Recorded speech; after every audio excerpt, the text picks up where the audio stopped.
Hello, Greg. Hello. Hello, everybody. Good morning, good afternoon, good evening, depending on what time zone you're in. Welcome to the stream, everybody. Welcome. Yes, I know it's very impromptu. It's very sudden that out of the blue, I'm streaming. But yes, I'm streaming. It's... I didn't have my stream schedule up for this week yet. But, it's kind of like a productivity stream today. So, I think the game audio is a bit too loud, a little bit. But, I figured that since I'm doing, kind of like, I was planning to, like, just, like, I was planning to just work on my own, but I figured, like, cause during the weekends I didn't stream, and I was like, I felt so bad. I was like, I didn't stream for so long. So I was like, okay, you know what? Why not I work while I stream at the same time? That works, right? So why not? But let me welcome whoever is here first. Hello, hello Greg, Mewtwo, and Zero. Welcome to the stream. Welcome. I hope you all had a lovely day. I have a lovely day for you all. I know, like, for those who are in, like, America and in the EU, it's probably, like, in the middle of the night or, like, late at night for you all. I don't know why you're here. For those who are in the Asia or, like, Oceania Pacific area, it's probably like daytime, morning, or afternoon-ish for y'all, so it should be fine. But for those who are in the EU or America, it should be the nighttime or in the middle of the night for most of y'all. So I don't know what y'all are here. I stream in the weirdest time. Like, I would have like the most impromptu guerrilla day stream. This is like the second week where I have a sudden day stream. Last week I had a day stream, and then this week I have another day stream. It is like out of the blue kind of thing. But yeah, usually I have a day stream. It's just cause the only time I have day stream is cause either cause I missed out on streaming or cause I'm able to stream. But that's usually like impromptu or guerrilla. I don't usually have day streams, cause usually my schedule don't allow it. But it's cause recently I have available time to stream in a day. That's why I'm streaming in a day. Cause my work schedule allowed it. Mega productive. I shall sleep. Zero, what the heck? But it's been a while since I've seen you around. But we're doing well. Start of night? Wait, what time is it for you, Greg? What do you mean? You know I don't sleep until the AM anyway? That is kind of true. That's kind of true. Don't threaten me with a good time? Wait, Greg, what time is it for you right now? Wait, I'm confused. This is when most of America is awake? Wait, what? What time is it for America? 10:30 p.m.? Okay, I know some people eat around this time, so it's fine? I don't know. So, I don't know, because some people sleep early. Some people go to bed, like, around this time. Some people go to eat. Some people go hang out with a friend at this time. Is that... I don't know. 9:33 p.m. for me over here. Oh, that makes... Oh, that's why... That's why so many Americans stream at this time! That makes sense. Now I know why most Americans are streaming up to this time or start streamer at this time. I'm like, why is it around this time that most Americans are streaming? And then EUs are asleep. Oh, that makes sense now. It's the EUs that are asleep, but the Americans are awake. Oh, wait, that makes sense now, cause... Wait, that's why, like, for Eastern Live, when I start at 10 p.m. 10 a.m. It's good for American time zones and Asia time zones because it's morning. Okay, not really good for Asia's time zone because for some people it's like early in the morning. But for EU, it's like 3 a.m. That makes sense now. Oh, I'm so sorry for EU folks. I'm so sorry for those folks in EU. It's so hard to cater to everyone from different time zones all the time. I tried my best to like. I remember like my number one problem when I was trying to figure out a time zone for Eastern Life was to find a time zone or like a specific time that cares for everyone, but there wasn't one, so I was like, I had to compromise, and the only time and day was a Sunday, and it was in the morning. America is further back in time than EU. That makes sense. Also, I have good news for y'all. I mean, good and bad news, I guess. Well, the good news is I have finally commissioned someone for new updated emotes. So these emotes will be updated. Because if you're not aware, the current emotes that you are using are like 1.0, and it's been over a year since we have been using our 2.0 model, and we never had an emote for our 2.0. I finally got my ass up. And since ECN Live have officially done, I've got the merchandising done. Now we're just waiting for the manufacturing and the shipping to be out for ECN Live. Which means that I just need to get the emotes to be done. So, good thing is I've officially commissioned someone. It's someone that some people know, some people might not. I've commissioned someone to do emotes, and for those who did participate in like the Discord server, if you have not joined the Discord server, please do, because I usually have the most impromptu Q&A sessions or like ask suggestions through that. The most random Oz types. So I took into account for everyone's suggestions on what kind of emotes y'all want, and also what kind of emotes I wanted to have for our community. And I commissioned the artist to do some emotes for us. And the artist was kind enough that they said that they'll draft up some sketches somewhere this week and finalize some stuff. So yeah, I thought we're finally gonna get some new emotes. The emotes will definitely. I have commissioned for animated emotes and static emotes. The thing is, YouTube doesn't have option for us to use animated emotes. So if you want to have animated emotes to be used, you have to go into the Discord server to use it. Because I don't stream on Twitch, unfortunately. So you want to use the animated emotes, join our Discord server.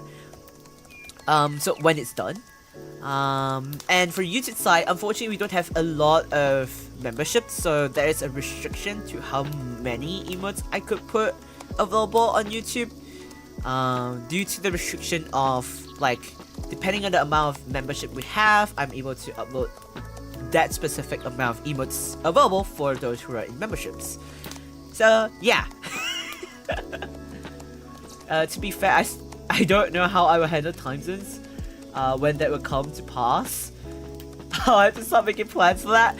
I mean, time zones are quite tricky because for me it was easier because I have issues where I do care to a lot of people from different time zones, but it's easier for me when it comes to like Oceania and I guess Asia Pacific time zones, because it's usually plus minus 1 to 3 hours ish. There aren't a lot of difference, so it's like the mathematics is really easy to do.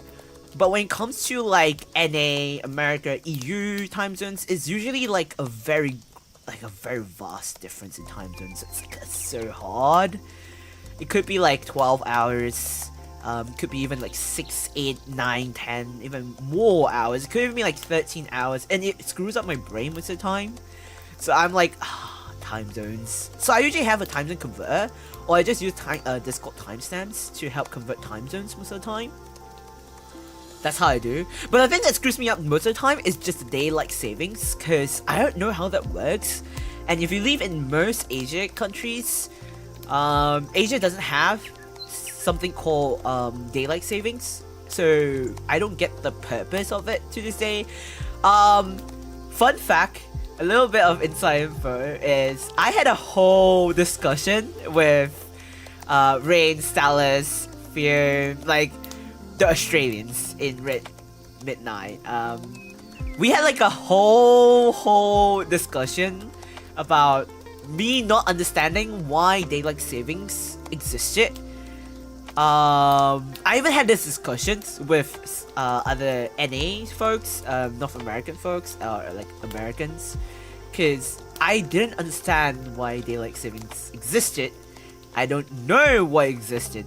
I don't see the idea of the existence. And after they explained the reason and the foundings of why daylight savings even is being used for, I'm like, it still makes no sense. It's just ridiculous. I don't think it's a need. There's a need for it. There's no point in it. The main reason for them to use the daylight savings for farmers to have additional time so that they could do farming stuff, right? That's the main point that went across. But the thing is, that's their main reasoning, but I don't understand that, because if you think about it, most of the Asia, like in Asia parts of the countries, most Asian countries, we also kind of like, back in the day, we also kind of strive in farming. We don't have daylight savings. We didn't need daylight savings, despite the fact that we have seasons. Their idea is because of seasons, like they have winter and stuff, and you know, winter, we have lesser daytime, we have more nighttime, right? So, thus, lesser daytime means lesser time to do farming stuff. That's why daylight saving existed. But think about this. We, for example, Japan, we also use a strive through farming. We also use farming. We have a lot of pride in farming as well, like for especially like rice grains, tea leaves, etc. Well, we're kind of notoriously known for those, and we also have harsh winters. In fact, we also do need, not just farming, we also have to rely on like light to deal with fishing, because we are surrounded by the sea. And then when it comes to fishing, when it comes to fishing, it's usually like waking up early in the morning, and then, you know, like in the wee early mornings where there's barely any sunlight practically. And then like during the harsh winter, it's even worse. So it's like, I don't see the point in it, because during winter it's even worse, where we have lesser daytime and longer nighttime. But we also don't have such thing called daylight savings. But in the Western culture, there is such thing called daylight savings. And I'm like, is this not something a Western culture developed for farmers to use? And if it is, why are they not removing this structure if it was something that was implemented back in the days? Because they were talking about it being implemented back in like the World War One-ish days, and then it's kind of stuck with them.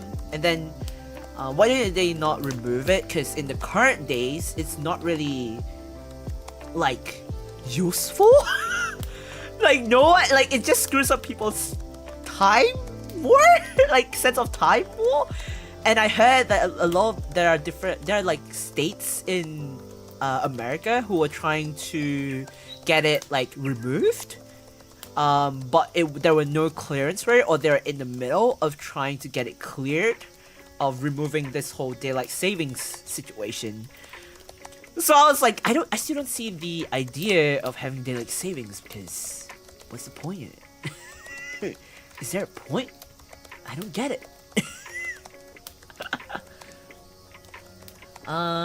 Would it be a certain stinky gremlin? Alice is not doing the emotes because she has been busy with her own sets of commissions that she's behind on.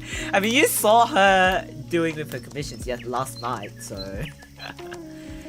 Greg, and what in the future you will sleep? Sorry, I can't read. Greg, in the future you'll wake up after you go to sleep. Huh? When the sun goes down at 3 p.m. and then decides to go down at 10 p.m. You understand that? Like what, in Germany? The goal of daylight saving time was to enjoy more sunlight by changing hours. Daylight saving times DST was initially created to save energy during World War I by shifting daylight hours to the evening, allowing people to use less artificial light. I mean, yeah, but like now no one really uses it, so why are you still implementing it?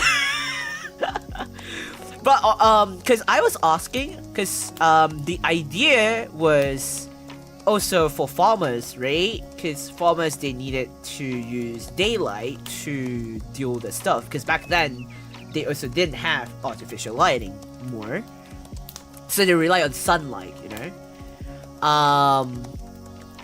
And then I was asking the Australians, the Aussies, and they're like, they themselves don't understand what's the point of it, but they just said like, look, it's just Australians doing what Australians does, okay? Just deal with it. It is what it is. And I'm like, so you guys don't even know what it does, what it is used for, and they're like, yeah, we just roll with it. I was like, that's such an Australian thing to do, and they're like, yeah, it is an Aussie thing. So I was like, what? Why change something that works?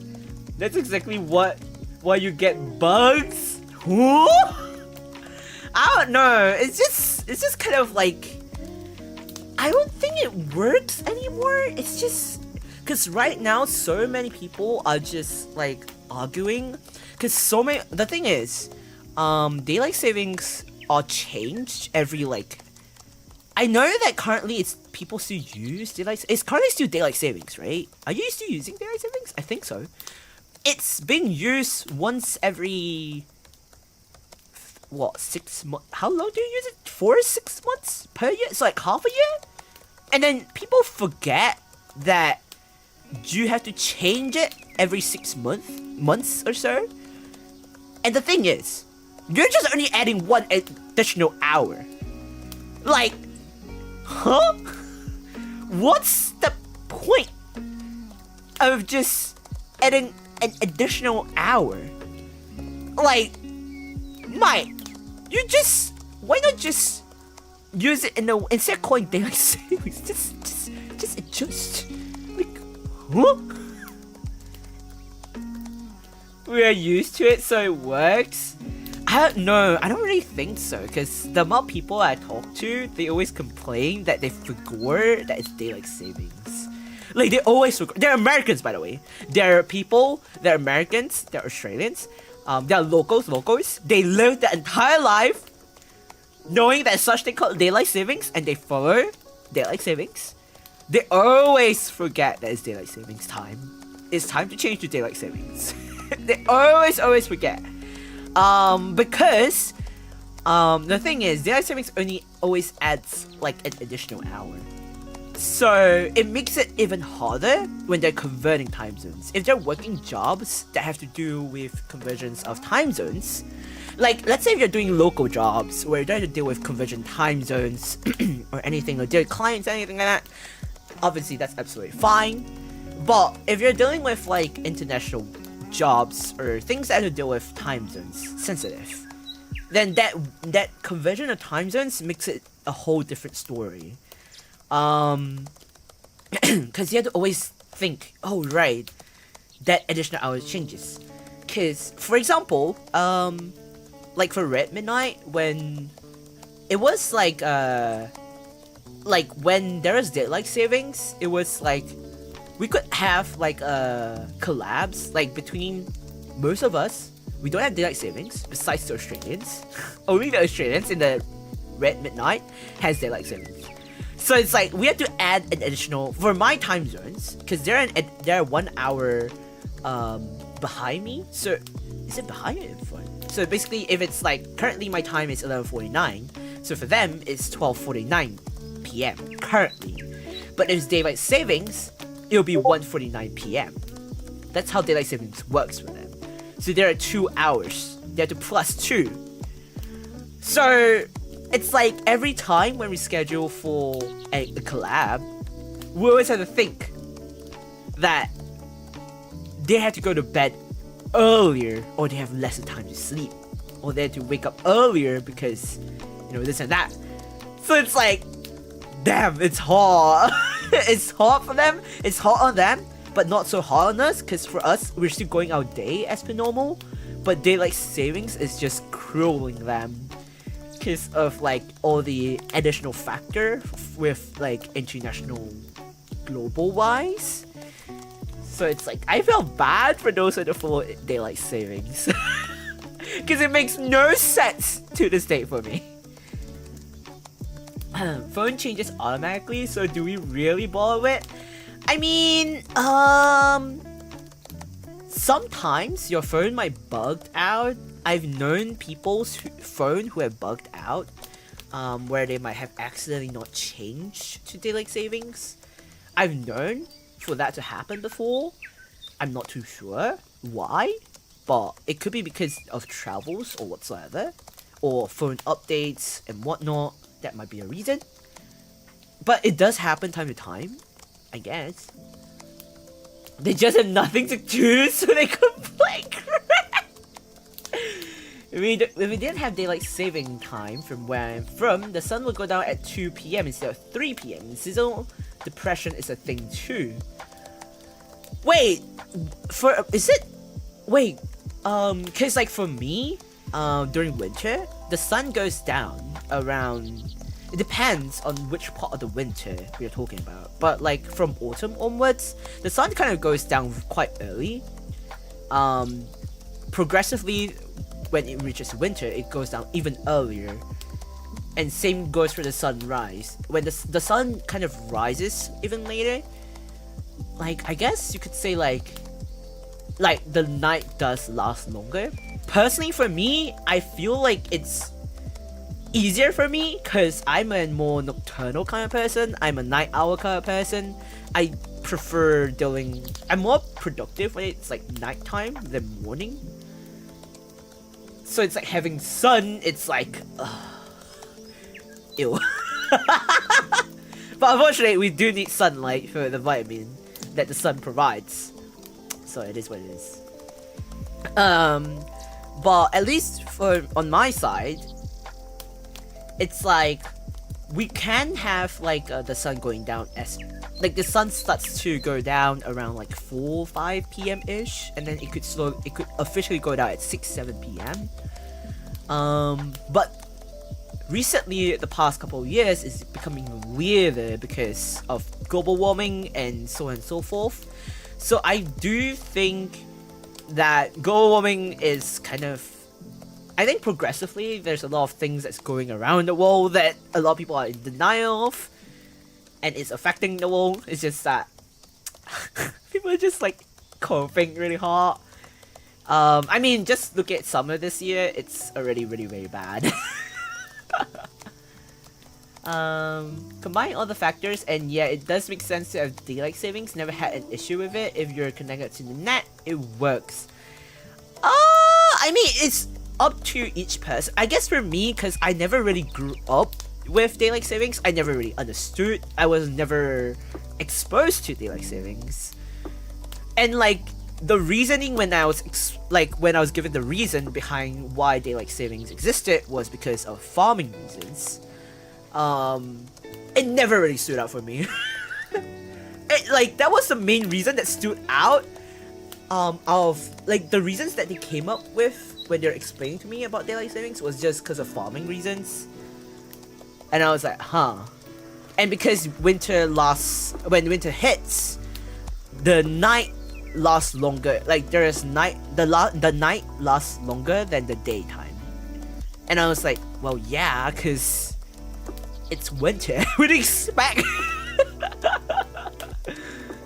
So it just doesn't make sense to me, just because that 1 hour difference doesn't really seem a lot. But again, I guess to each your own, because some people, like what Greg said, seasonal depression does exist, and some people are more affected to it than others. For me, I probably am not so. I guess for me, if I would say for me, I'm more vulnerable when it comes to summer.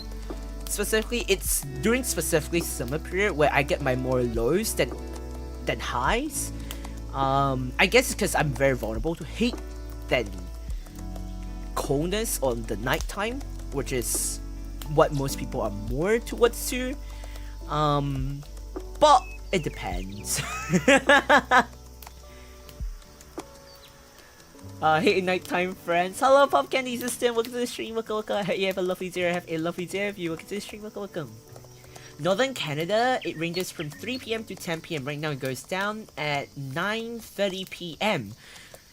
Wait, in Canada, is it like, in Northern Canada, is it like summer for you now? I think I think it is, right? Cause it should be summer for you, right? I'm also more productive at night due to lifelong insomnia and love the nighttime. We have summer depression instead of winter, so it makes no difference. I guess so. Like I guess, like I said, it's more of like everyone has it different. So, like for me, I guess it hits me harder for summer, but some people have it harder in winter. Some people have it harder in spring. Some people have it harder in autumn. I guess it's everyone has different state of mind and different vulnerability. I'm just weaker towards heat in general. Since young, I've always very vulnerable towards heat, and I get really sick very easily towards heat. I guess it runs in the bloodline for me. And I'm more towards like, I'm much like my father, I guess.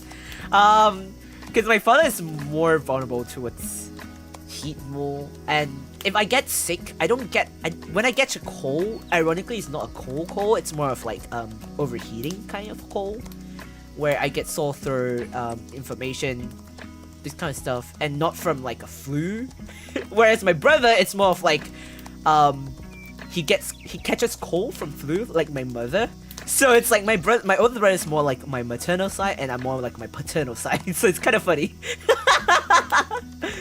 Ironically, my build is more like my father's side and my mother is, and my older brother is more like my maternal side a bit more. It's very, very funny. It's like split caught in the set.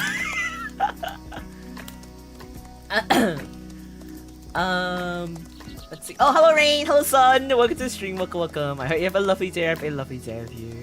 We were talking about how we had a debate about daylight savings, and we had like a whole discussion, and I was like saying how Australians were like, how midnight Australians were like, hey, it is what Aussies doesn't get it either. It is what it is.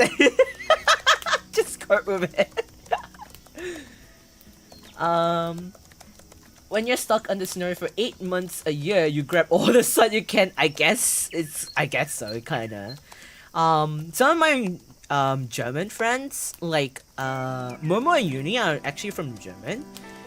Like, yeah, they're from German, and like they told me stories about how it's like living in Germany, and most of the time, even like 1209 and Max, who are also specters and part of this community and stuff, they also told me stories about Germany. And most of the time, from what I've heard, Germany is very cold in general, and depending on which part of Germany you live in, it's usually very dark and gloomy, especially during like winter. The winter season is really bad. You barely get any sun.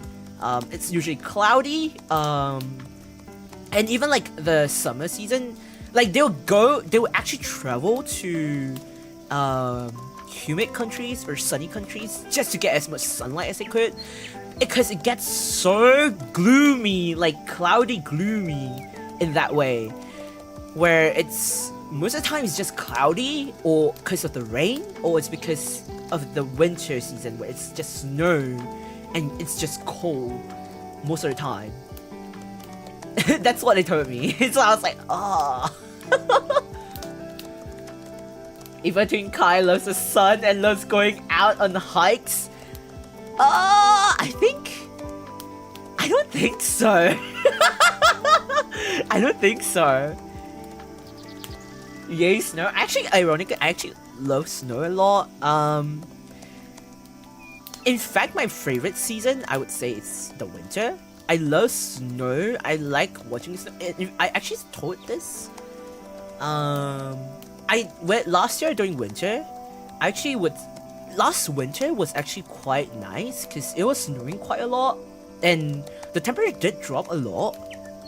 Like really, really cold. I really liked it, but it was really, really cold. The good thing about it was because it snows so much. One thing I like to do was when I'm free, I would sit in the living room because my living room, I'm able to look out the window. I would just sit in the living room and just stare out and just look at the snow. Like mindlessly look at the snow. It's just there's something nice about the snow. It's almost like you looking at the rain and just like mindlessly look at rain and just listening to the rain. So it's quite similar for me towards snow. I don't know, there's something really nice about snow. I just look at it and just like blank moment. I mean, since I was a kid, I just really like snow. I grew up in a place where it's just really like I didn't get to play snow a lot.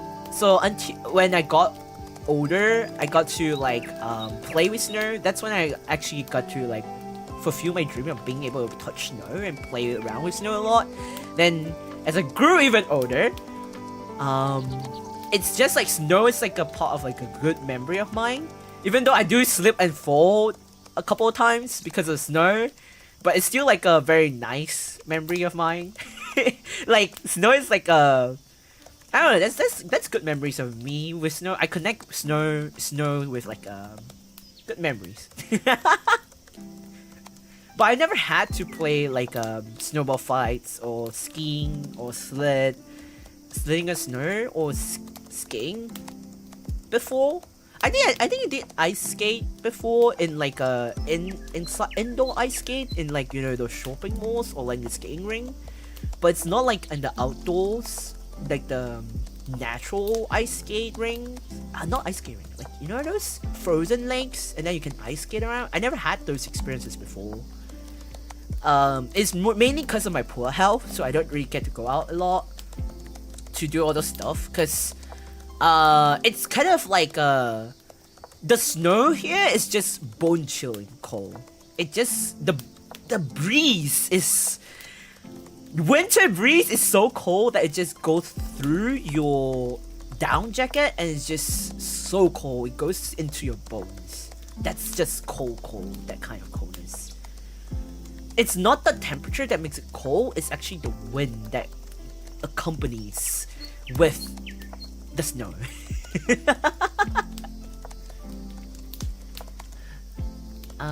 Let me scroll up the chat a little bit. Snow, yes. Yeah, it's summer in America, Canada. Oh, yeah, that's the same for us too. I know in Australia it's currently winter, I think, because it's the opposite for us. Northern Hemisphere, it's summer right now. Southern Hemisphere had winter. It's ironic because it was like 2 weekends ago that Australia had Smash, and I was planning to attend Smash, but it was so last minute. I couldn't move around my schedule on a very last minute basis, so I couldn't really attend. And the flight ticket was really expensive. And I couldn't adjust some of my medical stuff, because if I attend Smash, I could potentially run out of some of my medical stuff. So I couldn't attend Smash itself as much as I wanted to. But I would have went to Australia and then experienced another winter in the midst of summer, because it's really hot right now in summer.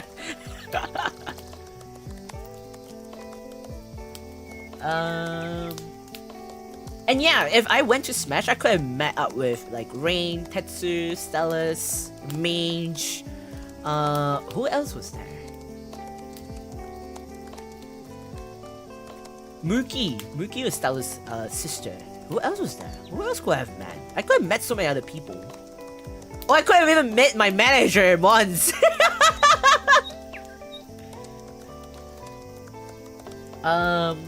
Natural debuff, heat resist, minus 10, negative 10. I think it's negative 10,000 or like percent. It said. Heat makes me sad. Yeah, here European says that they have bad weather kind of year round. I think it's the place. I think it's just because of where they're located, where the country is located in terms of the globe wise. It's a geography. I don't study geography that well enough, but I think it's how the natural world works. Ask any Aussie if it's cold, and I bet they'll say, "Oi, oi, it's freaking cold." Yeah. I can't testify. Only Rain, Stylus, Fionn could probably testify that. I can't really say that. Like a scenario 24/7, pretty much. And then you gotta shovel the goddamn thing. Well, not really, because we have if you live in a city, there are public. It is the public services for them to there are silver servants or services where they will have to maintain the streets to shove it. But unless you own a mansion or a terrace house, then you have to maintain your own apartments. For me, because I live in an apartment, when I'm in the neutral wall, I don't really have to deal with it. Have you made a snowman? I made a mini version before. I never make the bigger ones. You know those ones that you see in animes, or the ones people make in a very snowy countries, or I think you need a lot of snow to make it, but I've only made the small miniature ones. The ones that I've made are so small. I think it's hand size. Those that you could literally make you just grab two small, one bigger size ball and then one small size ball and then stack them on top. That's the small snowman, I guess, to make. I just make mini snowman. I only made 2 so far, at least. Cause to be fair, the city snow are quite dirty, so the only time I made snow is when snowman is when it's I guess when it's fresh snow, when it builds up a lot, and that's usually in the middle of the night or early morning, or it depends. Indoor ice skating is way better. I've never seen an outdoor ice skating place because lake ice is unpredictable. That's kind of true, but that's I guess you have to go to a notoriously known or a place where there's a lot of snow, or it's it's known to be cold almost throughout the season. Then yeah, snow being cold crazy. Really? How'd you win? Grandpa, knock knock, do you wanna build a snowman? Isn't that from Frozen? Sounds very much like Michigan or Midwest coolness. If it's not windy, it's fine, but when it is, it hurts. I'm not too sure. I've never been to America before. Is that how it is in America? Because I've never been to any Western countries before. I usually just, if I travel, it's always within Asia countries. Never been outside of Asia countries. I kind of want to visit I did want to try to visit Western countries, at least in the coming years. One of the places I wanted to visit was NA, because I did promise to kind of meet up with some of NA folks, and perhaps if I'm given a chance to also visit Germany, because I want to meet up with Uni and Momo. I promised them. or if like there are conventions who are willing to sponsor me to travel. But usually I just kind of want to see how it is like in the Western countries. I've never really visited before. I kind of want, if I ever visit America, I kind of want to try the Texas food. I just need to say this. I really want to try Texas barbecue so much. I know it sounds very classic, but so many people told me that Texas barbecue is to die for because it's so good. It's like they say that Texas ribs are like pull apart. You don't even have to like. It's almost like it just vaporized or it's just melt in your mouth kind of meat. I'm not a huge fan of eating barbecue meat or meat in general, because I prefer vegetables over meat.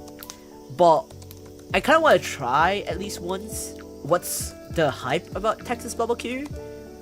There's so many people who travel to Texas just to try it. I kind of want to try it. And then so many people told me that American food, like authentic American food, are so much different from how other countries overseas internationally interpret American food. Because obviously it's not authentic unless you visit the actual country, because there's always a twist to cater to the locals. So it's never authentic unless you travel and taste it to that actual place. Okay? Human-sized ones? Yeah, you need a lot of dense snow. Yeah. Not used to getting censored? What do you mean not used to getting censored? I tried to make snowmen once, like full-on ones. The big ones? I don't know, I think that Americans have it easier to make snowmen. I don't know, because I feel like it snows a lot there and it's quite cold, because I've seen videos where you'll have like inches of snow, like very thick blankets of snow almost every winter. And like even in Canada, I think Canada is very well known for thick blankets of snows. Because a lot of like videos I've seen like Canada, they're like I think Canada is curiously known for being a very cold country, almost 24/7. Snow infants, snow dwarves, pretty much. Sleeping feels like a game. Good night, Greg. Have a good night sleep. Good night, Rans. Thanks for hopping by in. Please get some good night sleep. My family loves midnight snowman making. Oh, wait, you actually make like wait, what? In the middle of the night? In the Midwest America, but many areas of America has drastically different weather patterns and biomes. You can make melty ribs outside of Texas. Usually the barbecue sauce itself is what's different between the states known for barbecues. Midwest barbecue it's really sweet and mild. Oh, so it's the sauces that's different, not the way of barbecue. Because I heard that the techniques to barbecues is different. Imagine 4 minutes of snow and minus 35 degrees. I'm moving to the Philippines. You do not want to move to the Philippines, because in the Philippines it's hot and humid. I think almost 24/7, and it's like rainy all the time, or most of the time, or you're just melting.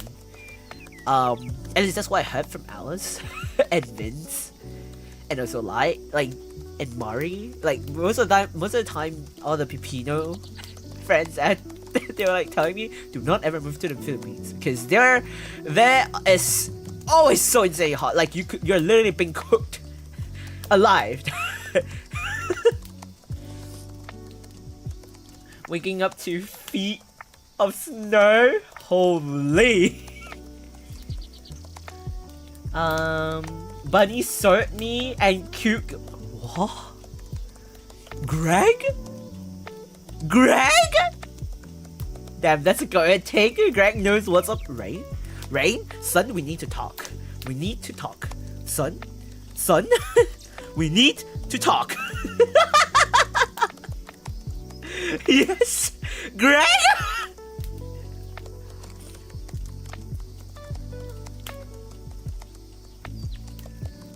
They are. It comes down to personal local preferences.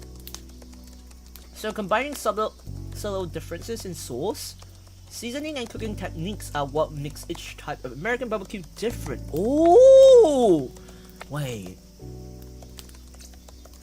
Then what's the delicacy in different states? I don't know, cause I know Win and Crusoe actually showed me some something called I think they're festival food in America. I don't know if it's a name, but there's something called festival food or something like that. And the thing that caught me super, I don't call it grotesque, but it's just like I don't know what to say, was they deep fried okay, imagine this.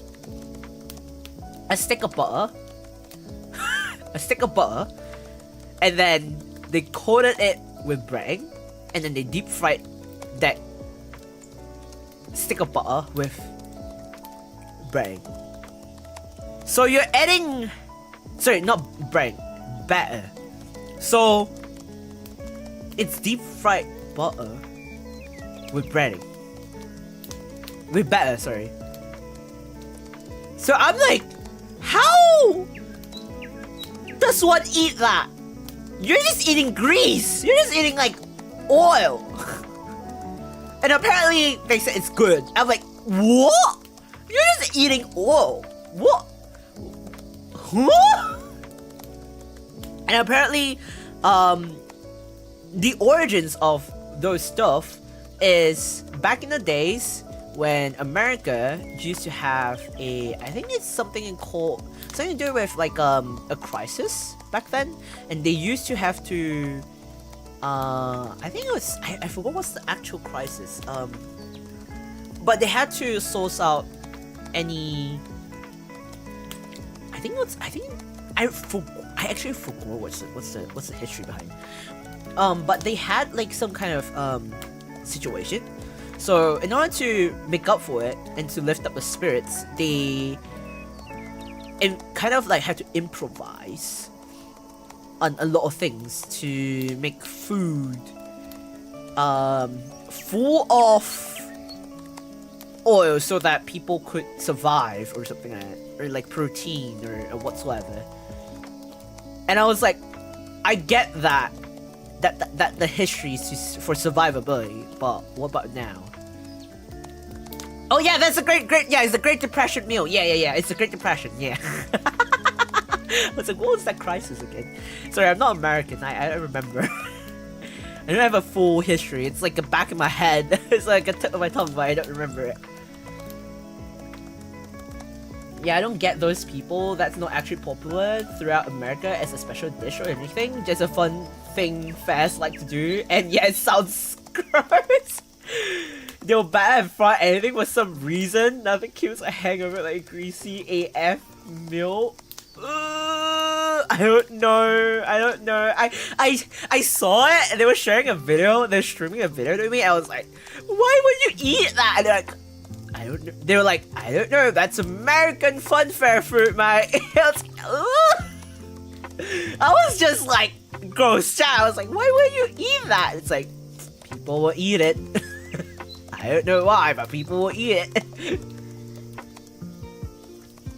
That's a good point. Maybe that's why it's popular. How do you not know American history / shirt? I live in northern United States. Never heard of deep fried butter. It's a pumpkin tuber 48. Welcome to the stream. Welcome. I hope you have a lovely day. Welcome to the stream. Welcome. I'll stick to your popcorn and lemonade, man. That's my food. It's yummy hot dog or something. I don't know. There's also like deep fried sandwiches. I know. There was like deep fried cheese sandwiches. I think ham and cheese or something like that. I don't know. They deep fry a lot of things. Anything. They just deep fry anything they could put their hands on. And I was like, why would you? I was like, why? Why deep fry everything that you could put your hands on? Why? your health, mate. After drinking vodka like a madman, eating a greasy burger and greasing protein? And voila, you feel 100% better. How does that make you feel better? Wouldn't a hangover like soup, something warm, makes you feel better? Not something greasy. But then your arteries are clogged. They love deep frying. Yeah, exactly right. I don't know. The straight up curfew. I don't freaking know.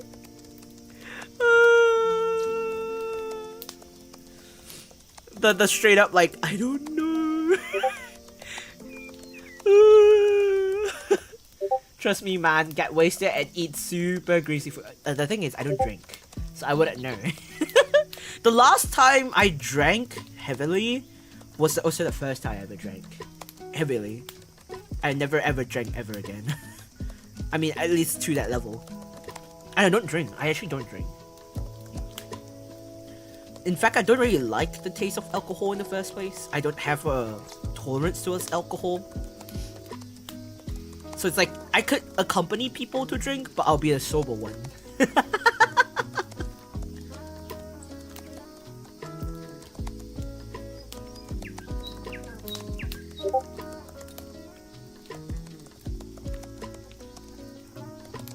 I need water after I'm wasted. Water and plain bread works for me. I get the science behind it. Because the water helps to dilute, and then the bread kind of absorbs. It makes sense. It makes sense. I'll drink for you then, but not tonight, Greg. Just don't drink so much, mate. Your liver is screaming for help. Hello, Stellas. Welcome to the stream. Welcome. Oh, yeah, I love you, Jeremy. I love you, Jeremy. Welcome to the stream. Welcome. Right, we'll grab mocktails then. Yeah, mocktails. I was actually talking to Rain about this the other day, where Rain was like, it's a pity that I don't drink. Otherwise, we would have like a drinking session. But I was like telling him that it's fine, we can still grab drinks, just replace it with mocktails. and it'll look like I'm drinking.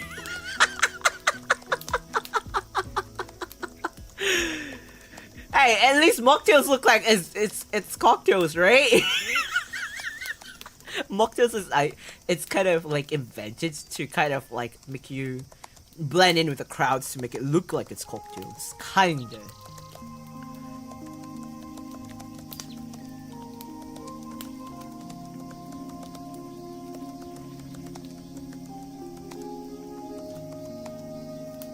You just haven't found what's your drink? No, not really. I'm not really like I don't like drinking in general, and I realized that my body doesn't really accept alcohol, like alcoholic drinks specifically. Like the last time I got drunk, like wasted drunk, my body actually rejected every single ounce of alcohol out of my body. And because of that, I didn't have a hangover the next day, despite the fact I didn't drink water. As normally you have to drink water to help to reduce the chances of hangover or help to ease off the hangover the next day. And to keep yourself hydrated. I did drink water a little bit, but not as much to help you with hangover. But by the way, when I got, do you recall what alcohol you had back then? It was straight up soju and beers, and I don't remember what the others were. But I knew it was really hard for me because I don't have high alcohol tolerance, and at that point I don't drink. And I'm not an alcoholic drinker. I don't drink alcohol at that time. Even now, I don't drink alcohol at all. So for me to like drink at that point was really bad. my body just rejected everything. When I'm drunk, I also remember everything, by the way. I'm not like, I will forget everything the next day or anything. I remember what I was talking about. I'm like a cognitive kind of drunk.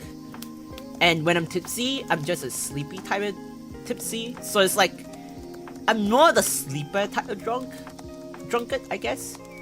So, the thing was, that day when I was drunk, like wasted kind of drunk, I literally, it was, I puked to the point where every single substance in my body was out. I was vomiting out acid.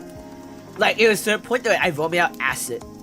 Like, actual acid. Like, you could feel the, you know, you could tell the difference between, like the burning of your throat. You could tell like if it's acid or not. Like there's that sour and the burning taste, I guess. There was genuine acid taste, yeah. So it was like, it was that much. I was that wasted and I was vomiting every minute or so. So it was literally like I was that wasted, and my body, the moment I overhit that alcohol wastedness, I guess, wastedness. I was that wasted basically, and then the moment it happened, when I started puking, it was non-stop puking throughout. I was vomiting everywhere. I was just constantly vomiting. I kept vomiting to a point that all the acid came out, and I vomited to a point of exhaustion. To the point I knocked out. But the thing is, because I vomited to the point of everything was out, there was literally no alcohol in my body, so I didn't have any hangover the next day. So all I had to do was just hydrate. It was that point. So yeah. What are you guys talking about? Yumcha angle, surely? What's Yumcha? I'm a tequila only man, or whatever someone else puts in a jello shot? I don't know what that is. Wait, Greg is a drinker? Not even close, brother. Half Irish and native. I'm built for booze. Greg? I'm a marijuana person, but I know weed is more taboo than alcohol. That is kind of true. But I know there are countries who use it for medical reasons, so I'm not one to judge. As long as you're not abusing it, then it's fine. Yeah, because I'm not an alcoholic drinker either, but at least mocktails are cool too. Expensive juice. They are expensive for no reason. It's like, what do you call it? They're just, what's it called? They're just being like, extra classy. You know, if you want to be classy. What's it called? Pretentious. Yes, you just want to be pretentious. I enjoy drinks. When the time is right, rain surprisingly happens a lot. Drinking alcohol makes me ouchy because of my display too. Like one Argentina is my limit. I don't know how all this drink. Sometimes I don't know some drinks too. Do you recall what alcohol I had back then? The only thing I remember was, because it's so long ago, it was many years back then. But I remember it was soju, beer. I remember that was hot liquor. I don't remember what hot liquor name was because I don't remember the names of the alcohols. I don't drink alcohol a lot. But I know there was some mixed alcohols too. So that's all I remember. But I remember specifically there was soju and there was some other beers. I'm the type where one sip of beer will get me tipsy. So imagine me drinking like cups of beer and bottles of soju that day. So and some mixed alcohol, I don't know what. So I was like crash out. I'm surprised my liver was still even standing after that day. Mixing types of alcohol will increase the effect, so you definitely went too hot. Yeah, I went super hot that day. Mix harder, you need the infinity drinks. What? No. As a farewell gift, I'll cast a spell on your stream, Grandpa. I cast Eternity Warfare. What? It was too much. Oh, and Ant-Man, you're breathing out. It's even Spirit Dog. What is this? Copious? What do you mean not? Cause permanent wet socks? I don't wear socks. What is this? I was previously a heavy drinker though, but my health got bad due to it. I mean, if you're drinking it at a moderate level, it's fine. But if you're drinking too excessively, it will cause health issues, definitely for sure. I know that red wine, some wines actually help with your health.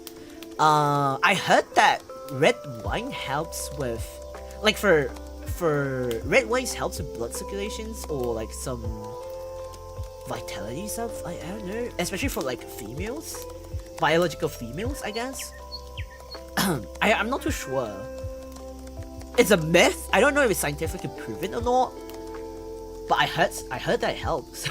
But it's only drank like moderately, not heavily, moderately. Make a wave. Following the law is good. Yeah, just like, you know what they say, a little bit of too much is not, like, less is more, you know? Like, having a bit of too much is... my VTuber Studio just closed on its own. Like, if you do things on a moderate level, it's okay. But having too much of everything is not good. Too much will spoil the... Too much cooks will spoil the broth, I guess. Too many cooks will spoil the broth? I don't know what the... You get a point! You get a point! Good night, Grad. Good night, Sir. Good night, Raz. Thanks for coming by, and have a good rest. Have a good eat. I did used to have tequila, beer, and soju with some fruits. Are you saying like you accompany it with fruits, or are you saying that it was flavored, like fruit flavored? That's too violent. Sorry. Frat boy Kai was not meant to be. Oh! I cast 2 short jeans. What? 2 soju bonus every afternoon is more rain. Rain. We've talked about this, son. We've talked about this, son. Moderate is good. Always practice self-discipline. Yeah, exactly. Yeah, I heard about that for red wine. Yeah, I don't know. It's a myth, or is it medically proven, or is it scientifically proven? No, I just heard about it. So I'm not too sure. Always do your research, everyone. My final spell, I can't wear my dirty glasses. Waste, not want to. Wait, waste, not want, not. What? Yeah, with for real fruits, I cancel all spells. Alcohol with real fruits is delicious. I love cocktails with fruits. You know what's good is when you're eating. Like when you're drinking with food, like don't ever drink with empty stomach. It's not good for your stomach because alcohols are, in a way, it's not good for your stomach in general. You're technically burning your stomach. I had that experience before. It's not fun. Like and also you actually get drunk faster if you're drinking with empty stomach. That's what I heard. I tried it before and I don't know if it's true or not, but I don't know if it's true or not, but I can't really test that because I get tipsy really fast. So I can't really use myself as an experiment. If you do not waste stuff, you will not want stuff. Waste not want. Waste not want not. Oh, so that's what it meant. Okay. I was like, wait, what does that mean? But Kai, I need to feel something when I drink. train. What does that? How does? We talked about this. Don't do any substance on an empty stomach. It will very much kill the vibe. What does killing the vibe have to do with anything? I like when mocktails have for real mint leaf with it, because I drink the drink, then eat the meat. Wait, you eat the mint leaf? You eat the mint leaf? Huh? You eat the mint leaf? Huh? I thought it's only for fragrance. I never thought you could eat it. I always use it for like fragrance or like just for fragrance smell. I never eat it. You eat it, Salad? Fleeting Sun, Rain, we talked about this. What happened? It is true. You've tested. It will make the experience suck because the substance is harsher on your body without food in your system, thus you will feel like crap and it kills the vibe. I mean, yeah, but like at the same time, it's not healthy because you are technically breaking your body as well. It's just good not to do it on an empty stomach, but at the same time, I'm not really. I tend to only eat 1 meal per day most of the time, or I don't eat at all. Most of the time, but there are days that I eat like more than 1 meal a day, or like snacks.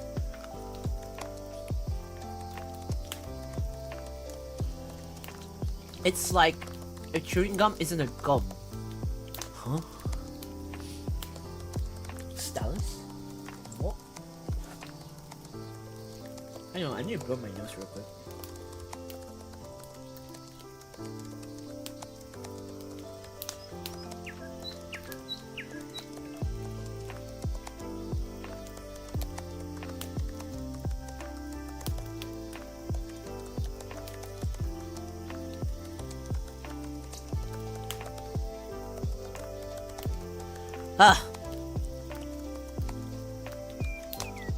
I'm actually eating soup right now while I'm talking with you all before I hop into like Workge.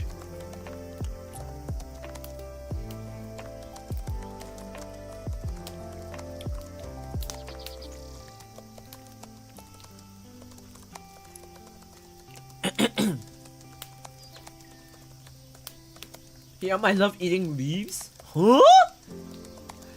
Yummy leaves? It's slightly proven that taking substance on an empty stomach is bad for you. Yeah, I think it is for everything in general. You're not supposed to do anything with empty stomachs unless you have to fast for a specific reason, like for tests, for medical tests, for anything, which I'm pretty much used to.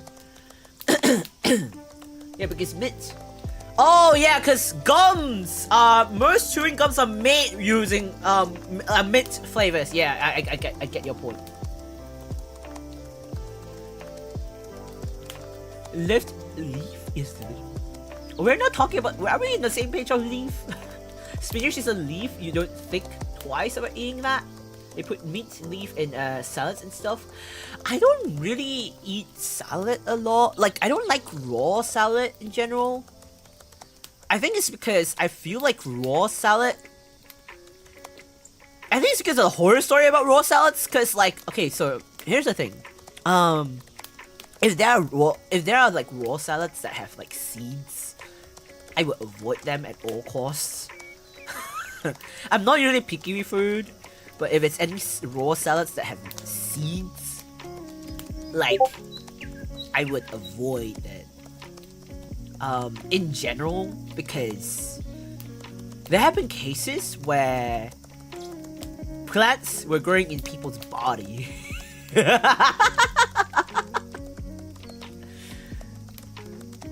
Oh shit! I didn't turn off the Discord thing, did I? My bad. My bad. Let me mute my Discord. Okay, there we go. I didn't turn on my Discord so you could hear the Discord notification.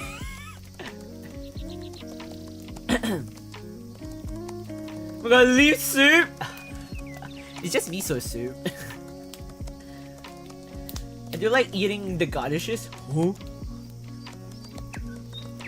Leave soup. Now I can't drink water on an empty stomach. I mean, in general you can, but it's not good to just drink pure plain water like the whole day. You gotta eat something besides just water, right? Because there's something called water intoxication. When you drink too much water, like I said, when you're drinking or eating or consuming too much of something, it's bad for you. The same goes for water. Yes, water is good for you, but too much water could literally cause you to be intoxicated with water. There's such thing called water intoxication, where you're basically drowning yourself with water, and water kind of becomes toxic to your body. There's such a thing. If you want, you can Google that.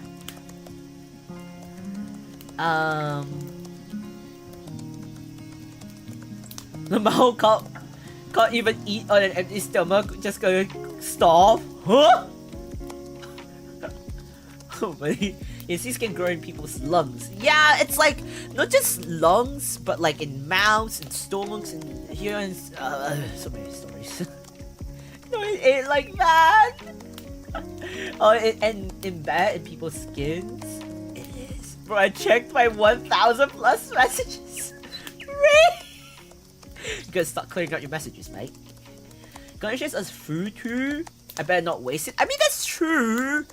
But there are some garnishes that you can't eat, to be honest. Today we learned Kai's viewers are alcoholics and leave eaters. When we're talking about leave, we're talking about vegetables, right?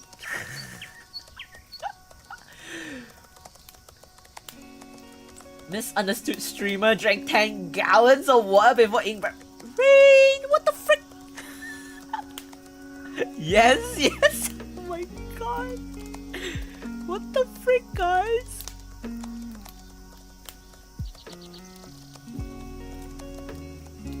Anyway, how's everyone's day doing? How's everyone doing today? Not eating a monster apart, bro. Please tell me you're not.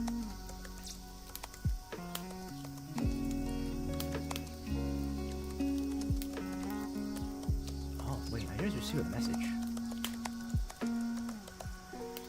Wait, what is this message? Oh my god, I hate. Don't you just hate it when Twitter DMs don't send you notifications? And I'm like, wait, I just got my. I got a Twitter DM. I didn't know. And I was like, I just saw it. What the frick? I swear.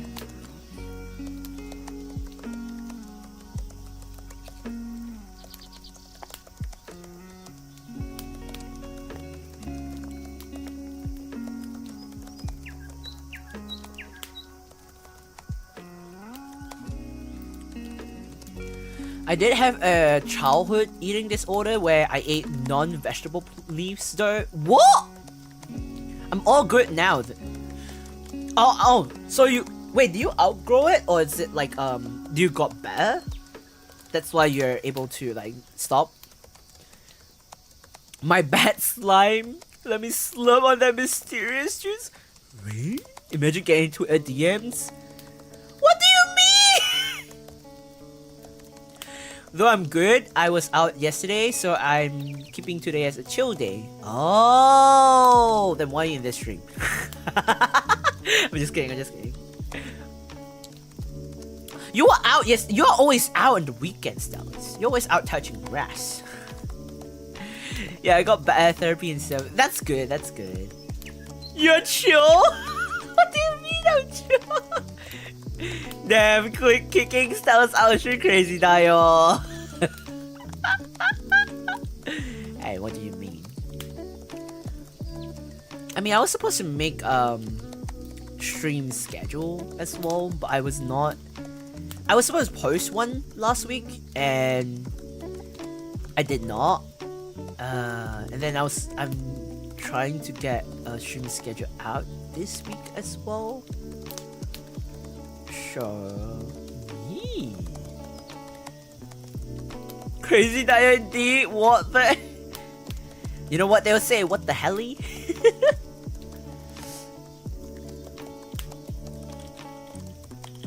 Okay, I will start to. Okay, let me have the character of my character to appear on thy watch, and we'll start to watch a little bit.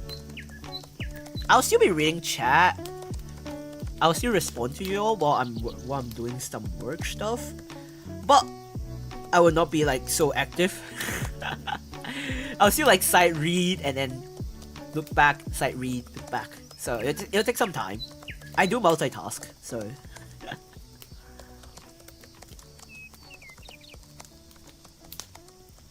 Crazy night. Chat is our streamer brain what? What do you mean? But yeah, it was a spontaneous one since my friend wanted to catch up. But it was their birthday recently. Ooh, happy belated birthday to your friend! How was the hangout? For real, no cap on. God. You must be. I can't keep up with this brainwash slang. You gam king? Who? What do you mean?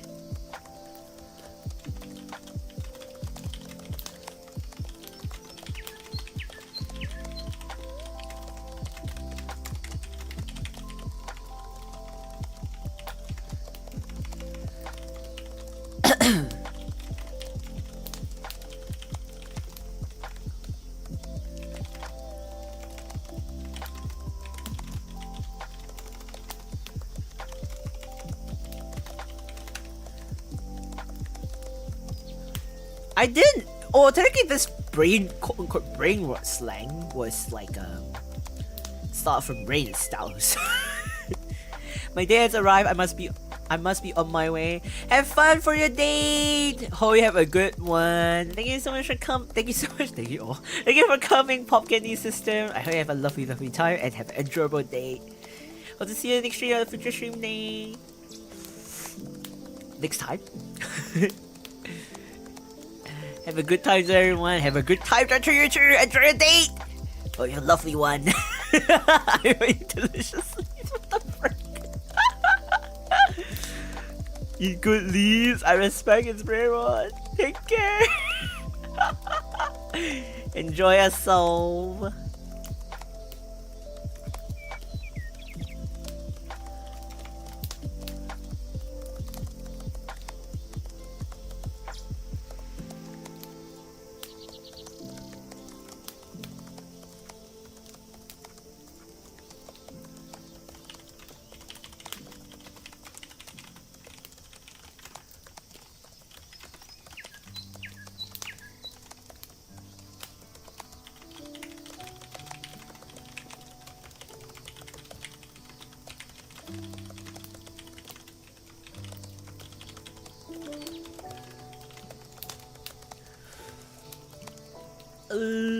I'm looking at it. Apparently I still have to get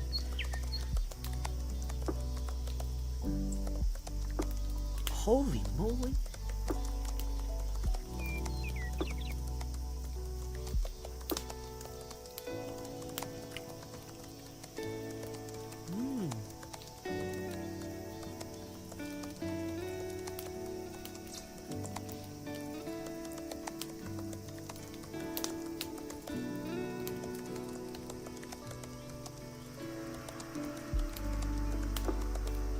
Tree.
Oh.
I'm suddenly going down a Digimon opening rabbit hole. Help. Rain? Sun? Weren't you going down a whole Pokemon arc and then... No, before that was Fairy Tail, and then after that a Pokemon. And then now Digimon again? Mate, what's going on? What's going on right now?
I love my cartoons. You mean your anime and cartoons? Well, to be fair, they do have really good openings, not gonna lie. I can't really deny when they have really good openings, endings, they have really good songs. So I can't really say that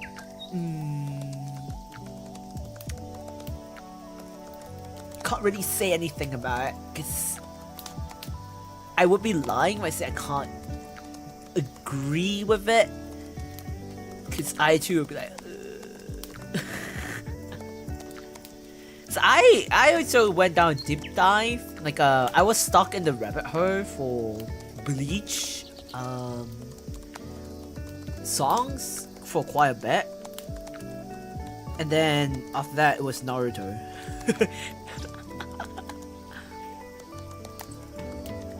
I mean, as of now, I still think I don't know about now. I'm still back in the Vocaloid-ish era.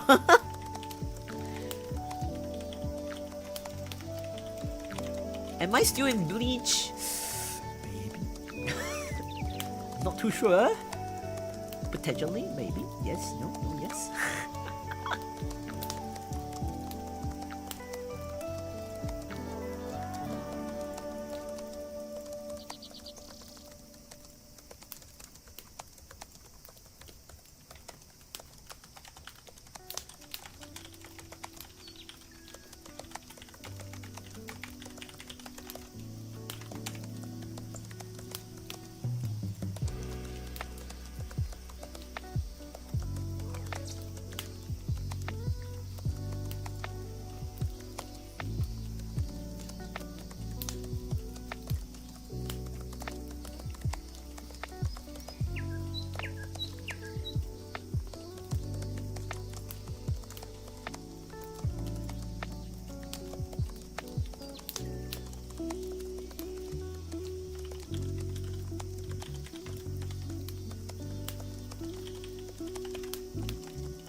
Hello, Shanya.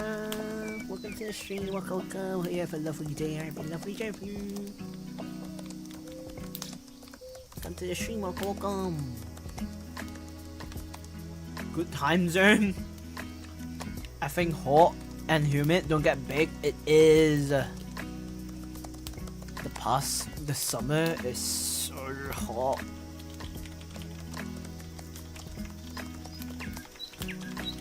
Insanely hot that I'm just like, can't wait for summer to end. We're still far from the summer ending.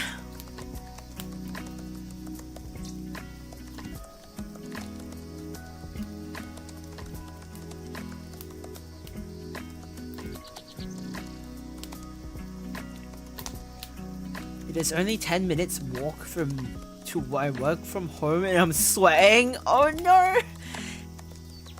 It has been like very weird these days. Like the weather here has been really weird. I honestly I've been questioning if it's because of the typhoon, but there hasn't really been typhoons. I literally went to check if there was any typhoon, but there wasn't any typhoon. It was just insane crazy rains and stuff these days. So I was like, what is going on? Well, technically the neighboring countries are having typhoon, but there's no typhoon hitting hitting. So it's like, what's going on? But it's just raining a lot in the most randomest hour, and it's like not a bit of rain, it's just a lot of rain, just thunderstorm. The past couple of days there's just a lot of thunderstorm and heavy rain, and then today is just insane sunny heat weather. It's not just humid, it's just heat. It's like crazy sun shining. That's just weird. Like, what the frick is going on with the weather these days? I swear, people are getting sick because of this extreme change of weather. Just cool yourself easy. Stelis, you don't understand. You don't understand. It's just insane. Well, Stelis, it's currently freaking winter for you. Bruh. So much rain, now intense baking. Exactly. Well, at least it was raining. It was humid, but at least it was like durable, because if you're in the air-conditioned room, it was like cold, like cooling. But then now it's because it's like the aftermath. It's just humid and just heat. It's like you're being steamed alive. You're no longer being cooked. You're just being steamed.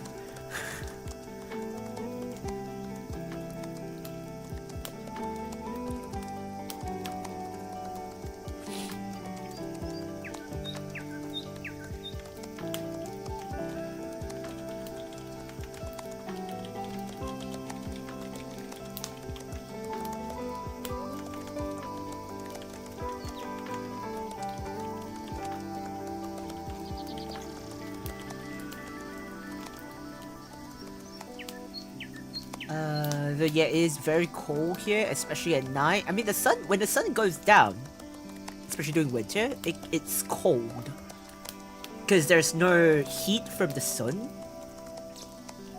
So that explains why it's like extremely cold at night. The moment you step out of the house, you're getting cooked, steamed, or baked. But for real though, I hope you guys stay cool from the heat waves and overall hot ass weather there. Give me the cold. It's just insane because every year we're getting shorter spring and autumn. Okay, so last year the autumn lasts for 2 weeks, just 2 weeks, and then it jumped to winter because last year's summer lasted so long and the spring lasted so short. So okay, so last year's spring and autumn lasted extremely short, yet the autumn and winter was extremely long. And then this year they're saying that this year's summer will last extremely long, and this year's winter ended really, really late. How late it was like even up to like March, there was still snow in like March. That's not normal, because in March it should be spring. It's when the weather should be really starting to get warmer, and spring it's like, you know, cherry blossoms and everything like that. It should be like raining. Like raining is fine, but it shouldn't be snowing. But it was snowing in like March. That's not normal. And the fact that it's snowing in late February is so weird too. So it's like, what the frick is going on? It's like, it shouldn't even be in the negative temperatures. It shouldn't even be in sub-zero temperatures in February. It should only be in sub-zero temperatures in like January. And then in February it should be like above 0 degrees Celsius. The lowest should be 0 degrees Celsius or so. But it was like sub-zero degrees all the way up to February, and then March it was snowing out of the blue, and then after the snow the temperature jumped insanely, and then suddenly dropped again, and then jumped again. It's just so weird. And then insanely, the temperature didn't gradually increase, it drastically increased to the spring temperature. And when it increased to spring temperature, it only lasted for like a week or two. It didn't gradually increase to like 20 degrees Celsius or something like that. It just jumped from like 15 to like maybe like 10, 15 degrees Celsius, and then it jumped to like 28, 20, 25, 28, 26 degrees Celsius. And then instantaneously it started jumping to like 34, 35 degrees Celsius. This year's summer it had jumped all the way to 40 degrees Celsius even. So it's just insane. We're being cooked, steamed, baked, frozen. We're being cooked. We're literally being cooked, like actually we're being cooked by the country, by the different seasons. Like cooked as in not due to like the heat, but we're being cooked because of the way the seasons were doing to us. It's just insane. And then they're predicting that this year's summer will last really long, and the autumn will be as short as last year, because last year's autumn was, like I said, it lasted only like 2 to 3 weeks. At least when I was away from, I was away for quite a bit for the autumn seasons, but it didn't even last really long. It was last like 2 to 3 weeks, maximum a month. But that's not normal, because every season it should last 3 months or at least 2. But last year it lasted a month maximum. That was the max, and yet the summer lasted like for almost 6 months. So it's not normal, and they're saying this year they're predicting that autumn will only last 2 to 3 weeks again, and then the winter will be again long lasting up to next year. So it's just gonna be like gradually there's going to be 2 seasons, which is summer and winter. So spring and autumn will almost be non-existent. That's what they're predicting these days because of the global warming and whatsoever. But I don't know at this point. It's just insane.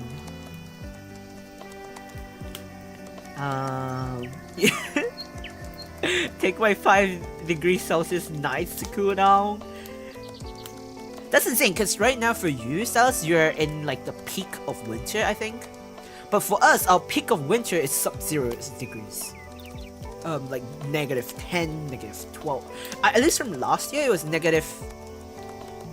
I think the ones I remember was -20 something, or -16, -18. I don't remember. It was really, really low. It was sub-zeros. Yeah, effing crazy. Summer arrived so late last year. Autumn was so hot. When I skipped the country. Disgusting, yeah. Yeah, remember I couldn't handle -1 degree Celsius weather there? Oh yeah, you came to, I think you visited Japan. Not long ago, I think. The thing is, Japan. Okay, if you're at the coastal area, you get it worse, because the coastal winds are even worse. The temperature doesn't say much. I always say this to people who experience winter for the first time. When we talk about temperature, it's fine. Like, it's fine. You can look at the temperature and say like, okay, it's cold. But never let the temperatures are lies. Don't just look at the temperature. You have to look at the winds, because what makes winter cold is not the temperature. It's actually the wind. The wind during winter are the ones that makes you feel the chills, because at the very least in Korea, in Japan, the winds you feel in autumn and winter, it goes into your bones. It's those bone chilling colds type of coldness. It's like if you're wearing down jackets or puffer jackets and stuff, once the winds goes, some of the winds are so strong that it goes through your puffer jackets. No matter how thick of a layer you wear, they can block off the temperature, they can warm you up. But there are some clothes, if you're not wearing the correct types, yes, you can warm yourself through layers. But if you don't block off the winds does go through your clothes, and then you will still feel the chills, you still feel the coldness because of the wind. Once the wind hits into your bones, you feel your coldness internally. Your arthritis, especially if it's arthritis, it actually hurts the most. And if you have like old injuries, well, in general arthritis, you have it the worst during winter. If you feel pain and soreness during like rainy seasons, it will be extremely bad during rain plus winter. It's even worse during rain plus winter plus wind. I experienced it before. I experience it every year. So it gets super sore. It's not just soreness, it's just stiff, sore, and it's just pain sometimes. There are times that it gets extremely painful, that you can't move. Depends, it varies person to person, but for me, it's just, I'm so used to it, I'm just like, it's that time of the year.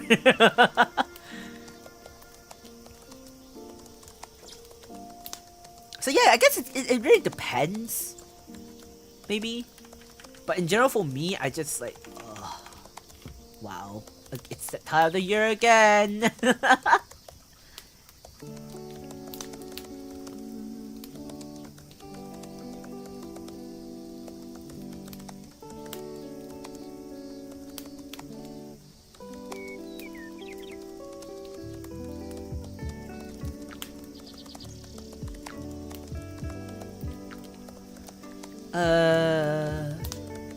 When I traveled to Japan previously, I visited from hot Philippine weather, like hot weather, then boom, 30 degrees Celsius to -1 degree Celsius. I got sick for a week.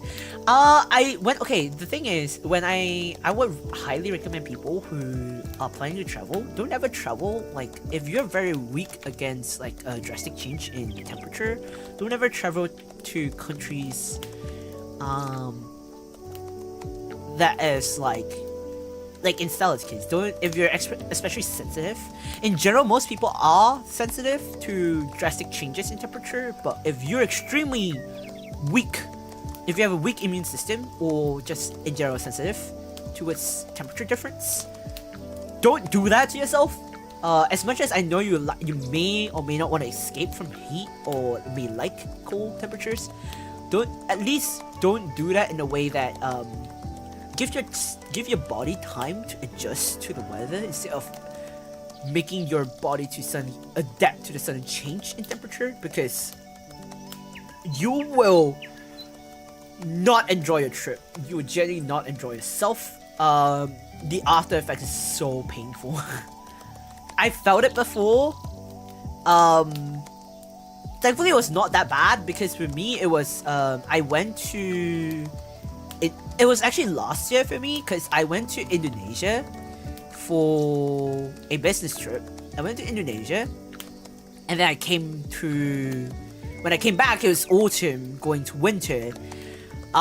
It was cold when I was going to Indonesia. It was like air conditioned temperature, thankfully. But then when I was in Indonesia, it was quite humid, warm. Thankfully, I was already accustomed to that temperature, because it was like at that point in time, it was gradually turning cold, so it was not too bad of a change. But I kind of like accumulated my not accumulated, but just like general, I purposely kind of like make my body get used to.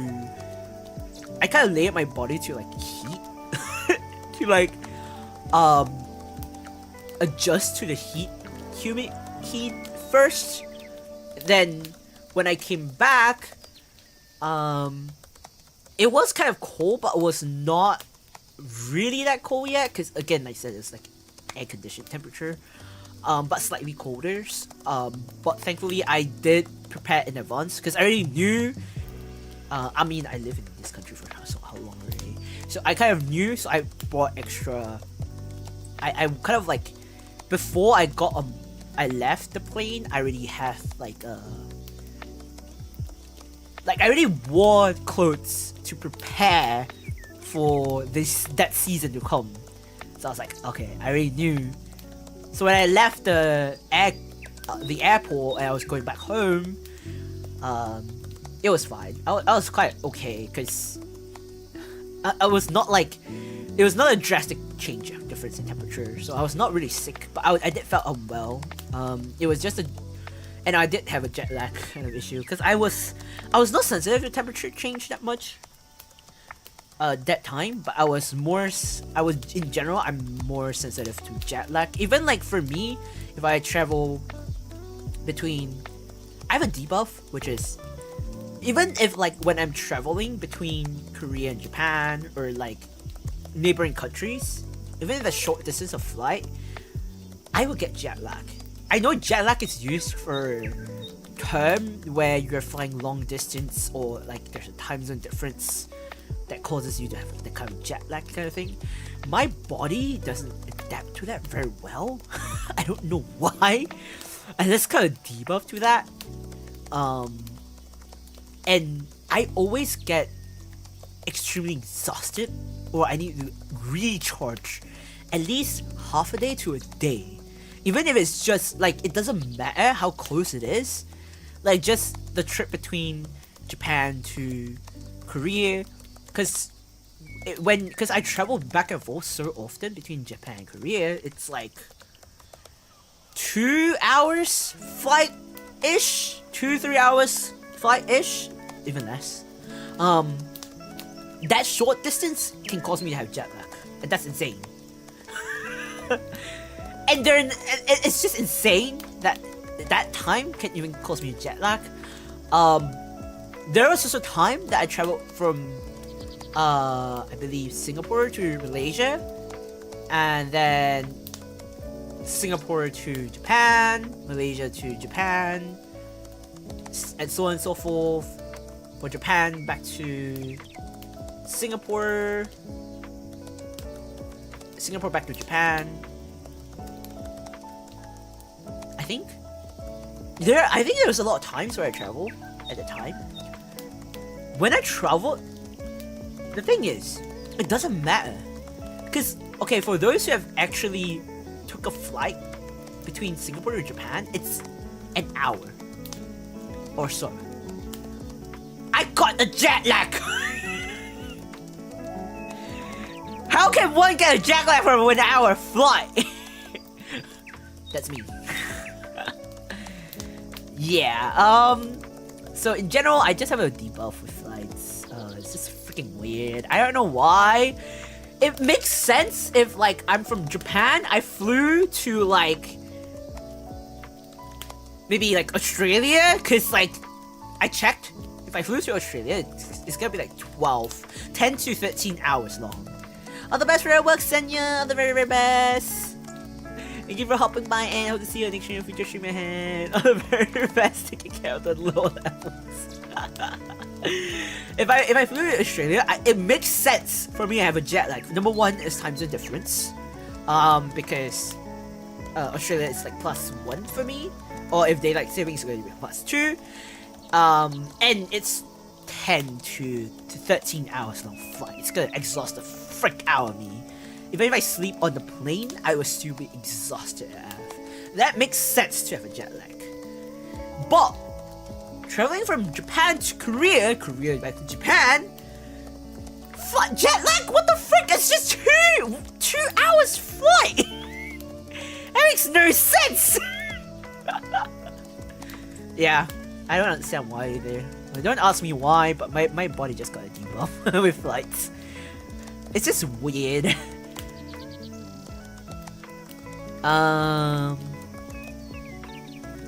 It is the effing insufferable wing. Uneffing available. When I want cool wind in summer wind, it's not there. When I want no wind in winter, it's effing freezing me alive. Every year news says it's worse the upcoming season. I think it's just definitely general global warming is an issue. I don't know how they're trying to tackle it, but it is happening and is a very big issue that in general the whole world globally they're trying to deal with it. For many years now, for probably decades now, I don't know how they're dealing with it. I don't know if there are any use to whatever situation they're trying or solutions they're trying to come up with, but yeah, it is getting worse.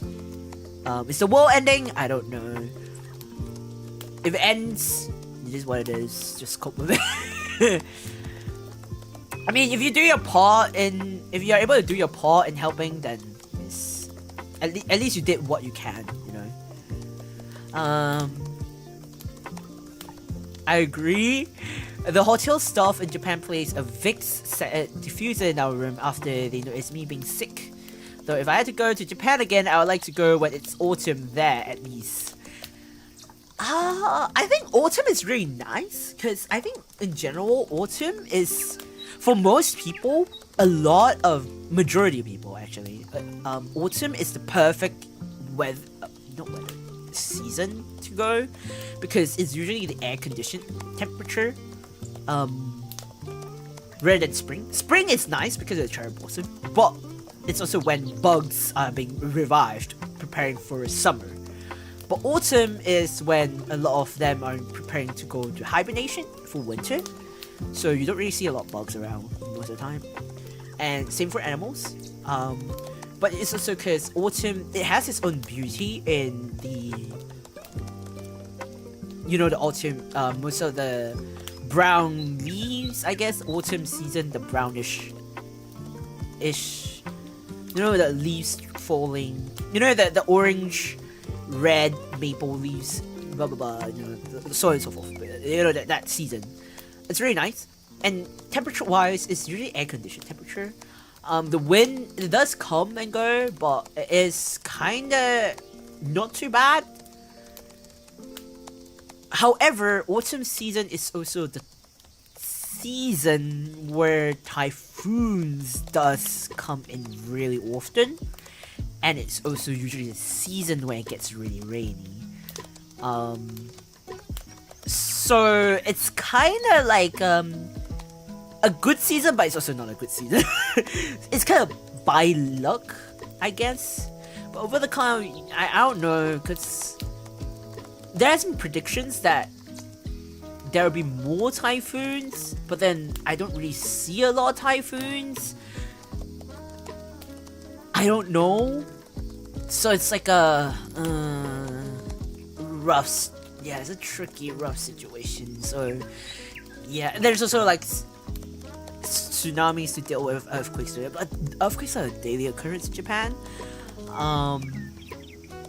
But it's also a thing to look out for, because if you're very new or you don't experience earthquake very often, it's kind of scary sometimes.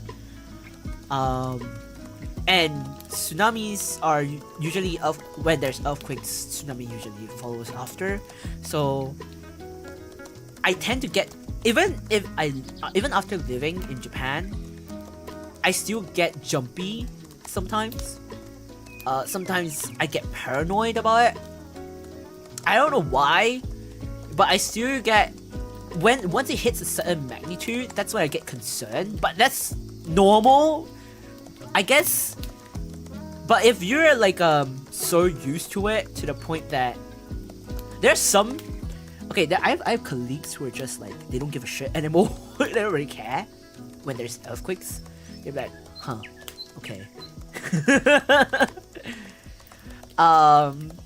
It's like you could feel the shaking and they'll be like, it's fine, it's gonna be fine. Unless you can see like the shaking goes on for a specific extended period of time, or it's a very vigorous shake, then that's when they'll start to take notice. But usually it's pretty fine. It's a daily occurrence.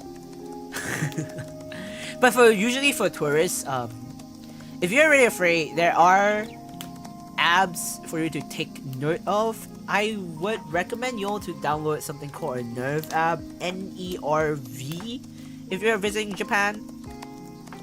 They have it's a very good app for you to keep track of, where they keep track of like any earthquake. They'll notify you of earthquakes, especially around you. They also tell you where the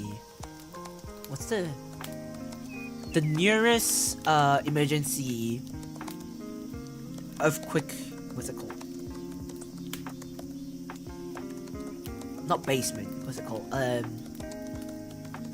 What is that called? It's at the tip of my tongue.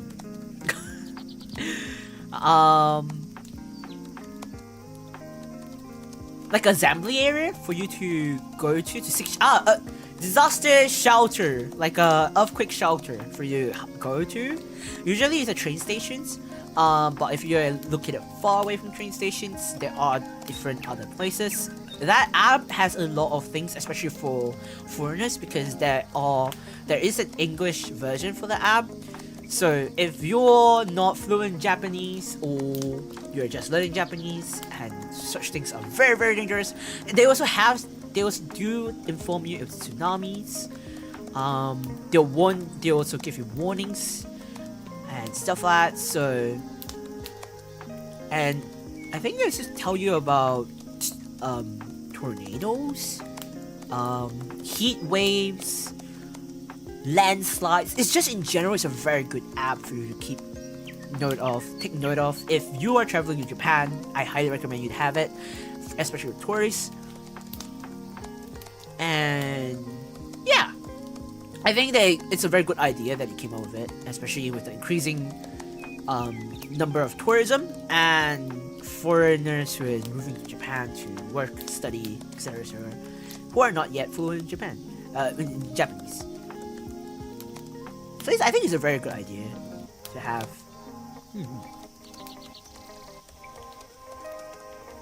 We'll never get used to its worse every year. It is. Spring is nice, but I know it is tour-wise really busy. It's busy because of the sakura cherry blossoms.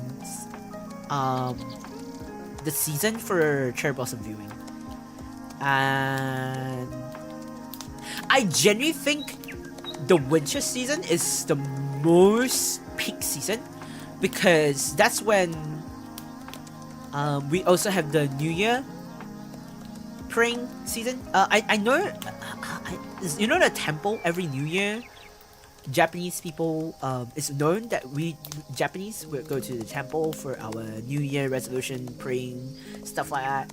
And we also have festivals. We also have, what are they called? Yeah, we have a lot of stuff. We also have like we have a lot of activities in end of year, but I don't think it's end of year that's really the main thing. But a lot of people will go in the end of year because it's winter, it's cooling season. And then right after the end of year, like the New Year season, it's immediately the spring. So usually people will stay within that period of time where you can go to cherry blossom viewing.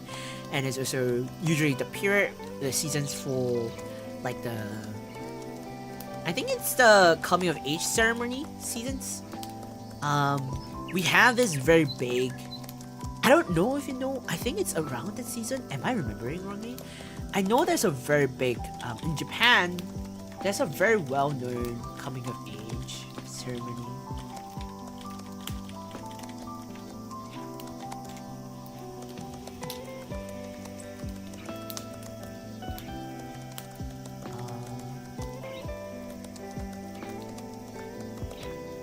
Yeah, it's the ceremony is celebrated on the second Monday of January.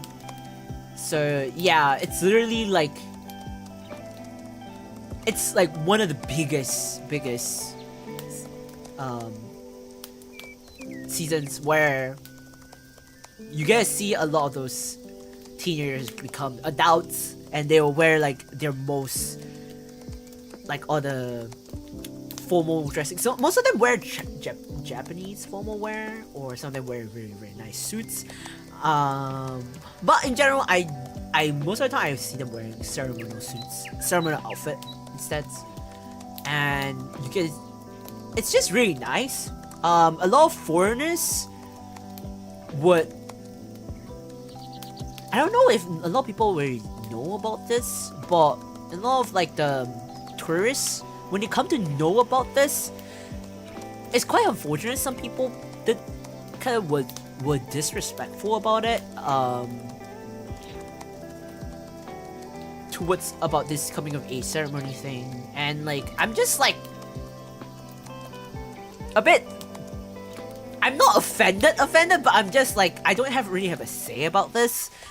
But it's more of like, if it's nice if tourists or like foreigners in general, because we're not locals, right? So when you're visiting, okay, this is not just about Japan, this is just in general.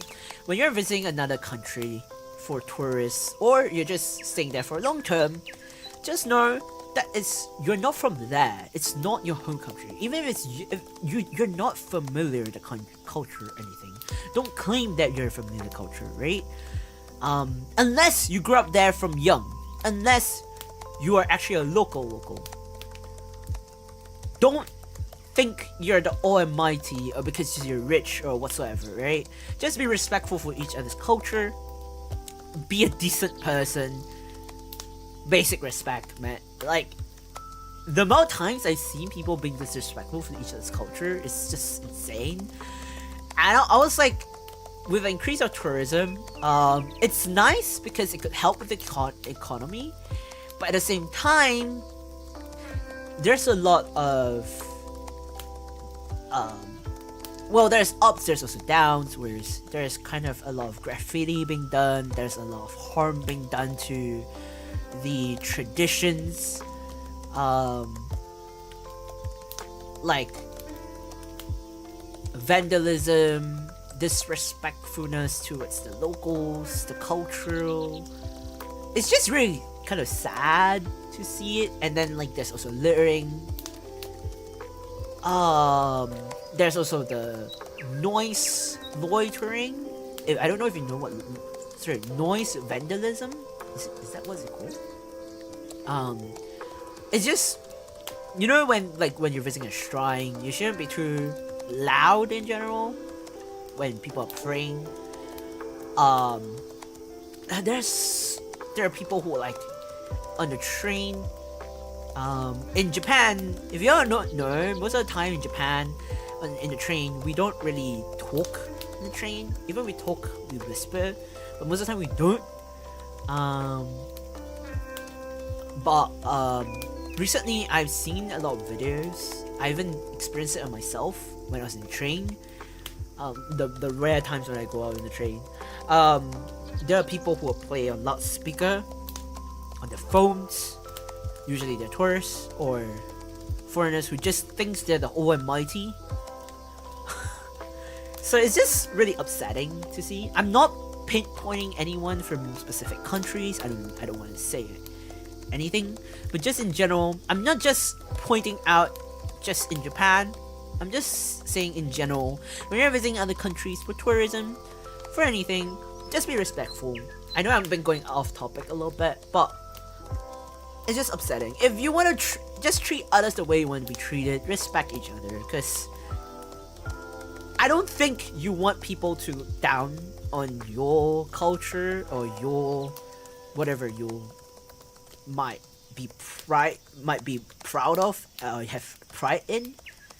And one thing I know is Japan is quite a very prideful kind of country. They love faces. I think in general Asians love faces in general, not just Japan. Even like most of the Chinese I know, most of the Japanese, Koreans, even Filipinos, they like faces. They like faces. They keep their face. Just in general, most Asians like faces. Okay, I'm not just saying Asians, but most. I'm not saying all. Most. I have to stress on it. Most Asians, or at least most of the people I know who are Asians, like faces. I'm not saying Westerners do not like faces. I'm just saying most. Stereotypically, most Asians like faces, and when it comes to people disrespecting their culture and disrespecting them, they will get offended because usually they have pride. They hold up pride in their cultures, their deep roots, because of the past, the ancestry, so on and so forth. Similarly, you wouldn't like it if people talk bad about you, right? So, respect others about it. So yeah.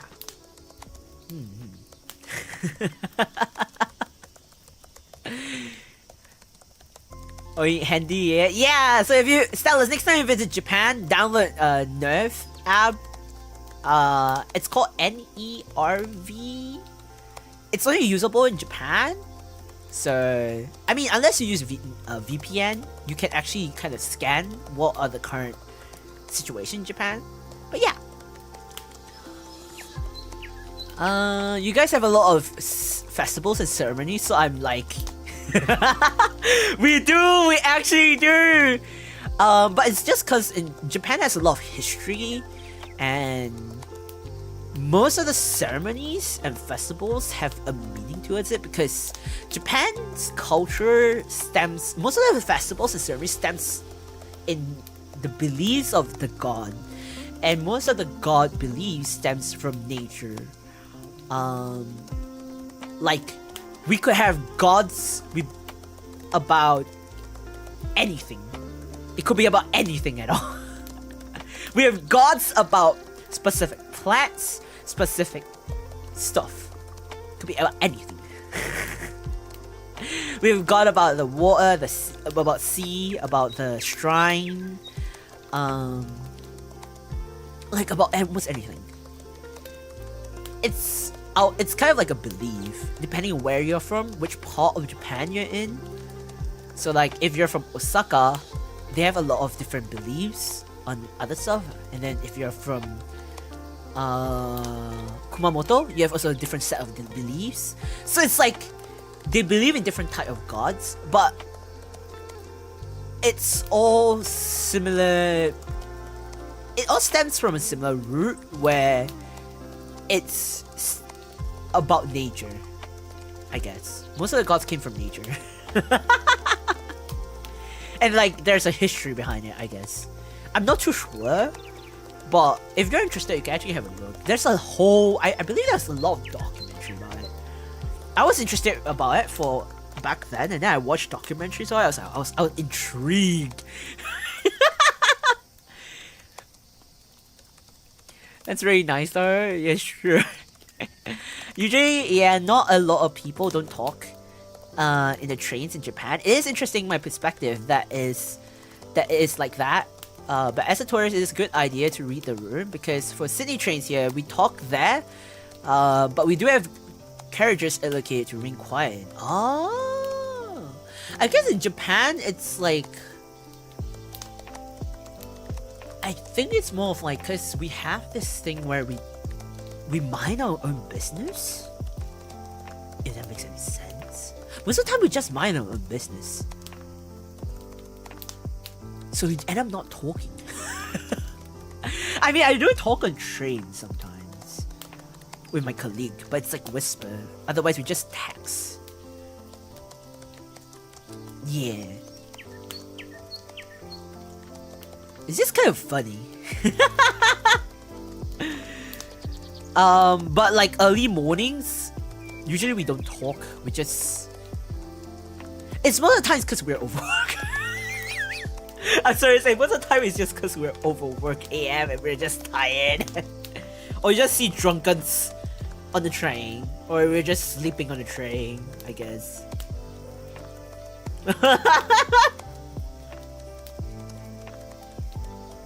I mean, it's not like we're gonna it's not like we're gonna death stare at you if you're gonna talk on the train or anything like that. It's just, if you're doing it on purpose, like you don't read the room, like playing music and being a nuisance on the train super loudly, then of course people are gonna look at you. But very rarely we're gonna do something about it, because we just tend to mind our own business most of the time, unless it's really gonna harm the whole public. But if you're gonna be a very public nuisance, then why are you gonna be a public nuisance in the first place, you know?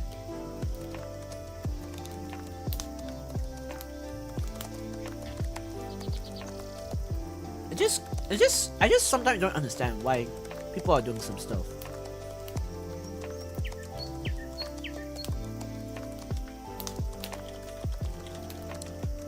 Like sometimes I kind of wonder why people do this and that, but at the same time, like,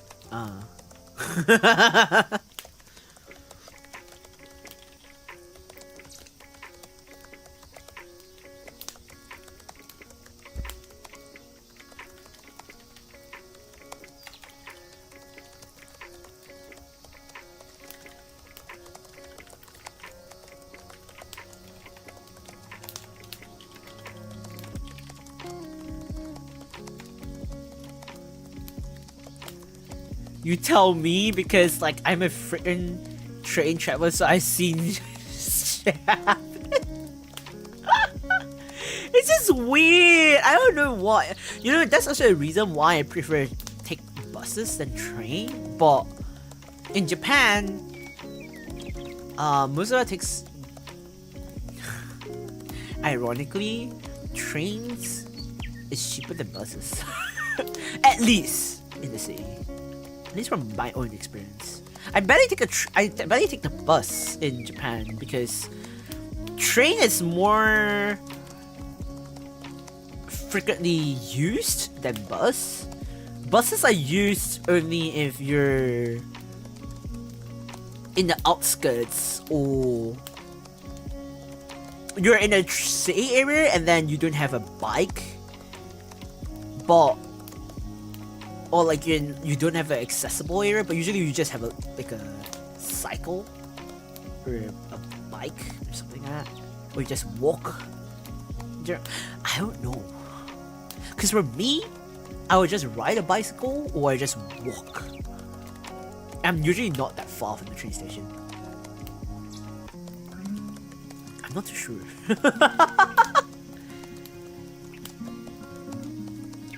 But if I have the options between, but like when I'm in South Korea, I wouldn't really take the train.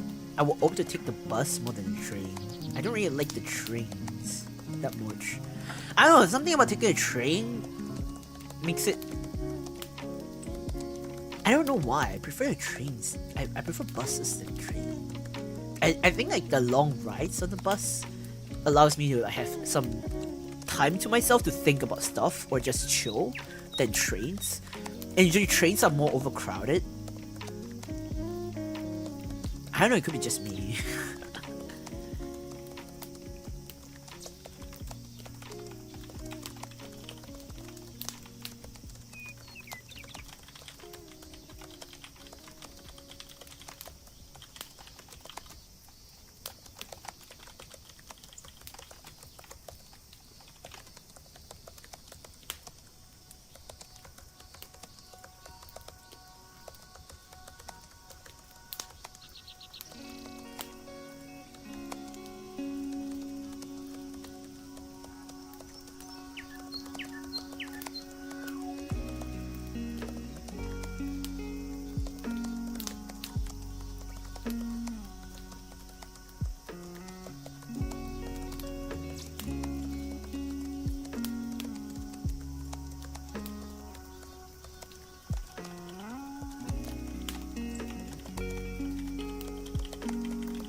It's no offense to a certain location. I do live in a suburb that has a reputation to be dangerous, right?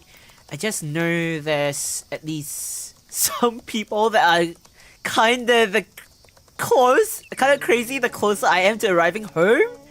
Lamar, most I can do there is put my music louder in my headphones. Buses here are chill, but I don't go on it often though. However, someone tried to ask me out during a bus ride, which was Stylus? You just got riz on the bus? What the? Huh?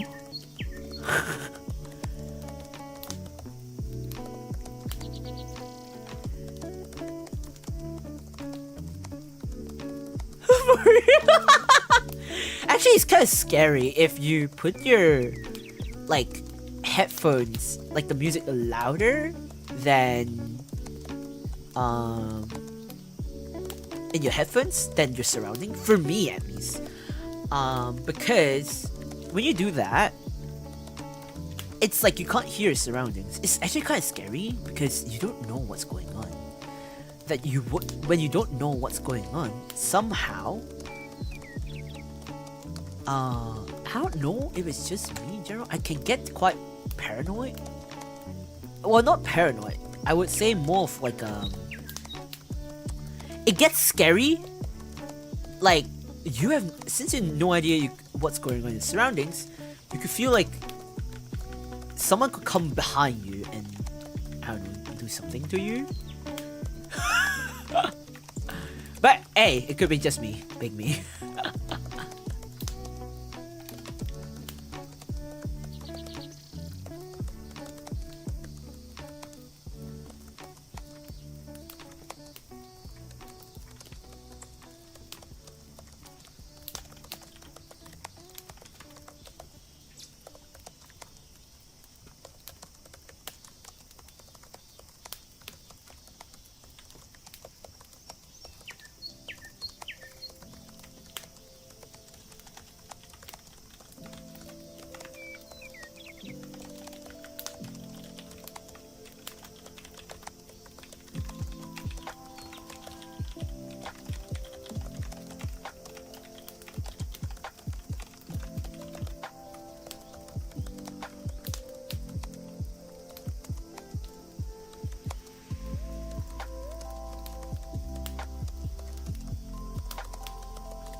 Oh yeah, that's understandable. Yeah, I think if that's, I think it's like the late hour or when there's lesser people in the public transport, then my music volume is lower just in case. But in a crowded ride, then okay, I can be chill. I don't know. I think in general for me, I personally would just leave it as this like I need to be able to hear things in my background. Like, I could, okay, the thing is, whenever I put on headphones, I would still have, you know, like, AirPods? Do you call it AirPods? Yeah, I think it's called AirPods, right? When I have AirPods on, you know there's like 3 different settings, right? I think it's AirPods 2? Question mark? When I always have it set where I'm able to hear instead of noise cancellation, because I feel like when I have noise cancellation on, I get I get this very unsettling feeling. Like I get anxious because I never know what's gonna happen, especially when it's like a busy road or anything like that.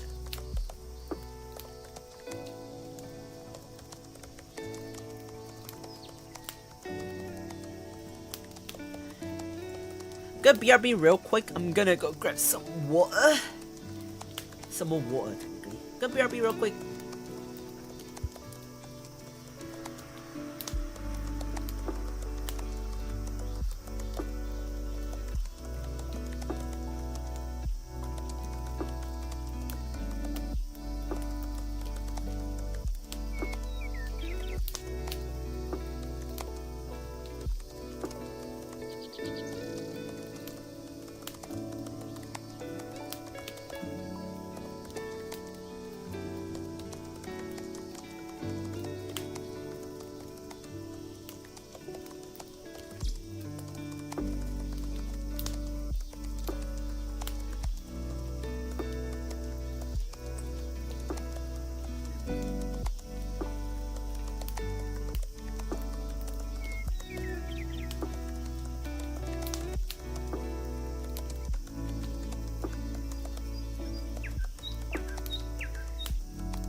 power, I'm back.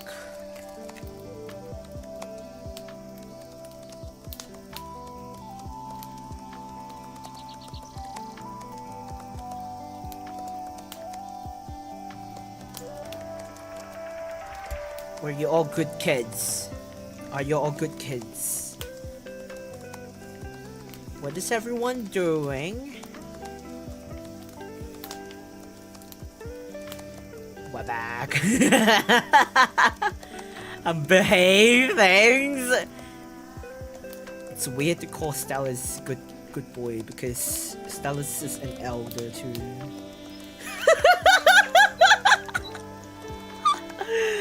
Stella's like an elder. So weird.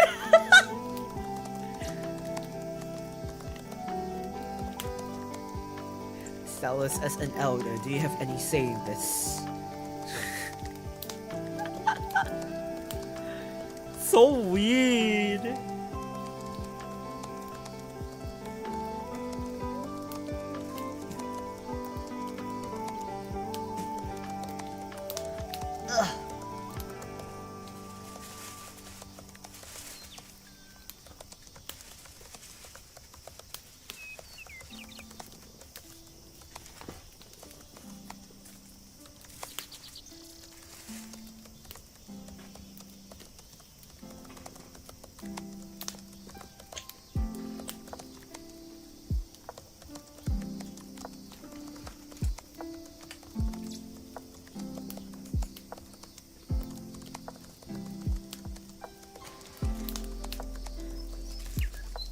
It's been a while since I was what? It's been a while.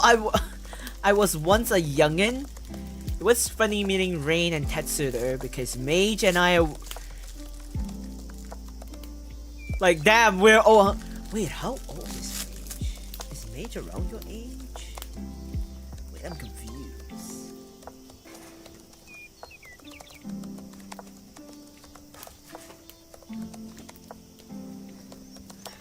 I could have swore Mage was like... No, wait! Yeah, okay, wait! Mage is older than Rain and Tetsu, yeah! Because I know Mage is younger than you, for sure. Mage would say he's younger than me, but I don't believe it. Wait, what? Wait, Mage is older than you? No way. No freaking way. You're kidding. Cause I could have swore Mage was like, oh, I'm like around Stella's. Hey, damn it, I dropped something. Hang on. See it. Where did it go? Hold on. Let me grab it real quick. Ah! I sound like a old man when I do this. For frick's sake. I hope nothing else dropped. Oh, Jesus. Ugh. Ugh. Okay, got it. For frick's sake. Sweat age.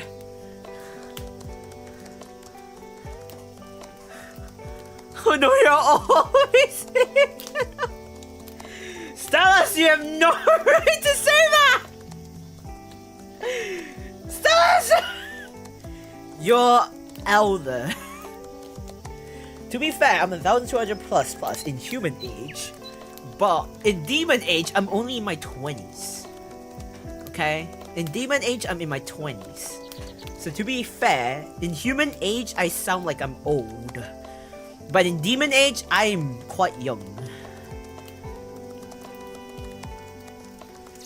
So I have a fair reason.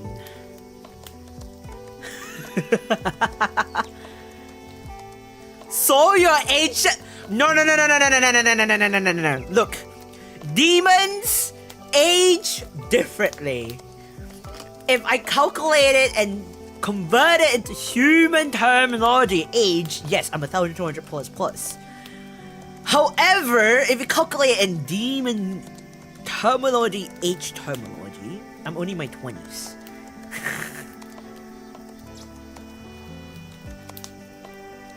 So I'm not that old.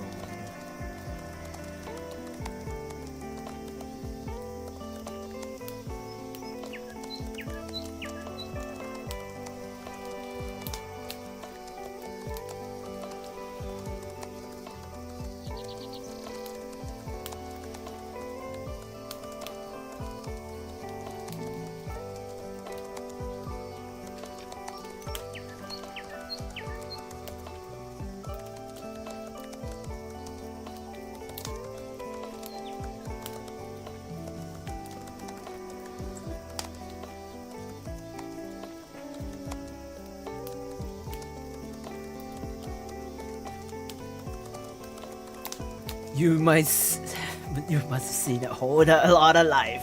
What was life like in the 1800s? You don't wanna know. You don't wanna know. 1800s.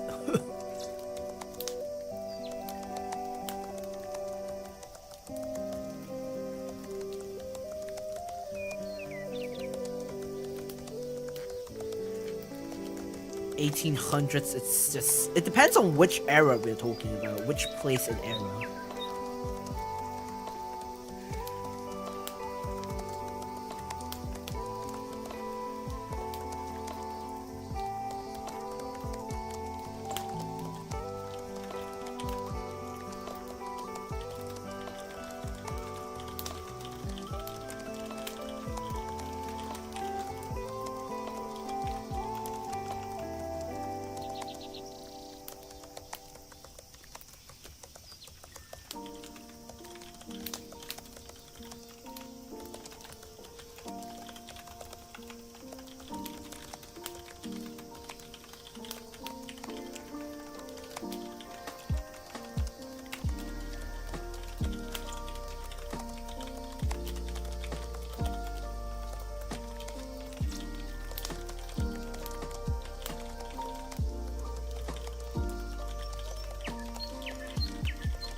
I got a grade A in history once, so I'm curious. Do tell me an era you know. Bro. Technically, to be fair, 1800s, you're talking about my life where I was just born-ish. 12 minutes break before the next batch of devils arrive. I love the fact that Senya calls, like, the kids that she had to take care of devils. Also, don't mind the sounds, because I'm... Oh god, the game lagged. There we go. Yippee! Nice.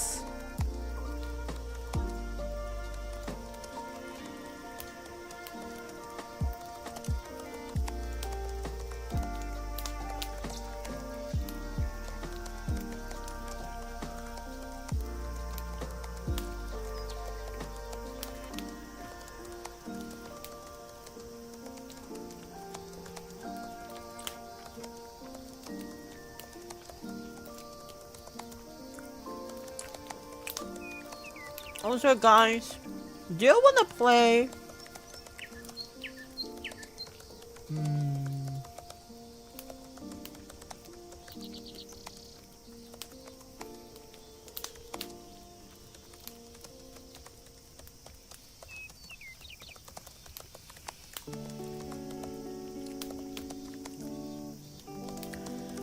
I'm thinking of opening WoWs on the weekends.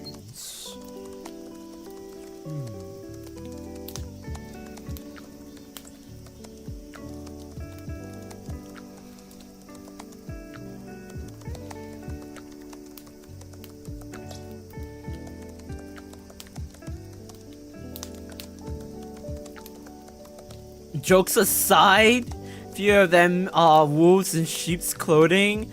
That's insane. The way you're calling them wolves in sheep's clothing. Holy moly.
Run a program on my PC. I'm hoping my OBS doesn't crash. Holy, praying so hard my OBS doesn't crash.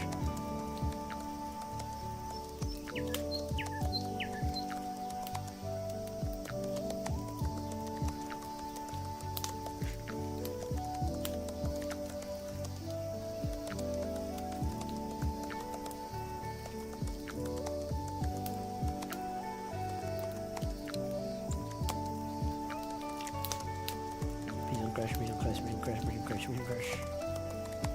Oh! Thank God. Okay.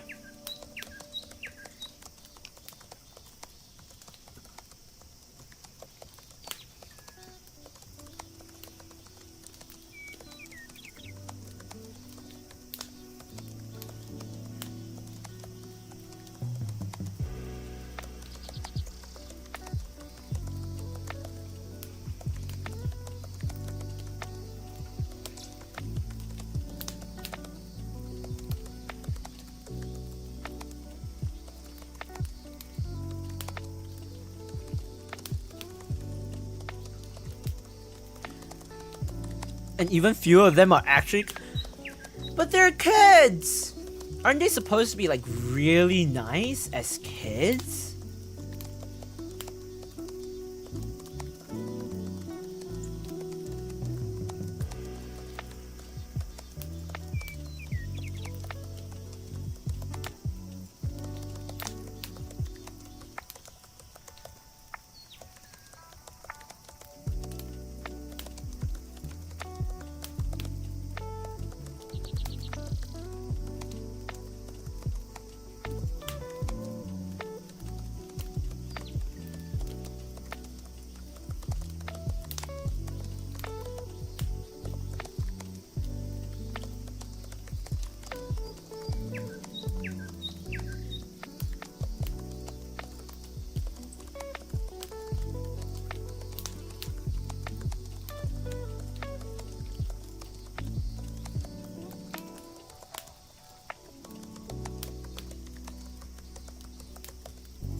kids nice.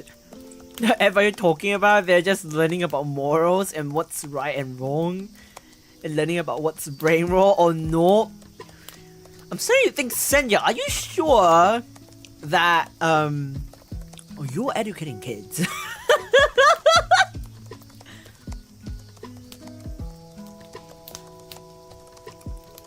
I think you are, but you're also coping really hard right now. You're like, kids.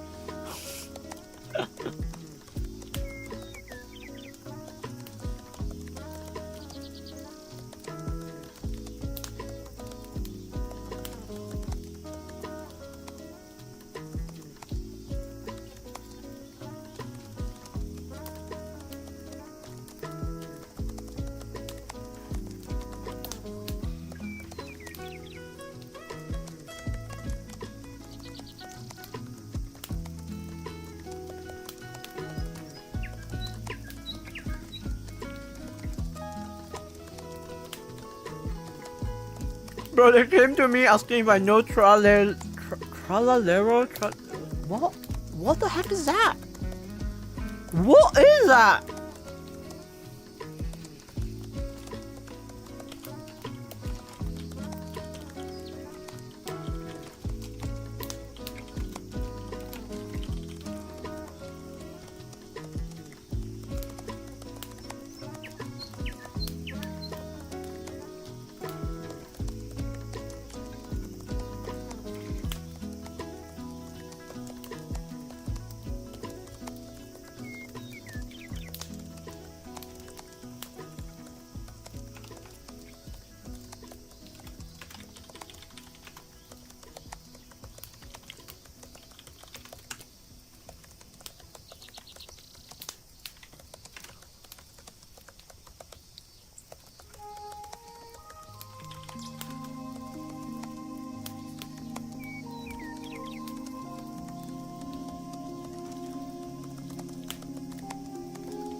I educate them English, not morals, so so you'll be like, listen kid, I only teach you English language. I don't teach you anything else.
So yeah, I spent most of the time telling them not to bother another student, so no English until the very end of the time. So wait, you are supposed to teach them English, not morals. But they're just bothering each other to the point that you don't actually teach them English. You just tell them not to bother each other until the very end of the session, and then you start teaching them English?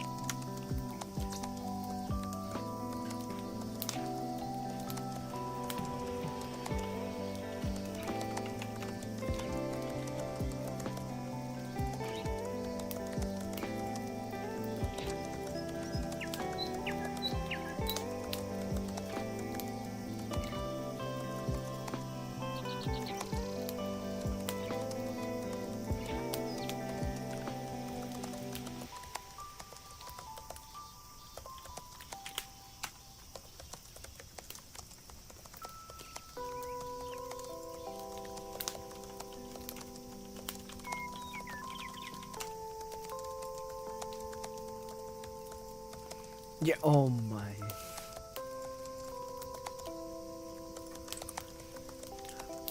I will. This is why I'm never dealing with kids. I will be like so tired to deal with kids.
Okay, next batch of devils in the into progress of becoming decent future people. See, all the best, all the very best. Gumbo, I'm dealing with them. I swear every time.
4 minutes break. My my brain is hurting. I came here to heal. Senya? Hello, son. How's work? It's okay. I'm just trying to get as much things done. I mean, it's progressively better. Like, I'm being productive, so that's a good thing. How about you? Are you being productive?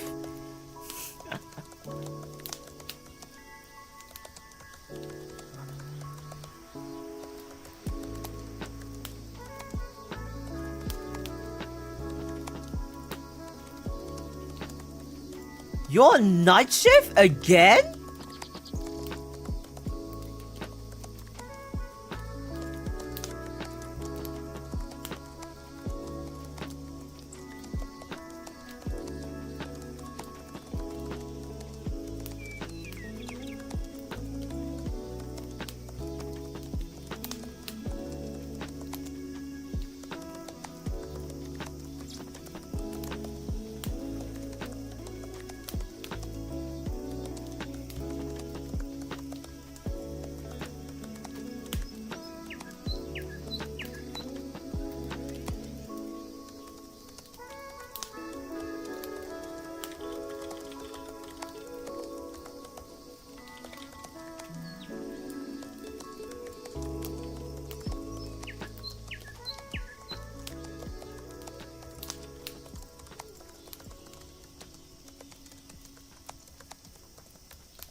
What do I feel like?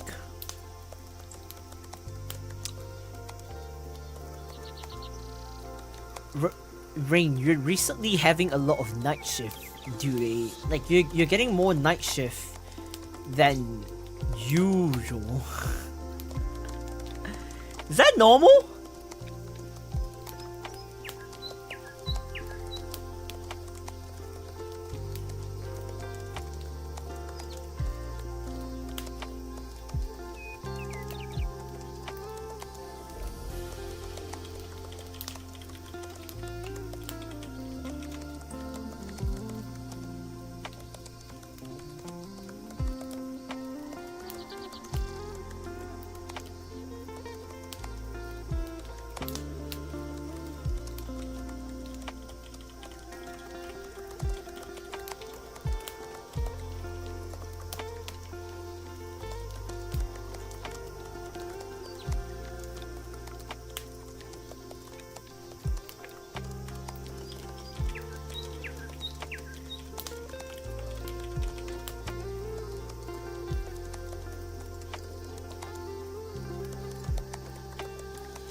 No, I'm dead. Don't die, come back. It's so weird. Like, recently, Rena's been getting so many night shifts the past entire month. It's so abnormal. That's just weird. Cause normally he's been doing like a morning shift. I mean, for me, it's like for us technically, it's good in a way that because that means that he will be able to like go to bed later. Because, you know, time zones and stuff. But then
sorry, my phone dropped.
gonna BRB real quick. I'm gonna go to the washroom.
I'm back from thy washroom.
Hello, Pui. Welcome to the stream. Welcome. Oh, we have a lovely day on you.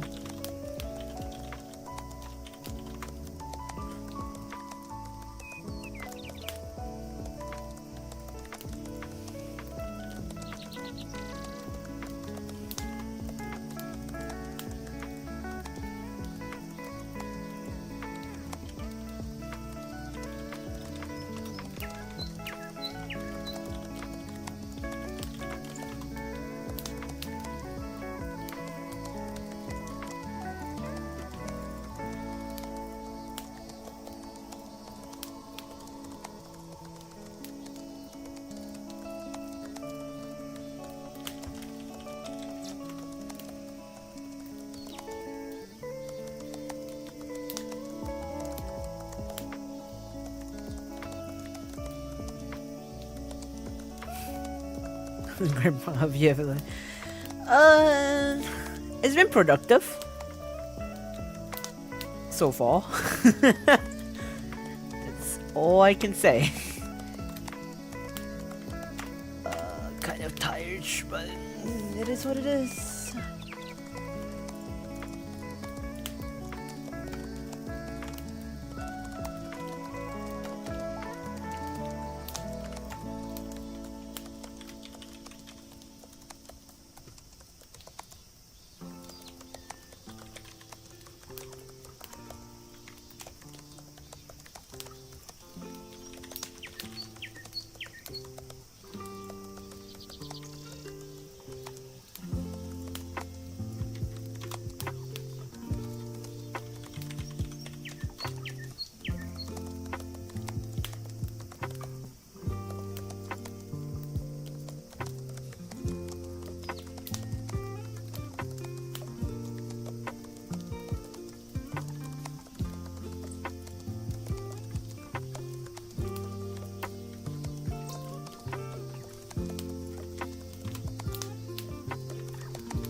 Gamba, I'm dying here. Why? What's going on? Why are you dying? What, from Valorant?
I finally finished work. They have exhausted every mental sanity I have. Otsun, your work, Sanya. Now you can finally go home.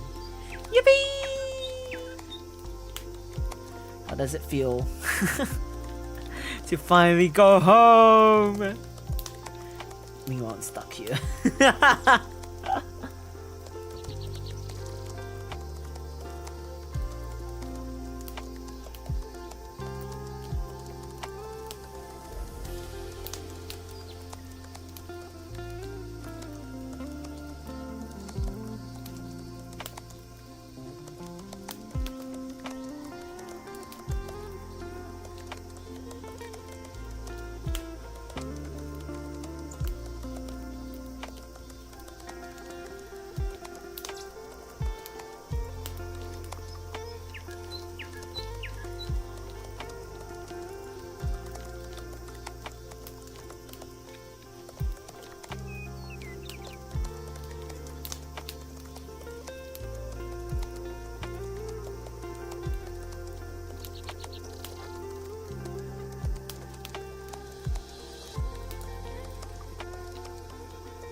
I don't want to walk in the heat though. I'll be baking. Actually be baked, steamed, or cooked.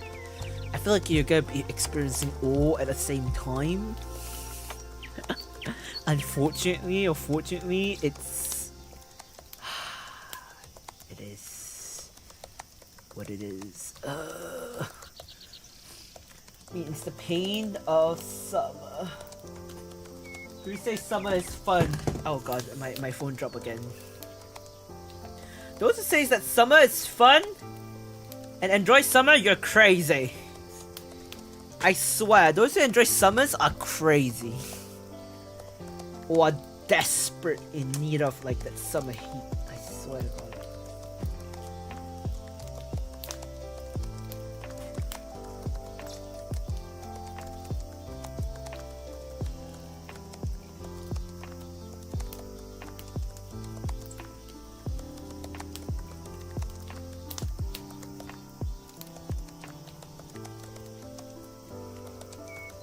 Hello Milto, welcome to the stream, welcome. Hope you have a lovely day, welcome to the stream.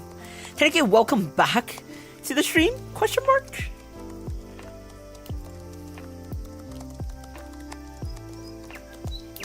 Crazy, I was crazy once. People who enjoy summer.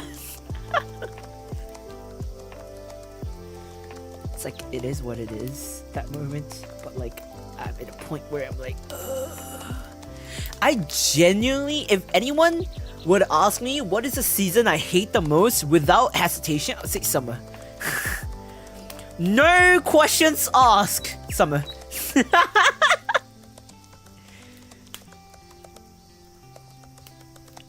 Honestly, summer, like, I don't know if y'all realize this. It's around the same time as last year that summer is the time where I have my most lows. And then this year, it's also the same time where I'm always the most extreme sick. I'm at my sickest moment where I felt the most sick that I could ever be, or I'm the most vulnerable state that I could ever be when I'm in summer. It's how bad summer is to me. Like, there's something that summer does to me that I don't understand what, but it always cruels me for no apparent reason.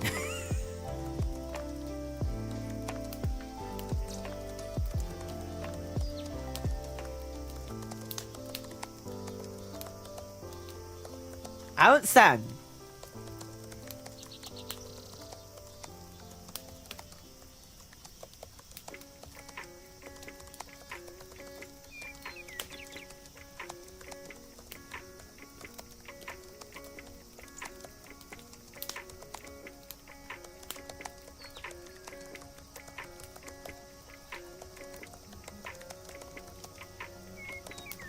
I don't think I will ever understand, to be honest.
Guys, will you all play Reaper?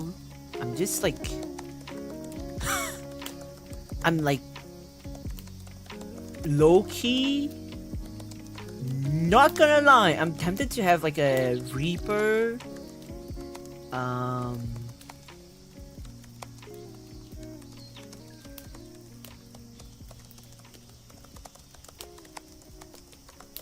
community game. But I feel like no one would be interested to play.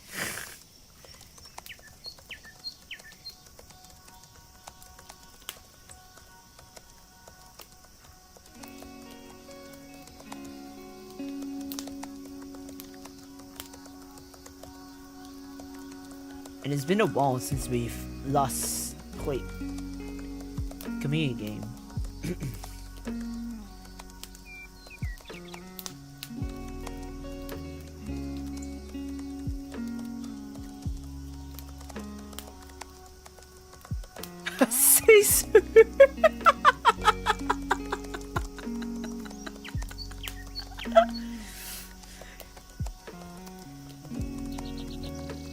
Exactly, I hate summer, I have no words. Took a bit of rest, found a random anime I watched the first 13 episodes of because it was on YouTube and I got fascinated by it. It was nice and cool, so I didn't overheat, thankfully, but I do agree, summer heat is very draining. I think for me, when it comes to summer,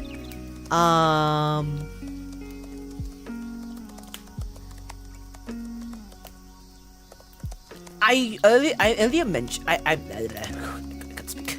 I mentioned this very early into the stream. Maybe I'm multitasking a little bit, so I might not be able to talk properly. But I mentioned earlier in this stream where what the okay. I mentioned earlier in the stream where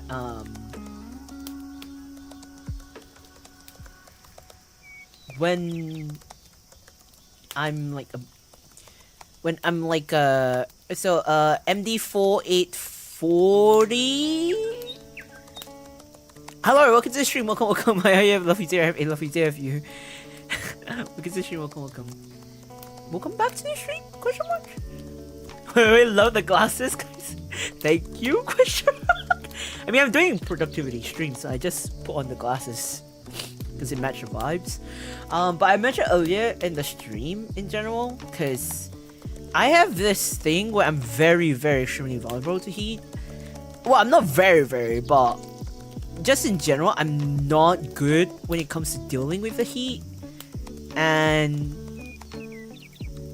on top of that, when I have to deal with the heat, just dealing with the heat itself is really tough for me.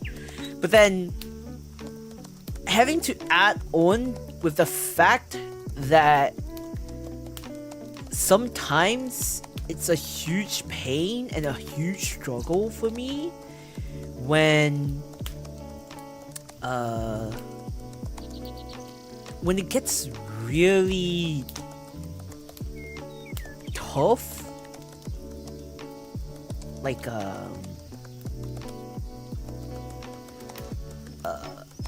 how do I say this? Like, there are times where the heat goes like over the past couple of years, in general, especially, the heat gets really bad, and then I would be like,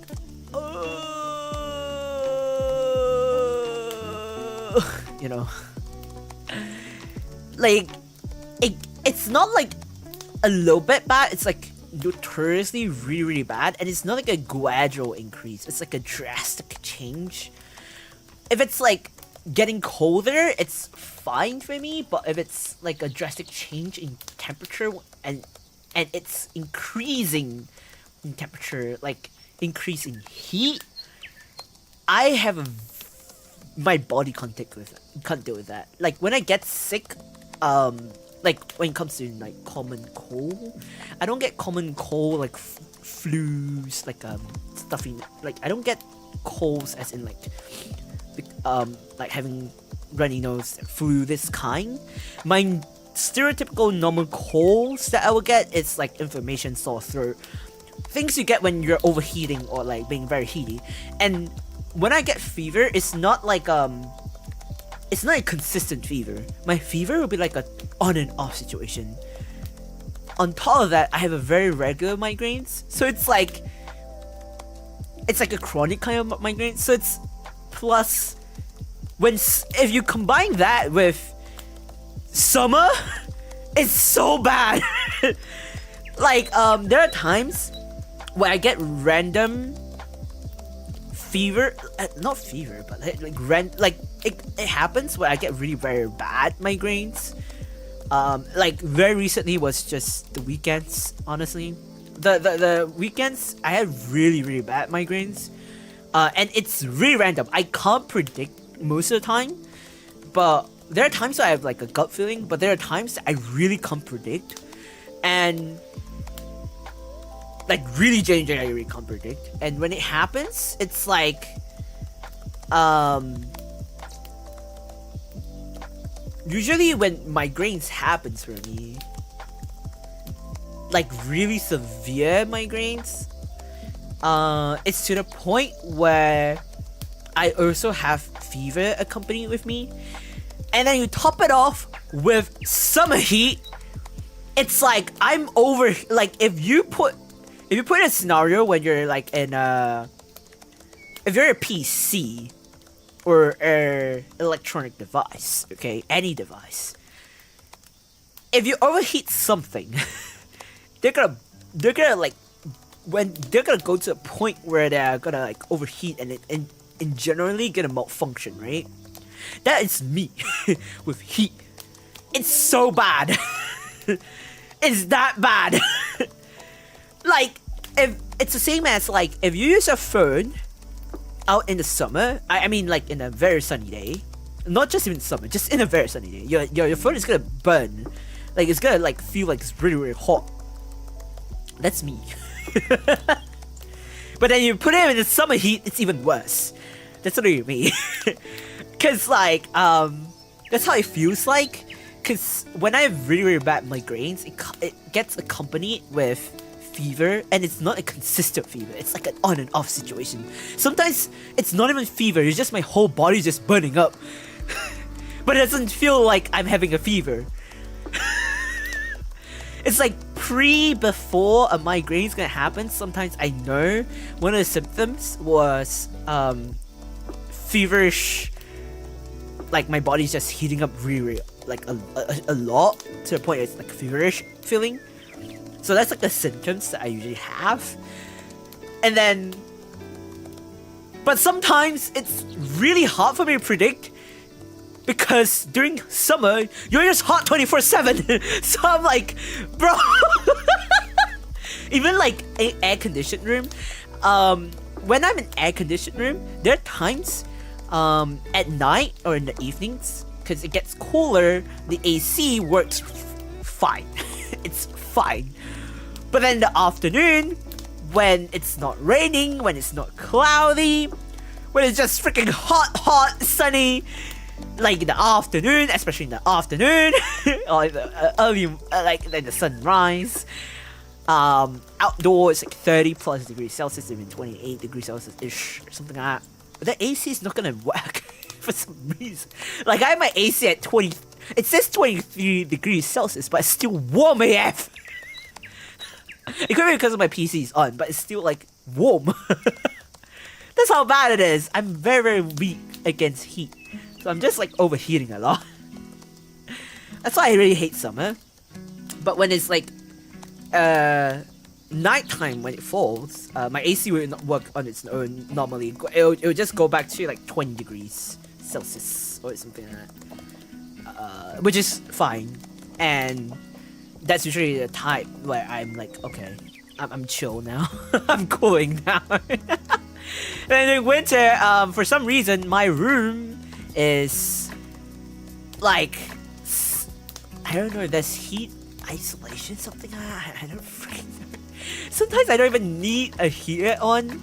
Well, I don't even, okay, to be honest, I don't even have my heater on during winter most of the time, because for some unknown reason, my room just heats up on its own. It could be because of my PC again, but it's just warm. There's heat isolation in the room, at least in my own room where I'm sleeping, my own bedroom. But then the living room and stuff like that, it's just freaking cold. I don't freaking know. But I only turn on the heater because I need to heat up the outside of my room. Anywhere outside of my room is just cold AF, but in my own bedroom it's just hot. It's just warm. That's why I have to leave the AC or the fan on 24/7, almost like all the time or throughout the year. At least when I'm in the house. Cause otherwise, like I don't know, it's just weird insulation in my own room. I don't freaking know why. But yeah, I don't know how it works either.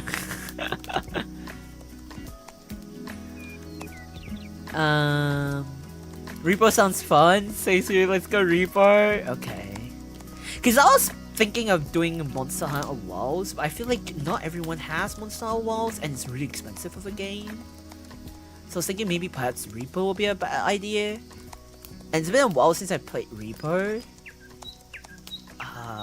And I was thinking of doing it on Saturday, since Saturday is like a very nice day to compromise for most of y'all. Like Friday, so cause like in the US EU time zone, it will be a Friday, and then for the Asia Pacific time zone, it will be a Saturday. So it'll be a good time or a day to compromise rather than a Sunday. Because if it's Sunday, then following my normal stream time, the next day, most of the Asia Pacific peeps will have to work the next day. So yeah. I've been in a stream before, but I'm still new here. I started when you chat in a Tama stream. I remember your name, but I don't see you very often. So I'm like, I was like confused. Have I seen your name before somewhere? I just don't remember specifically. Was it in my stream, or is it in like whose stream? So I was like confused. How do I call you MD? Or is there another way to address you? I made a new OC and it's just Grand Blue Fantasy character. I'm gonna blow up. Wait, what, Rain? Huh? Even devices will just shut off. Exactly. It's just so warm these days. I'm just like, I'm gonna go insane. Also, right now, if you know why the reason why I asked is because I'm currently trying to make a stream schedule, and I'm talking. Because before I release my stream schedule, I would normally talk with my manager what to release. And I don't know how many of y'all. Some of y'all are from Alice's side of the stream. Some of y'all might be from Tama's side of the stream. The thing is, on Thursday at 1:30 AM GST, we're gonna do a peak collab with Alice, Tama, and Atori. It's at 1:30 AM GST. I'm not gonna stream my POV, but I'm gonna record my POV. The thing, that's the thing. So, I think. Okay, you know what? I'm gonna change instead of Monster Walls. I'll change it to Repo. Okay, since it's been a while. I don't know.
Oh no, Manny's son is sick. She's having a flu and she's dying. No.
At least thankfully, so that means that the stream schedule will be released like somewhere tomorrow-ish, or unless I can do it myself. That's fine. But at the very least, at least my Mane-san knows what I'm doing. Do y'all want to do Repo? Cause I don't know what mods there are for Repo these days. What are good mods for Repo? I gotta talk with them. I need to talk with my own moderators. Cause the thing is, ironically, we have Discord mods and they are the fanatics for Repo. They're the one who is honestly, they are the ones who are like obsessively being like, when will Grandpa play Reaper? Or like Solo Reaper shit. I'm like, I'm not gonna play Solo Reaper. I will play Reaper with you guys, but I will not play Solo Reaper. Like, no. My waifu is just sick. A lot of people are getting sick these days. I genuinely think it's the temperature. Sorry, the seasons, like the weather. It's definitely screwing a lot of people up. And I mean, there's that, and there's also like I don't know. And plus like a lot of people are really busy these days because it's the summer. I don't know. The summer's been just very freaking weird. It's so weird, and it's just insane the past couple of days. So it's just I don't entirely know. But yeah, I'm just hoping that everyone who was sick will get well soon. Cause it's like, it sucks to be sick, especially during summer. I would know, cause I'm chronically ill. Anyway, at the very least, okay, I'm gonna do a quick poll for y'all right now. Repo community game night on Saturday.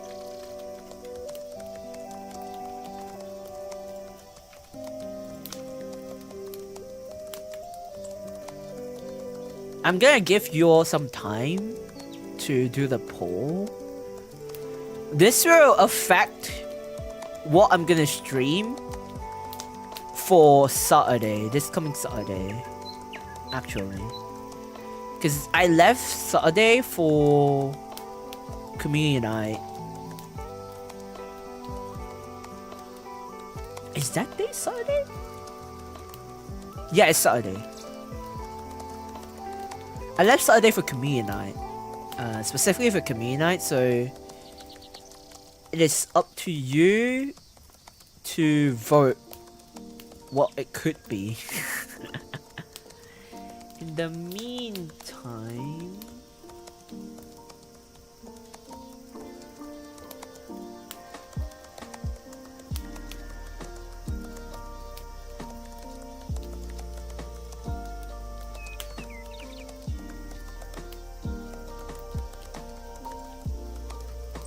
I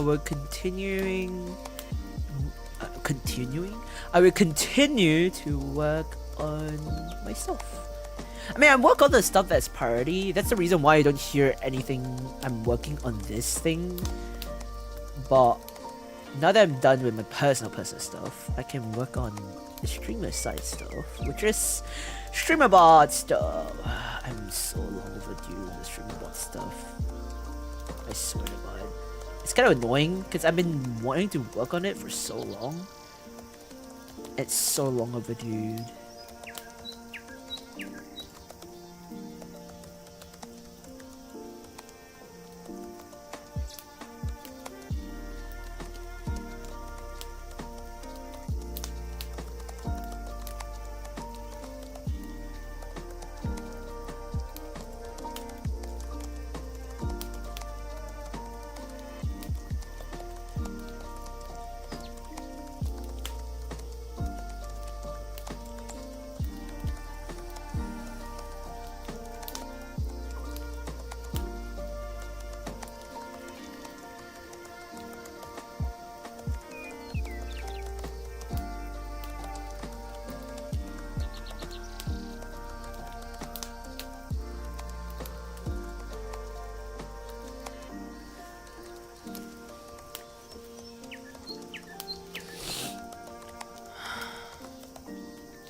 I probably will have to do a Zatsu to mention stuff that I made changes to as well.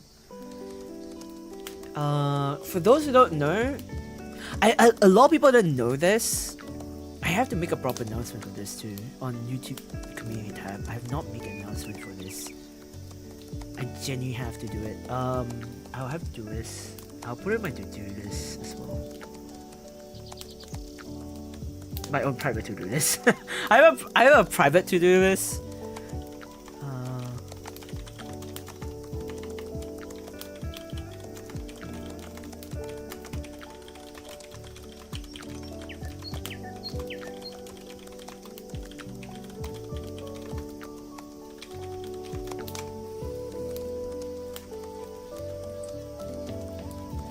On my way home, but oh my god, so steaming hot!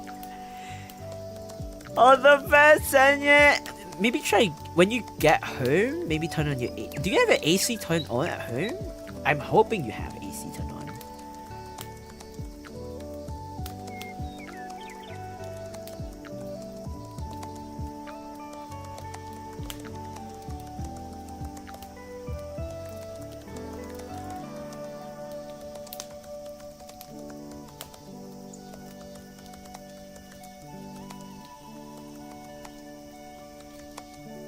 I have AC, but it is turned off.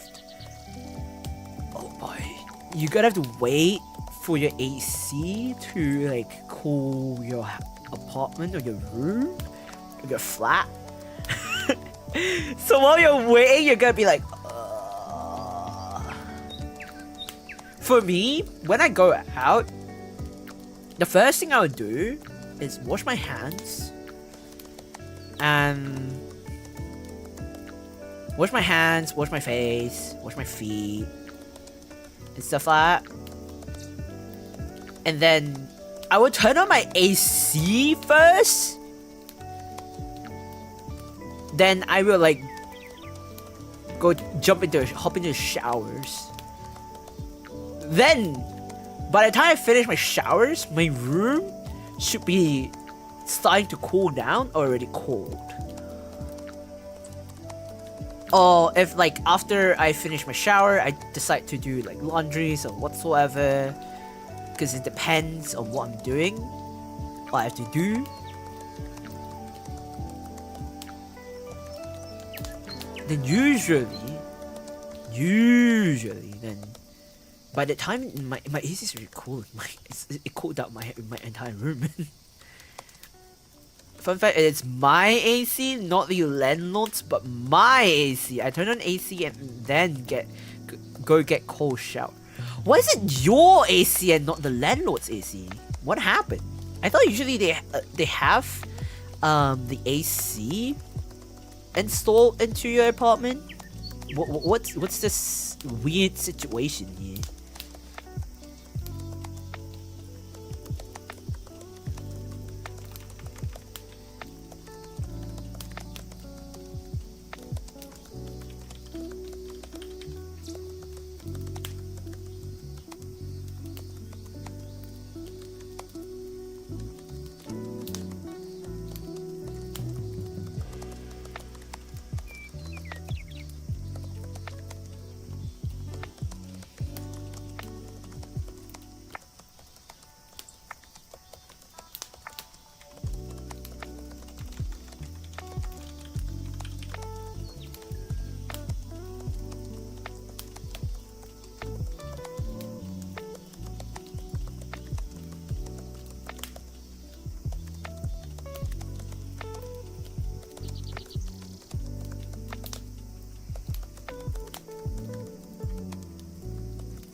So in January, I moved to a new place, but literally had nothing. The person living there before me offered to sell her AC, refrigerator, curtains, very cheap too, so I bought.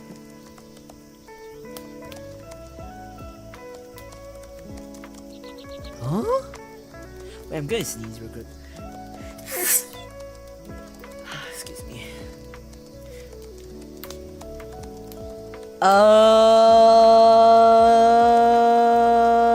I'm kind of confused. Let's do Tuscany. What is that in Tuscany about that? I'm kind of confused because literally have nothing. How is there literally nothing offered in your room?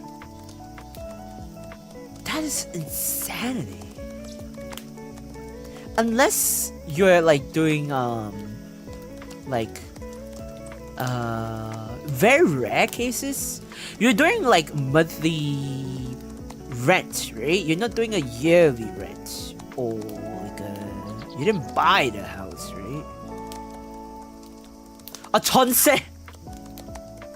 Yeah, okay, that explains a lot now. Okay, if you're doing worse, then I would like, okay, then yeah, that would be weird. If you're using 전세, okay, that explains a ton. So yeah, you gotta start off with that off the bat, not like, oh, it's. I was like, what? You're being scammed. Holy moly! I swear.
Not gonna lie, I prefer Warse. I mean, I can see why some people prefer that, and then why some people prefer. Okay, for those who don't understand, this is just context for those who do not understand what Warse Chonse is. It's a Korean system for rent, I guess, or like when you're like living for apartment. And so what it means is Warse is your monthly rent. You pay a monthly rent to the landlord, and then it's like a typical thing where you pay, like, you're technically borrowing, you're kind of renting So the landlord rents out an apartment or whatsoever flat, whichever that you're living in, and then you pay the landlord every month at a specific price of whatever they include in. It could be with utility bills, it could be with water, appliances, it could be whatsoever. But usually with RawrSoda, which is the monthly rent, they usually have some stuff included, like ACs, laundry machines, refrigerator, that's already available in the apartment, because RawrSoda or flats with RawrSoda, it's usually for people who are just temporarily living there for within the contracted period of time, which is usually like average of 2 years ish, and then they'll move to the next apartment, so on and so forth. Or it's just monthly rent, basically. The deal there is just monthly rent. And then chonse, which is more usually viewed as you're almost quote-unquote buying the apartment, but you're not. You're technically almost like you give like a not down payment, it's like a, you pay the landlord for the entire contract period. Wait, is it chance? Is it yearly or is it a contract period? Because I remember it's contract period.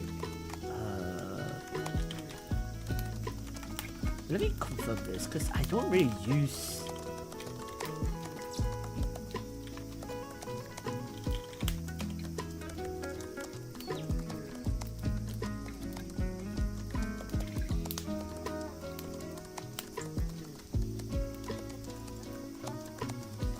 Oh yeah, it's a one-time deposit.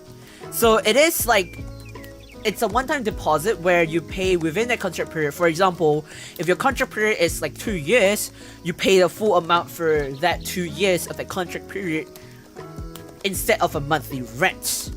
Some people find it more worth to pay chonse because you don't have to pay a monthly period of having to worry about every month you have to pay for your rent. And technically, if you think about it, when you do the math, chonse is it's cheaper than RawrSoda because it's almost like installment payment. Usually, you know how installment payment is technically you're paying more when you sum up everything overall, like overall total payment, right? It's similar like that. However, the amount is obviously really expensive. It's a lot. And usually for chonse, it's like it's an empty apartment. They usually don't have anything inside because people who usually pay for chonse are people who usually typically permanently resides there or resides there for a long period of time, treats it as a permanent home. It's just really, really expensive, and people who usually plans to stay there for a long term or whatsoever just stays there a lot. So that's the TLDR version. So if I simply put, RawrSoda is a monthly rent, chonse it's a contract. You pay the whole, you pay the lease rent of the contracted period. Yeah. Either way, both, if you're thinking about down payment, both requires you to pay down payment anyway. So if there are any damages in the apartment that the landlord leased the apartment to you for, or wherever flat that you live in, any damage or anything, they will be deducted from your down payment. So you technically don't get the full down payment if any damage was found in, you know, the apartment when you move out, that is. You could have a very nice landlord, you could have a very bad, or like a landlord that's just a pain in the ass to deal with. So it really depends. I don't know.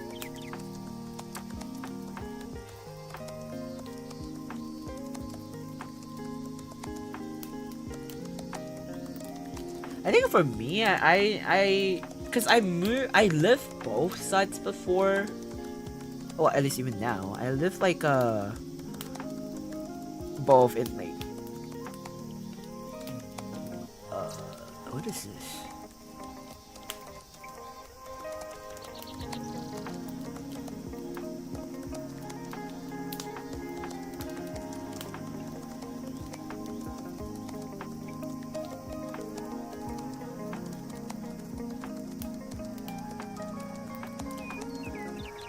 Huh?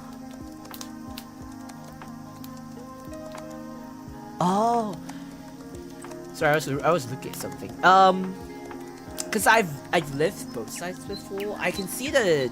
I never lived in Chonsei apartments before, like lease deposit kind of apartments. Cause you had to pay really like hefty sum in general. That's just the reason why I don't deal with it.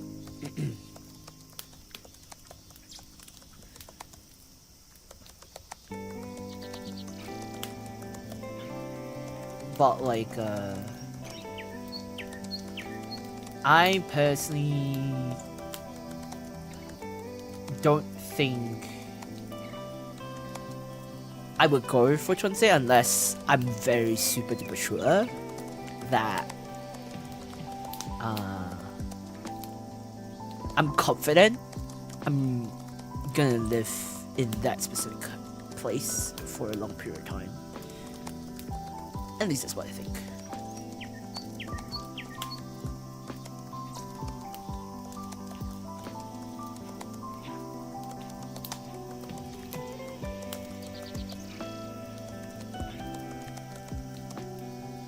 Oh my god, my eyes.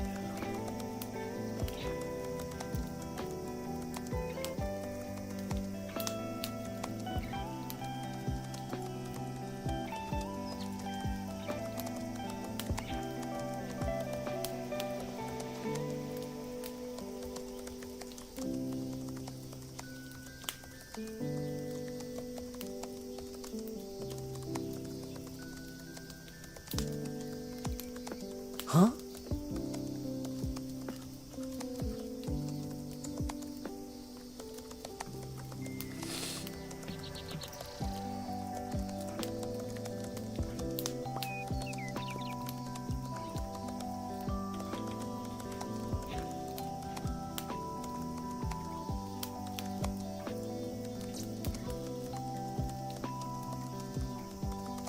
I feel like I have a lot, a shit ton lot of like announcement to make, but I feel like I need a proper Zatsu for this, and it's been a while since I've ever done proper Zatsu.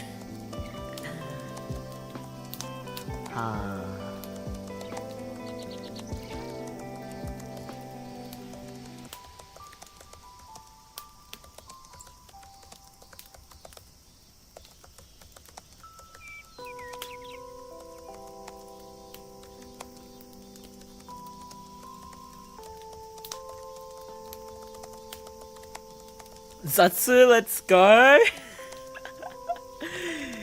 I genuinely think that's a lot of announcements that I have to make. I just haven't really gotten the time to make it. Like, announcements to make. I never really got the... I realized I've never really done a lot of Zatsu. Proper formal Zatsu. But technically speaking, if you think about it,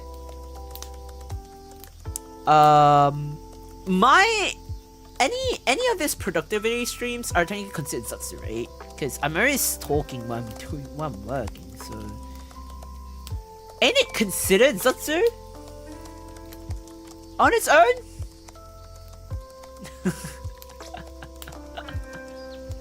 Is it not?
Whatever floats your boat. Interesting. We'll see. Hopefully, if things turns out okay, then...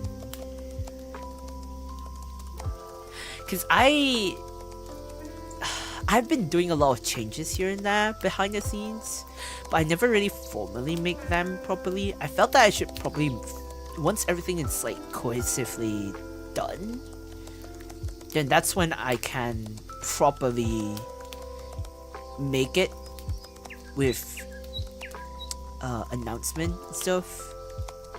And on top of that, I feel like there's so much things overdue that I owe you guys, like owe everyone in Spectre's community. So it's just like, I feel so bad that I'm delaying so many stuff, and I owe everyone so many stuff because, especially like in the past month or two, and so it's been really rough. So it's like, it's sure hard to deal with stuff.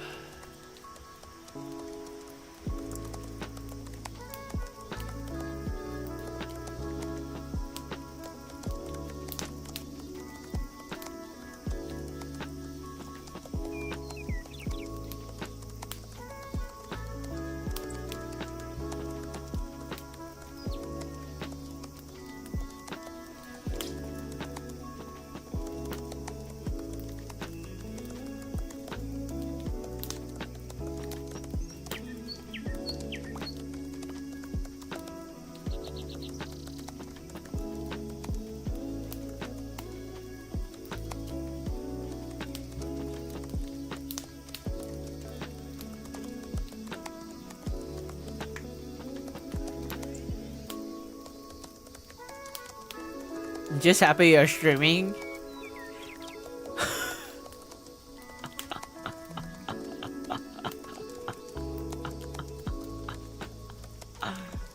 Ha ha ha ha ha.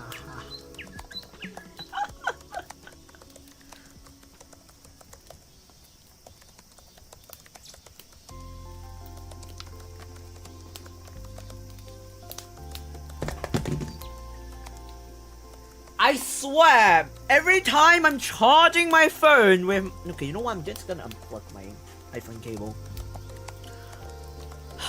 This is why I use the other cable to charge, but it's charging something else.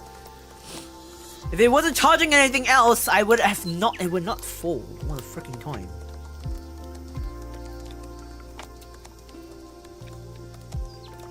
Okay. So... It's very ironic, because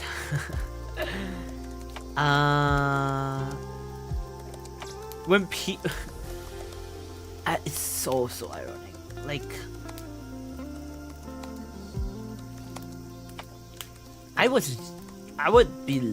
don't like to keep bringing things up where I keep saying things like, oh, I was originally not gonna stream anymore, and so on and so forth. But I don't want to like I don't want to like really like lie or like be, what do you call it, sugarcoat things.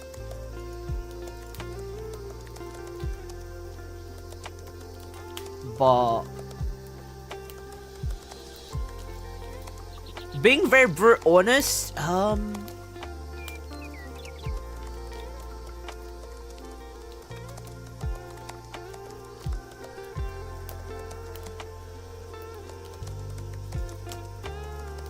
remember there was a time where I said like I'm trying to figure out what am I trying to say, because I'm actually genuinely multitasking. There is a specific time where I said like Isan would have been like my last what do you call it, project and whatnot. I wasn't lying when I was saying that.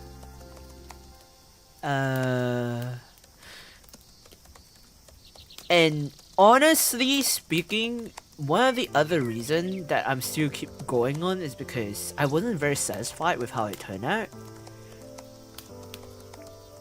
So I'm just trying to push on to reach satisfaction. And on top of that, I'm also trying to do... I want to at least... If I'm going out, I want to go out with a bang. You know? Like, I want to at least go out with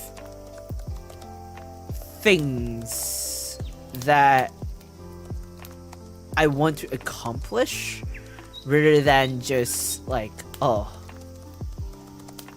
well, I just want to leave now, that kind of thing. I don't want to do that. If I would do that, it just doesn't feel for me, it doesn't feel satisfactory, you know, it doesn't feel satisfying. I feel like you don't, I feel like, as someone who is a fan of VTubers and have experienced a lot of their Oshis, I don't really think a lot of you are, I'm any of your Oshis, but, or Kami Oshis in general, but also, I also don't think, I just don't think so, but it's also like, I feel like if I were to leave, I want to give you like a proper closure or stuff, rather than like an open closure kind of thing. And even if I were to like, you know, leave, it's more of like, I would leave with like a...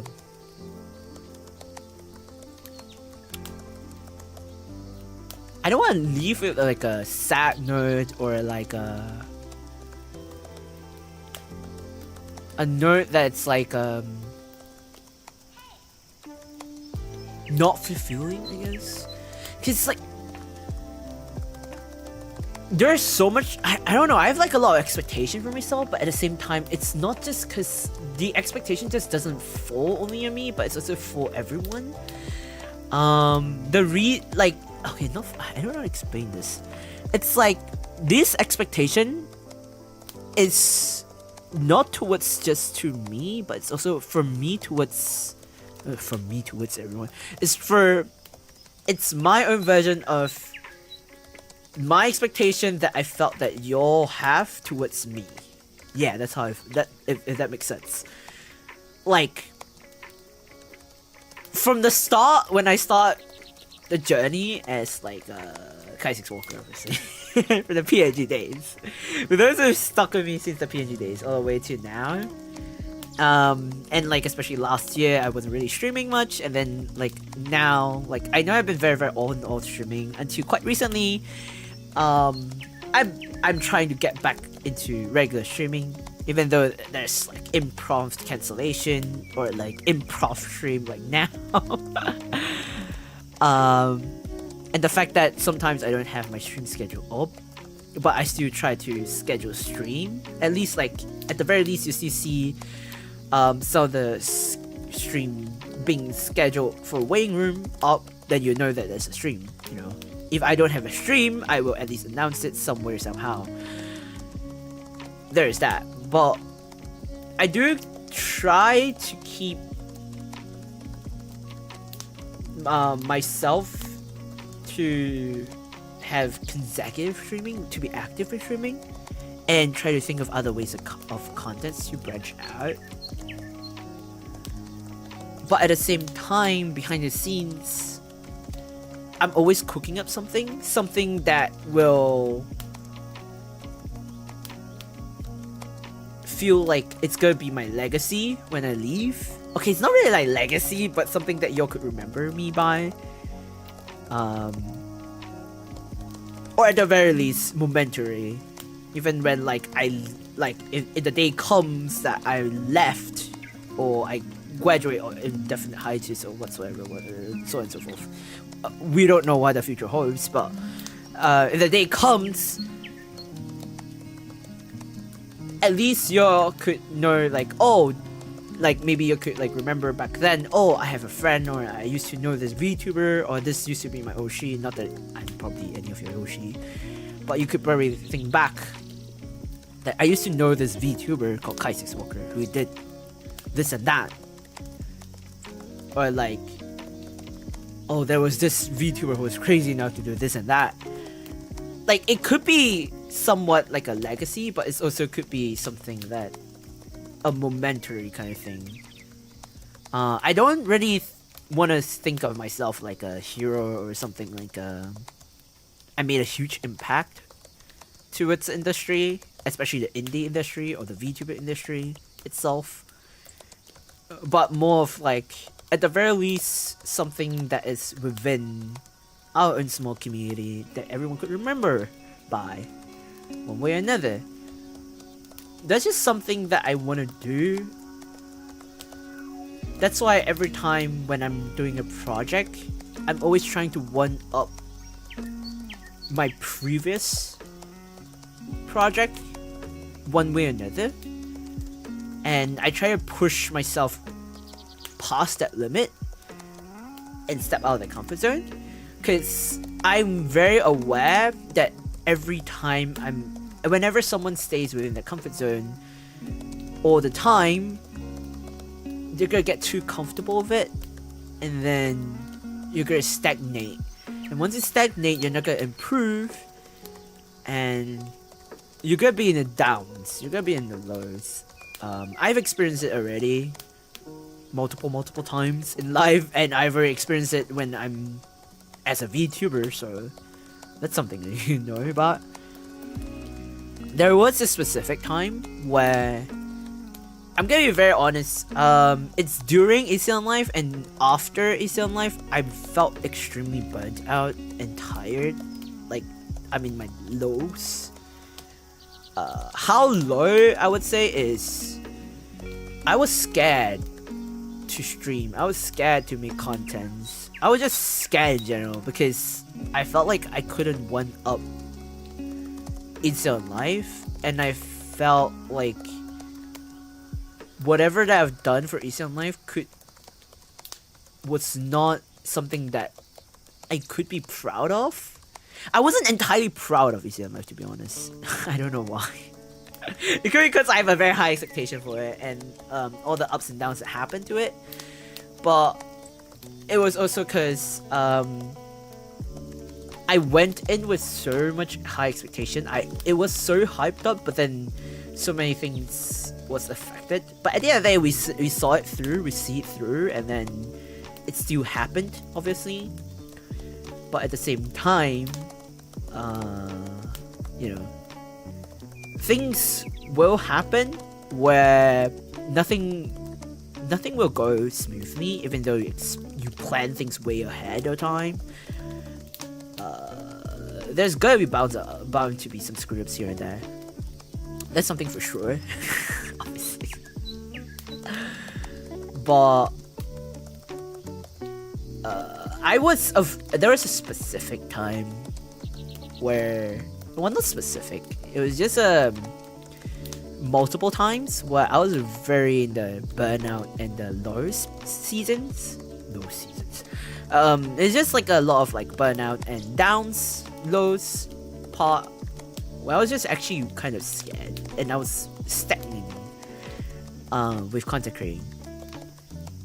And even though I was still planning and thinking about what to do and cooking up what to do after ECM Live and during ECM Live, to be honest, I was afraid to take action to do stuff. I could say stuff, I could plan stuff, but I was afraid to take action to make it happen because of whatever that happened in ECM Live and whatever weird stuff that's screwing on my mental. Like, I'm being genuinely honest, that's the things that was going on in my head. And I don't know how many of you realize this, but I think Red Midnight knows this pretty well. People who are closer to me will probably know this even more.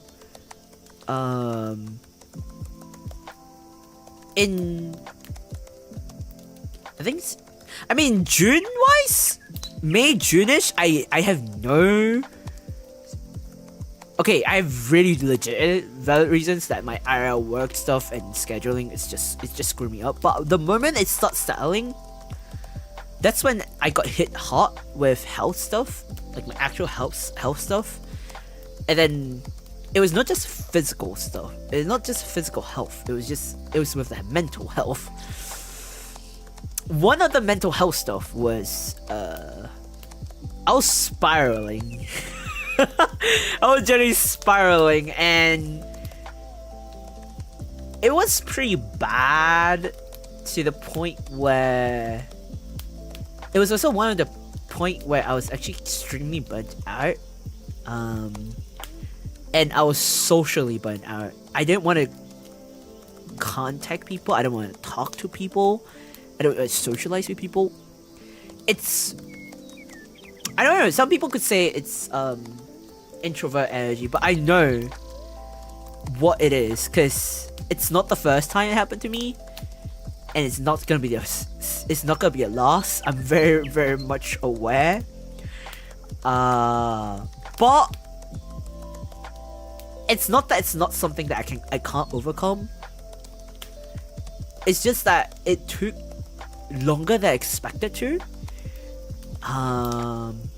And the whole stuff, plus the whole toll on like planning a huge event and like the stress, the fatigue that built up with the IRL stuff. Because to fund for Easy Life, it was it actually exponentially exceeded my original budget more than by a lot. I can't tell you specifically by how much, but by a lot. That's all I can say. Even to this day, I'm still like spending that is in relation to Eastern Life because, yeah, I don't gain anything out of it. By the way, for those who think like, oh, Eastern Life, if you plan for those who think that planning a 3 concert is easy, or like I'm planning out for cloud or stuff like that, or I even released a merchandise for profit, you're extremely wrong.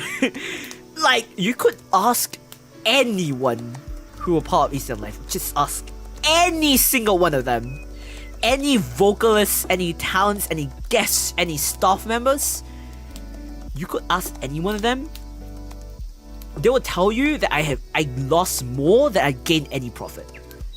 I literally gained 0 profit.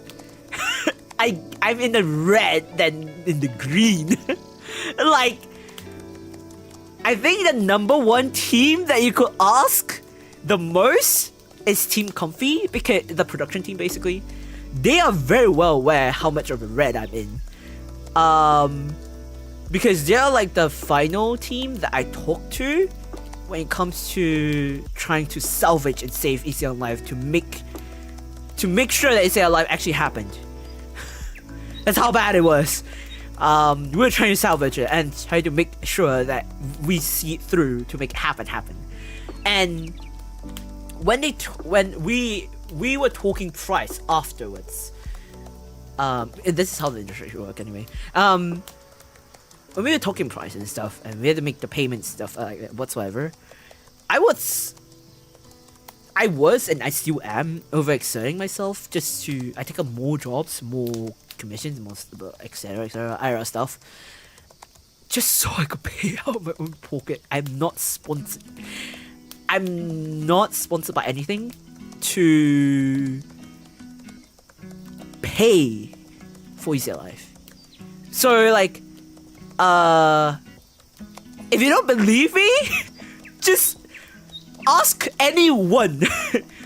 I have like the entire, like, you saw Easy Life, who were involved, right?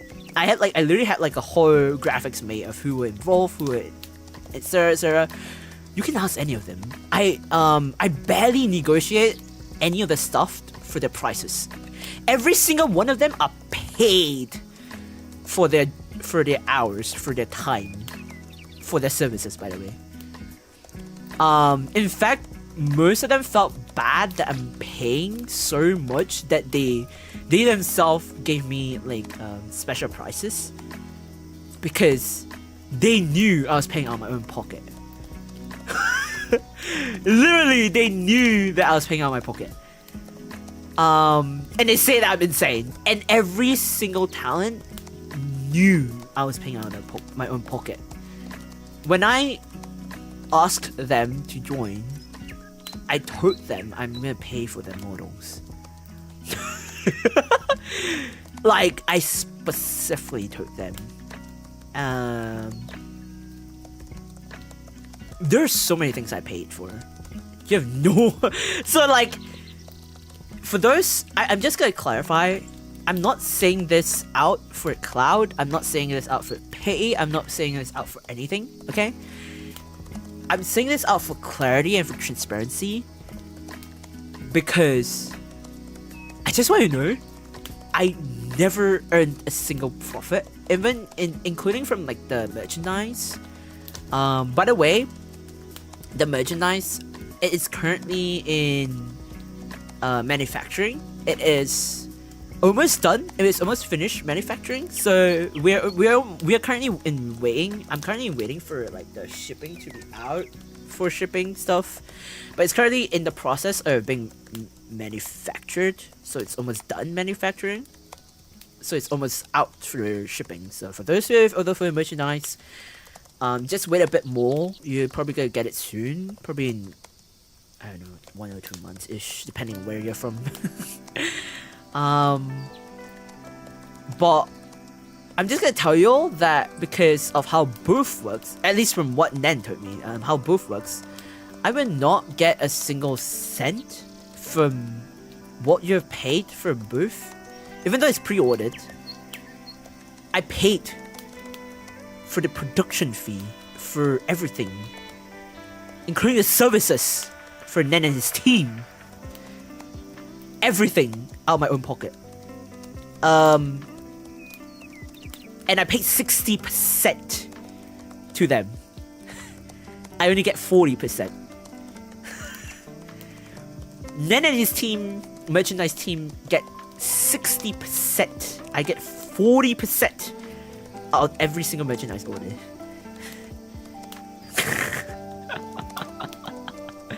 So I barely get anything in return.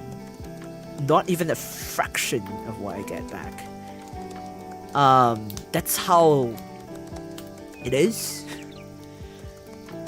And how insane it is I don't even get the sum at all until 3 months after it's being shipped out officially. Once the order is cleared and done officially by Booth, 3 months later, then I will get the money that Booth has. And Booth has something called tax, Booth tax or something like that. I don't know if that's what Nen told me. After there's the tax clearance stuff, and then you have the conversion rate stuff. I don't get much. And then they have that 60% cut, and I get the remaining 40%. I believe they gave me like a spreadsheet of how much money I'll get. I'm gonna be very extremely transparent on how much I get based on what they said to me.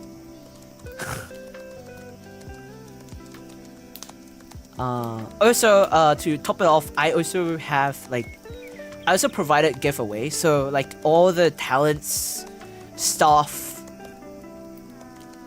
they all each have their own set of merchandise sent to them, including the artists who were involved in the making of the merchandise. They will have their own set of merchandise, because I already promised them for that.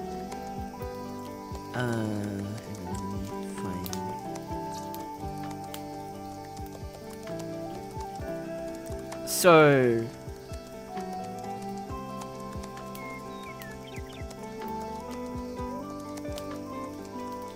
wait, I'm trying to find it.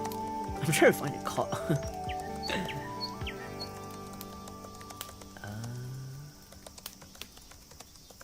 Oh, there we go. Okay, so if we talk about in USD, at that point of time, that conversion, based on that point of time of conversion, I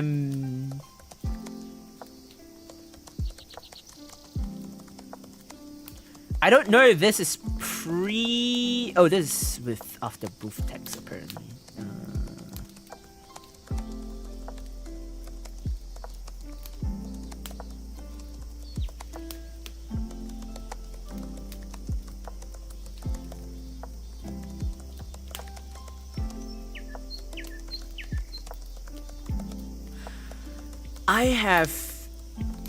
I only get $267.49 USD. That's not even a fraction of what I spent. On the other hand, this is 40%.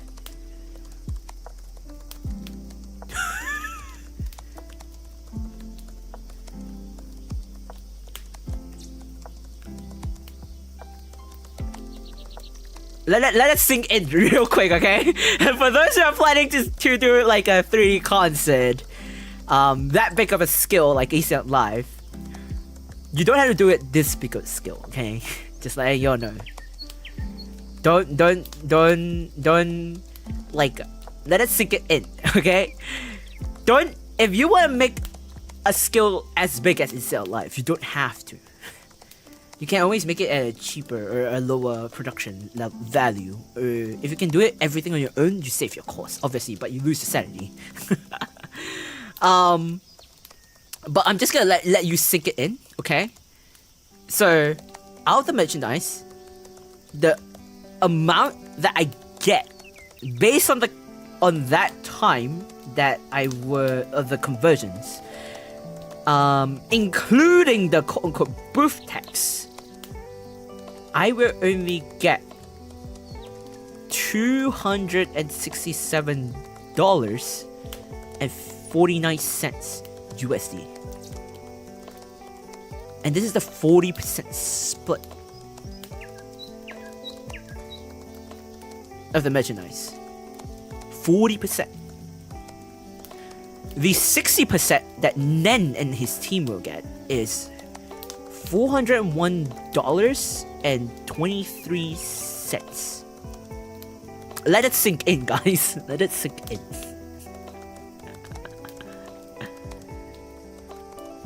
Holy shit, right?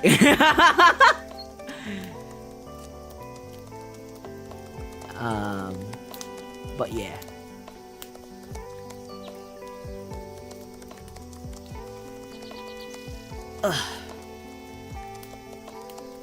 So I'm practically in the extreme red. So for those who think that I'm actually doing for clout, for profit, for gains, whatsoever, number one,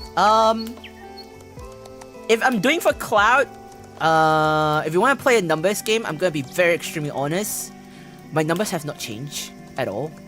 In fact, if I really want to grind on numbers, I would have done it easily in a different way. I would have grind extremely just purely on Instant Life, but I did not. I would play with the influencer numbers, and for Instant Life, I would have recruited bigger people, not just smaller influencers. So no, I'm not doing it for clout. I don't care. Number two, if I'm doing it for profit, I would not be in the negative. I would not spend out of my own pocket with such huge extreme negative. I'm at least, at the extreme, at least more than 1,000% negative. More than 1,000% negative. Okay, so I'm not doing it for profit. And that's including the amount that I'm getting from after booth tax or whatsoever, after the whole merchandise stuff thing. By the way, even after I get the booth earnings, quote-unquote earnings from the merchandise, I practically don't get them in general, because it's already gone because that money it's already in the red. It doesn't plus to any other thing that I spent points in life, so it's already red. It doesn't budge the red, just letting you know. So yeah, so if you're planning to do Easy on Life skill that is up to Easy on Life, you can. My advice: get sponsorship, or do it on a smaller skill. Don't do it like me. I'm just crazy. I'm just too overly passionate for no apparent reason. Plan better, obviously. Or if you like ask how my experience was, or if you need to ask advice, what's so and so forth, feel free to DM me or ask me. I'll be more than happy to give you my own insights of how the experience went. I'm more than happy to help fellow VTubers or anyone who plans to do such an event, because I would very much love the indies or any couples out there who would like to do events like this, because it is a very valuable experience, and I feel like a lot of things could have been done more in the industry rather than just limiting us with the typical stereotypical simplified theory concepts that we see out there. Because in the virtual world, yes, there are limitations, but there's also so much things that we could have tapped into, and I felt like Easy on Life kind of tapped into a lot of things that kind of opened up the door for a lot of things. But I just didn't. I don't think I delivered justice. So if I do a season 2 for Easy on Life, hopefully I'll be able to do it justice. Hopefully, fingers crossed. Wait, let me scroll around a bit. I've seen Zatsudans as streams focus on chatting more than not. I don't think this could still count, but I see it as more of a chill productivity stream because you don't have to be involved in the convos. I mean, I guess so. Because for me, when I do productivity, my break time is thanking my Zatsu. Or I could have the random yapping sessions. But I do kind of want to have a very more focused Zatsu sessions. It's been a very, very long time, and I feel like one of my niche, or one of the things that most of you already really like me to do, it's me having Zatsu. Because I feel like when I do Zatsu, it's when you're the most interactive. It's like when I do Zatsu, it's the most interactive period and the most connection time between us. I get to know a little bit more about Spectres, the community itself, and you'll get to know a bit more about me. And if you want to know a bit more, like, I don't know, wisdoms, insights, I don't know. It could work out. And it's usually the Zatsu that I have more announcements made, more the important announcements made. I do remember, like, back then I used to do like at least once Zatsudans per week, but now these days I realize I never really do that because my hour of work, because I've been always taking up more jobs and stuff like that, and the social barrier of me is just being sucked out. But I would try to at least do it at least once a month. That's something I can promise. At least once a month. I'm trying to bring it back, you know. And then over time, maybe once every twice a month or so. I'm just trying to test the water and try to do things to... I'm doing a lot of testing of water these days to see what kind of things worked out for us and what things might work out for me. I'm kind of like revamping and restarting on how we're gonna do contents more compared to last time, because, you know, times are changing, I'm changing, the community is changing, so many things are changing. I don't think there's a template anymore. And back then, I used to be more proactive and more energized, but I feel like I'm not as energized anymore. I can still do long streams, but I feel like my health is just worsening sometimes. Sometimes it's unpredictable, sometimes it's predictable. So I feel like I need to find a middle ground, that in the case where my health is being very unpredictable, I have something to back up on. for y'all. So I'm doing a lot of experimental, and I kind of want to do some experiments of like recording session of my POV of some games. Like there are some grinding games that could only be played off streams. I kind of want to do recordings of them and then edit it in a way that it's more fun for y'all. But then there are some, and then there's gonna be some stuff that is, I don't know, live stream, where it's more interactive for y'all and more fun for you, I guess, to watch live. So it's kind of like the old days of, I don't know how many you'll remember the older days of Let's Play Through kind of experience. I kind of want to bring that back a little bit, but while VTubing as well. But I also want to implement a hybrid of live stream as well. So hopefully I'll be able to bring that back a little bit, but I'm still testing out what is, kind of.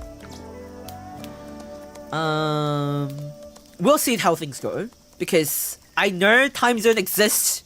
Some of y'all might leave my VODs, some of you might not even watch my VODs, I don't know. But for me personally, as I tend to leave VODs or videos in the background to white noise or just, you know, to watch while I'm working. So yeah, or like lurking streams. So I think it's like very nice to have, I guess. And a lot of you like to say like my reactions are very memeable or like a soundboard like, I guess. So I think like having like Let's Play Through kind of recordings might be fun for you all a little bit, especially for the games that are grindy or games that I don't feel like it's good for live streams, because it could be too lengthy of a series or whatnot. Yeah. I see you as my friend, someone that I'm inspired by through all the works and things you've done, and I know you'll continue to do regardless of where you end up. I don't know. I realize over time, increasingly, a lot of you keep saying that like I'm inspiring you to do things. I don't even know what I did.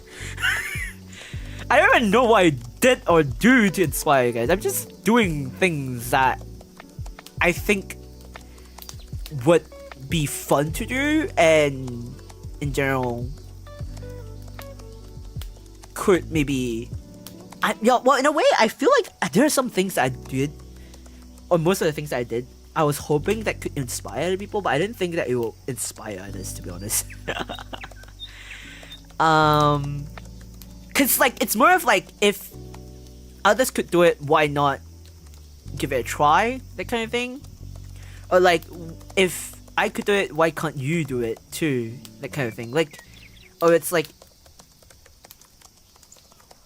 I'm trying to prove others out there wrong, that you don't need to be like something to make things happen, you know. I know a lot of people out there like saying like you need to be a very big person to make this and that happen. Like for me, it was, I think the first time that it happened was the Interstellar Journey, that chorus collab.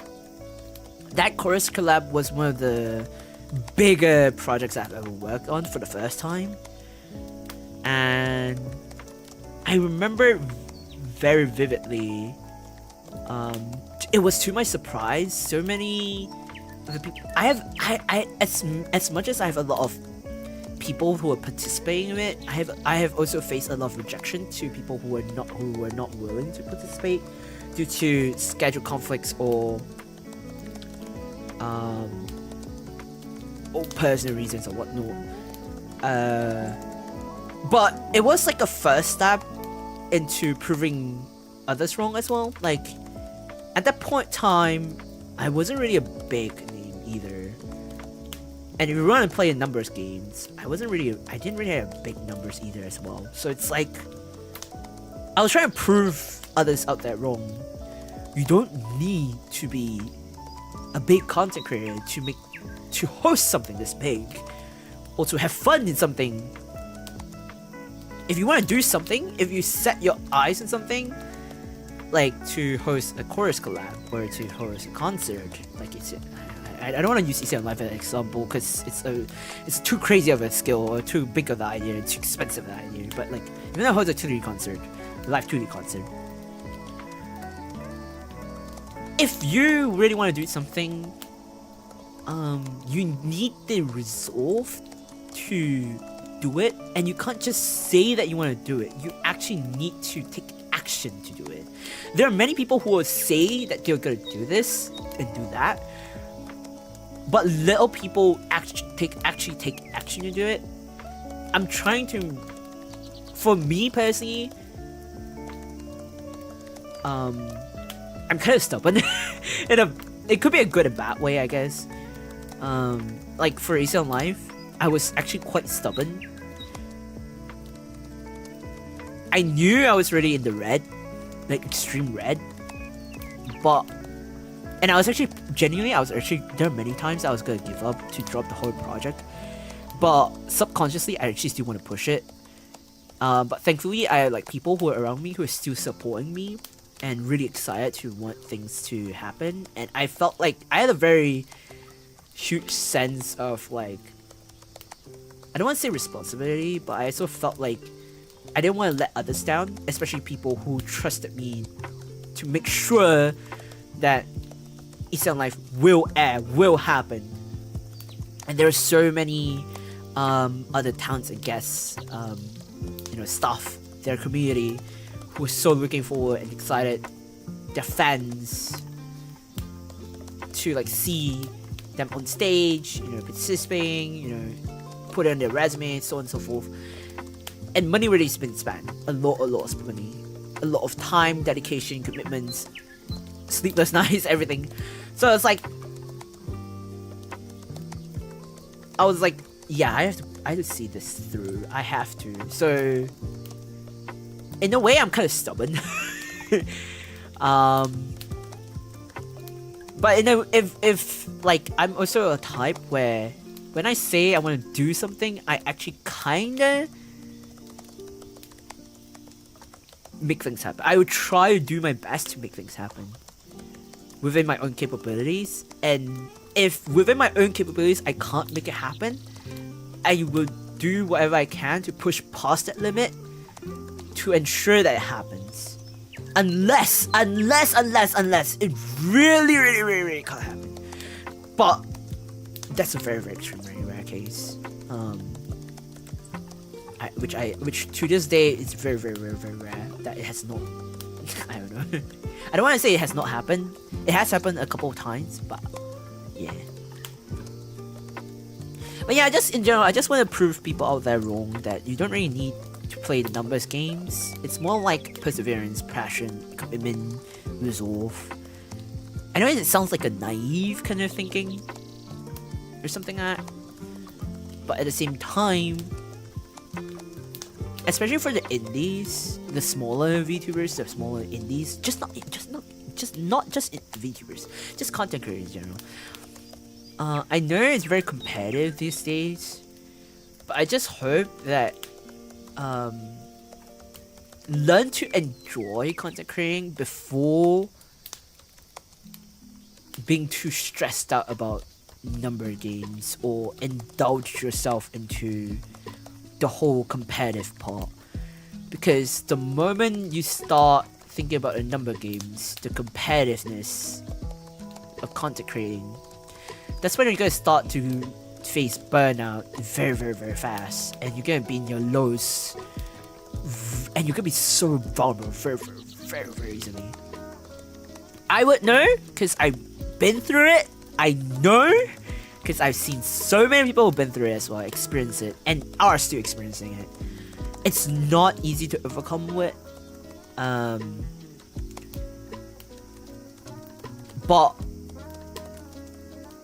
I always felt like the other, not the other way, but like in general, the thing that keeps me going is just reminding and keeping myself grounded in a way that there are still people out there who supports what I'm doing and looking forward to what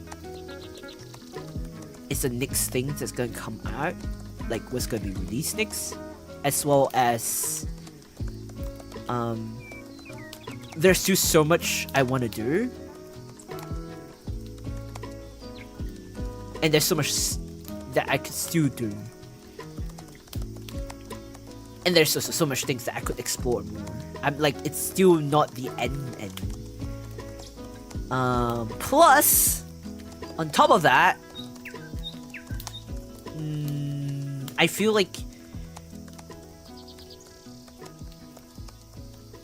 I don't think I have officially dissolved the, like, I still enjoy content creating. As much as, like, I still have that fear, it's not to the point where I'm scared to not make anything, or I'm afraid to continuing being a content creator. Because I don't think I will, at least not anytime soon. I mean, if I am, I don't think I'll be continuously cooking up things that I want to do. In fact, I already have a couple of crazy ideas and projects that I'm already cooking up. I can't tell you what, because it will spoil the surprise.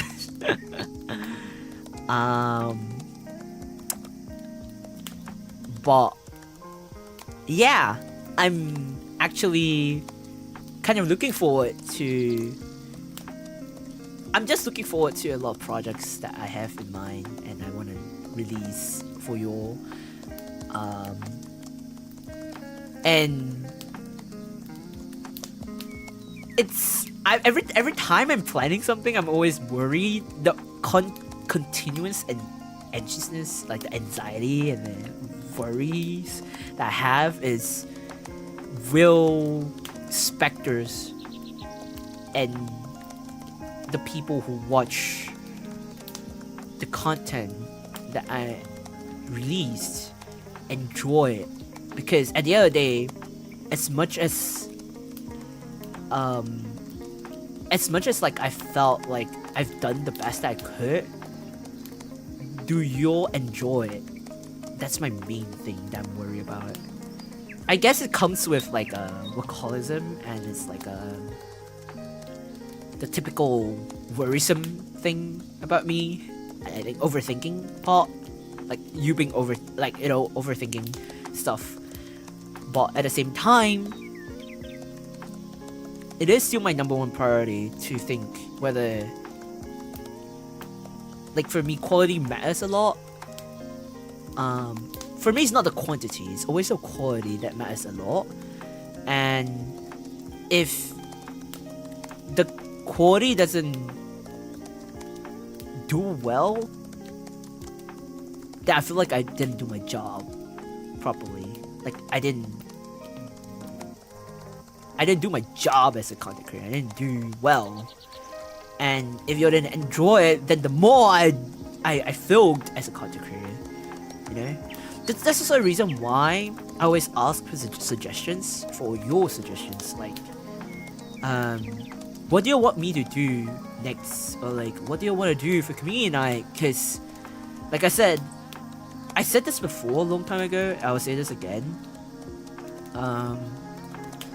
Without specters, without y'all as audiences, the viewers, chat, the community, without y'all, I don't think this channel would even exist.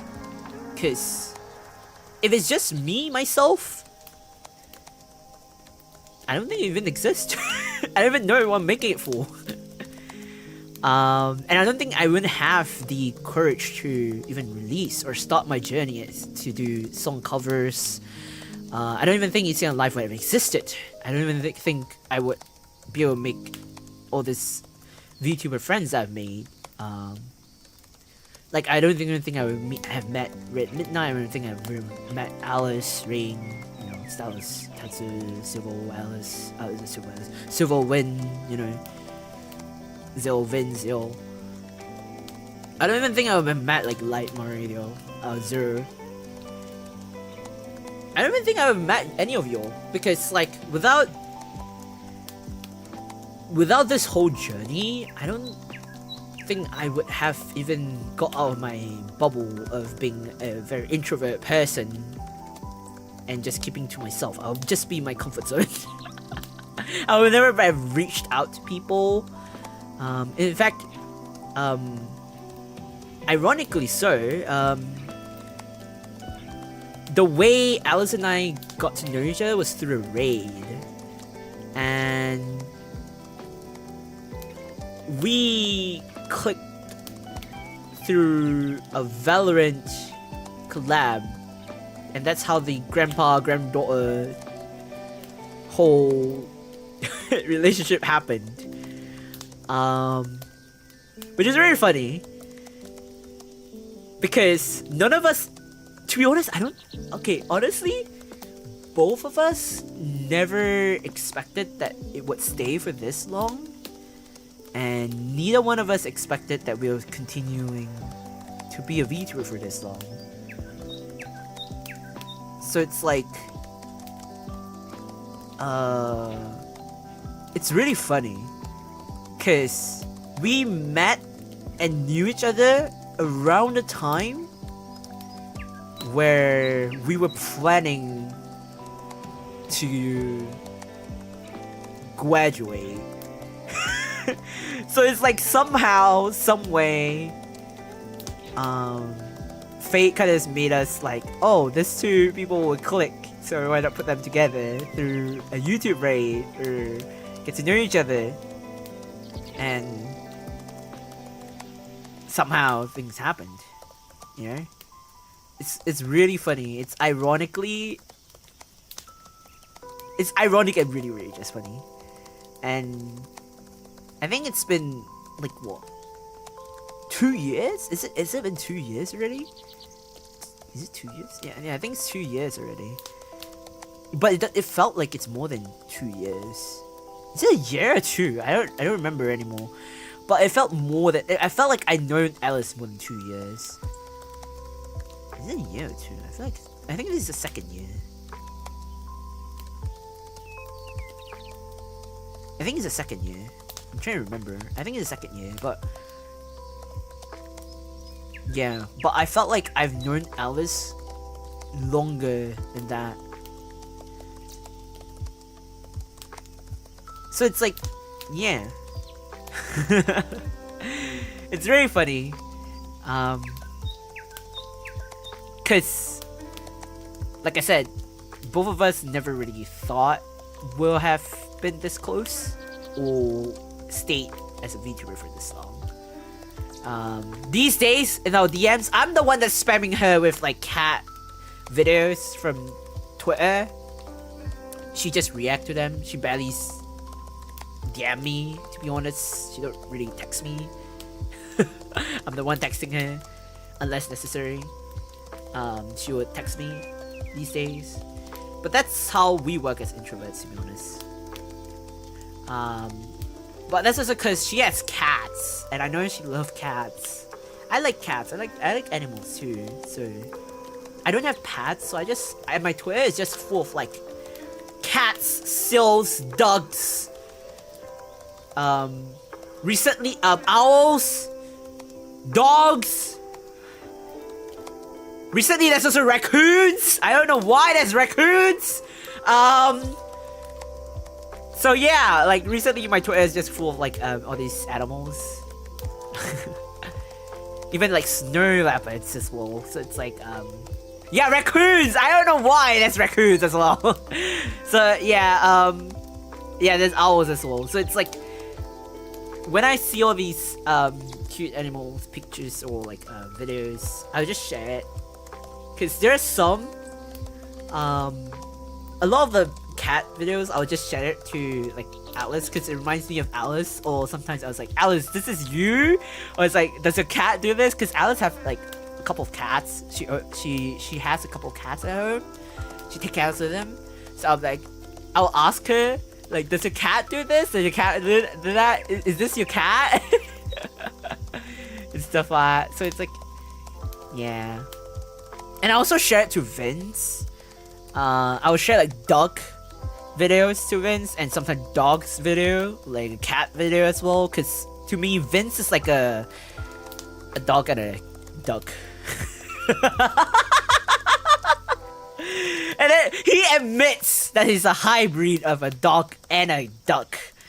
So I'm like, Vince, this is you in it. And he'll be like, he'll give the most unhinged reply. I'm like, Vince?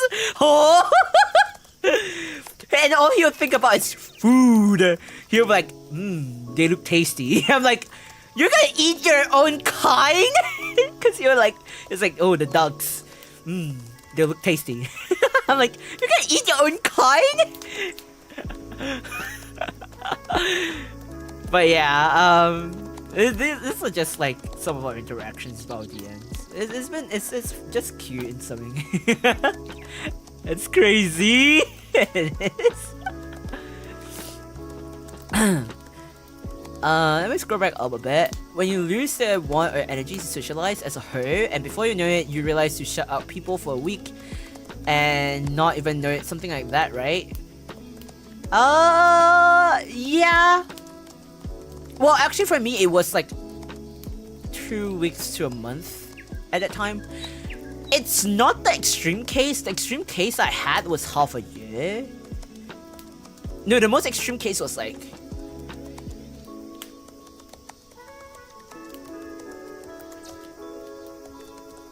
I'm trying to remember. Yeah, the most extreme case I had was like, because at the time I lived with my parents and basically I was living in my family home. My older brother was still living with us as well. The most extreme case was a year and a half. Or something like that. A year and a half-ish. Like the only people that I interacted with socially was my own family. I don't interact with other people. It was just only my own family. My close family. Like my direct family line. Like my parents and my older brother. But I also don't really interact with my older brother at the time. It was just... Yeah, I don't even interact with my direct family that much either. I was just like closing myself up. So I didn't really interact with them a lot at the time. It was just me, myself. It's like a year and a half or so. But at that point I was in... It was more of like a... Rather than social exhaustion, it was more of like... I was spiraling from depression-ish. But I already have depression in the first place, so it doesn't really matter. I mean, at that point in time, it was like, I was really in a really negative, bad way. I was trying to cope at the time, but I was trying to put a strong front at the same time. So it's just a weird old case. I don't know how to explain it, but it is what it is.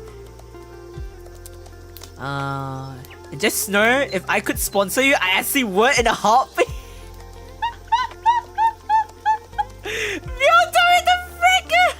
You already did. You already set like a huge sum right after you see on left end.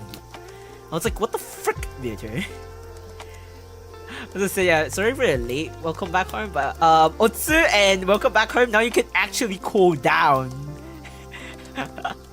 What's on your work? Anyhow, thank you for sharing your experience.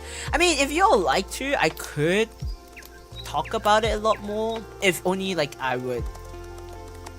I could only share what I could share. Other than that, I probably would not.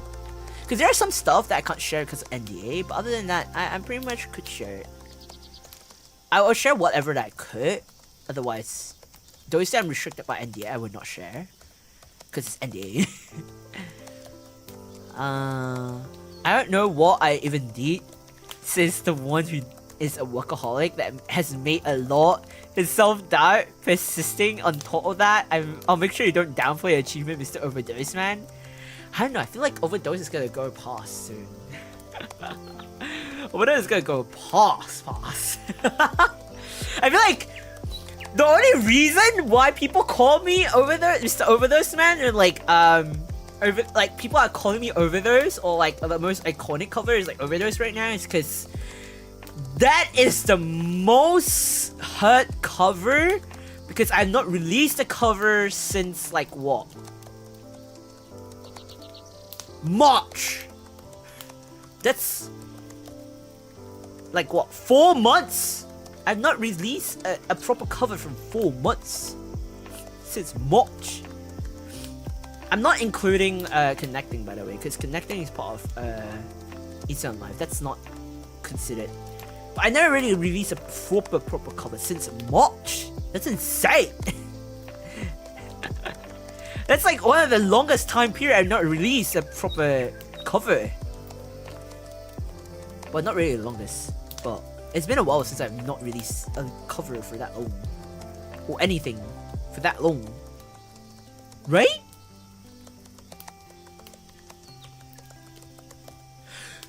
Yeah, actually it is! Ever since I started releasing song covers, it's never been that long since I've never released a song cover. What the frick? That's insane!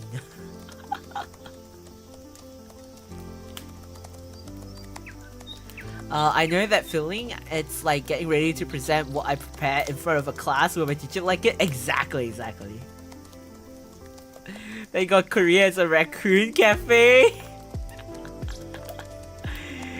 Hit pets with I mean, I'm doing bad in a way, but obviously there are some times where I do spiral or I have negative stuff, but I'm not to the point where it's really bad. I know how to cope, or quote unquote cope, to the best I can, but it is what it is, I guess. Soda pop, let's go. Is it the K-pop demon hunters? That's the rave that everyone is going on about, isn't it? It's ironic because it's like K-pop demon hunters. I'm a half demon lord, guys. I'm a half demon lord. You were asking me, what the fuck?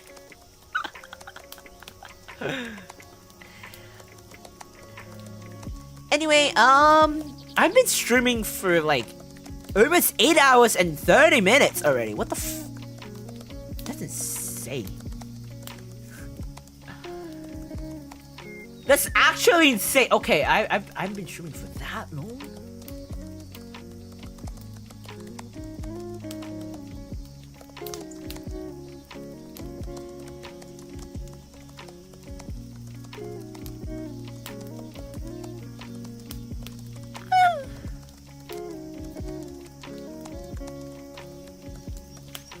So I have to yawn really quick.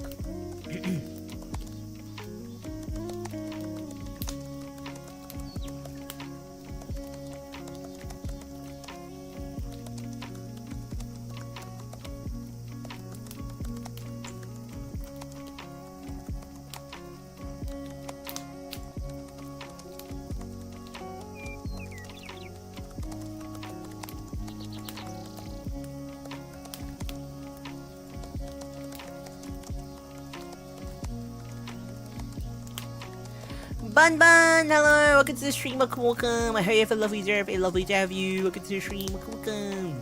Yeah, K-pop demon hot, Sir Pop, you are a demon. What the? Huh? Everybody well now? Hope no more sickness.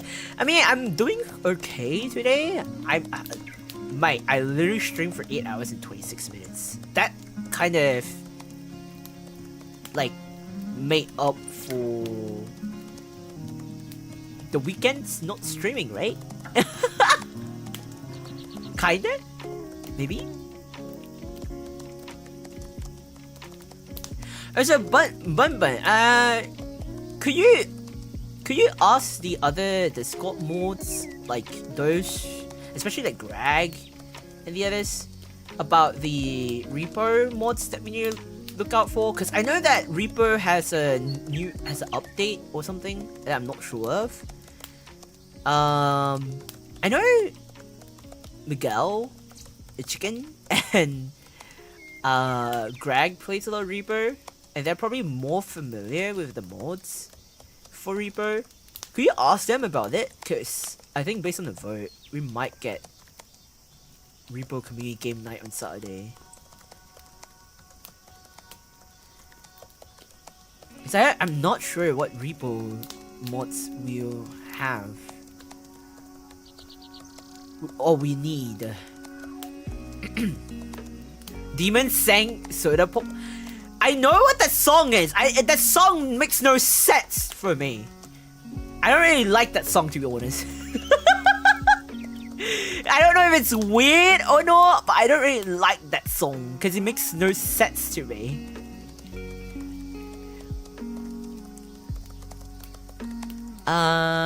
My internet is so weak because of the heavy rain. Oh damn! It's like the monsoon season for you. Thank you for the cover. It's your local boss. If that floats your boat, go ahead, boss. Oh my freaking god, Senya! Blackheart, thank you so much for subscribing. I hope you have enjoyed your stay during your stay in the Workge headquarters. And welcome to the stream. Welcome. I hope you have a lovely day. A lovely day of you. Welcome to the stream. Welcome. I don't know why Stream Elements is taking forever to show up the notification for it, but it will take some time for it to show up. Just give it some time for the notification to pop up for the subscription thing, or it may not pop up. I don't freaking know. It takes forever. I don't know why there's a huge delay with the Stream Elements. I don't understand. Oh, about the repo mods, it's not advisable now, Grandpa, or so they say. They say mods overloads the repo server. Really? Wait, really? For reals? Wait, does that mean that repo, it's only stuck with like 4 players now? Rue, hello, welcome to the stream, welcome. You have a lovely day of you. Welcome to the stream, welcome. Repo. Yep, the monsoon season for us. It's summer for us, so because it's summer for us, I reckon it's monsoon season for you.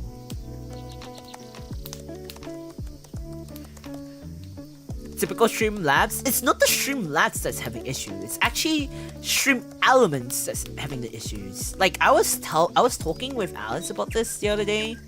Wait, let me clean this real quick. I saw this for a while now, and I'm like, it's bugging the heck out of me. Oh Jesus! Oh, there we go. Black Hole just subscribed. See, it took forever. But like, Stream Elements takes forever to load the notifications or notify me with any subscriptions or whatnot. So it's kind of frustrating for me. So I was talking with Alice about it, and then Alice agrees with me. The delay, it's insane. I don't understand why. Neither does she. And I've kind of like looked around forums and asked, and a lot of people are complaining about it.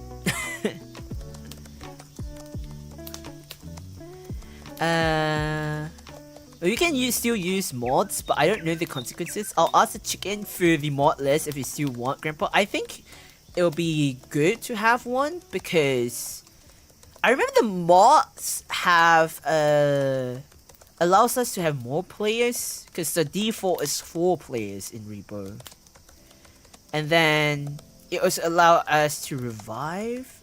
I don't know, or like late entries into the game. I don't remember anymore because it's been a while since I played Repo. And it's been a while since we had a community night, so I kind of felt like it would be good to have a community night. Sometimes it doubles, like Streamlabs and Stream Elements announces it separately. Okay, so I'm using like I'm using Streamlabs and Stream Elements at the same time right now.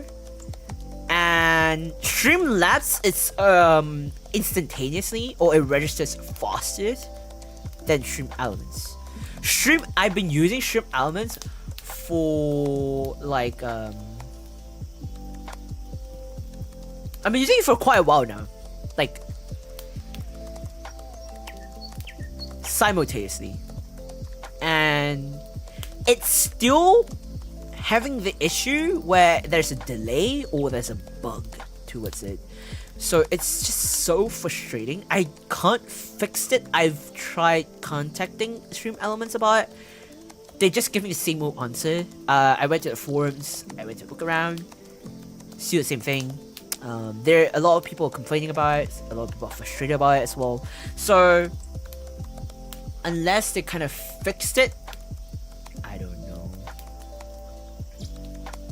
So right now, it is what it is. That's why for the chat commands, I'm using Streamlabs, because Stream Elements takes forever to register, or they're super duper late. But the notification is still Stream Elements, because I don't know. At least you can still see it in the chat. In the case where I might have slight delays. Luffy, hello, welcome to the stream, welcome. I hope you have a lovely day of you. Welcome to the stream, welcome. Mates, you're joining in right at a time when I'm about to end stream. Why? I literally streamed for like 8 hours and over 8 hours and 30 minutes. Everyone. I feel bad if I'm ending stream now. Love that. Cause like if I end stream now, I feel bad. Also, wait, I kind of want to see if there's anyone who's streaming right now, or anyone. Okay, no one that I know is actually streaming right now. That's insane. Why? I want to raid people, but it's like no one that I know is streaming right now. I'm streaming the oldest period of time. As much as I want to raid people, a lot of them are not streaming.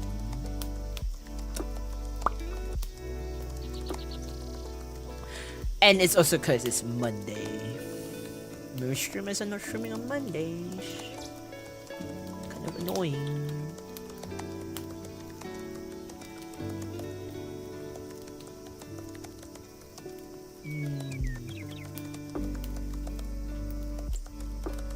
One more hour? Bad timing for real? I don't know. Cause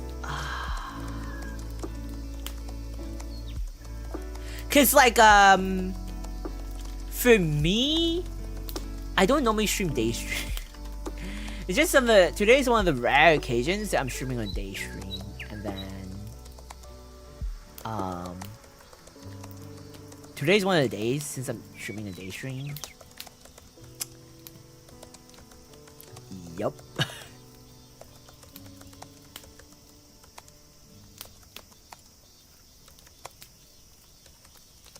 Are they streaming? Are they multi-streaming? Are they dual streaming?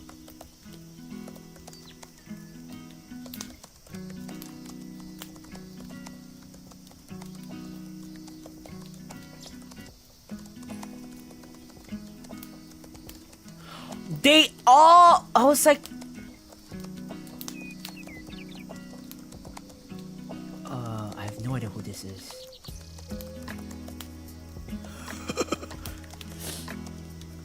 Well, it's only been 8 hours. You should work. You used to work for a whole 24 hours.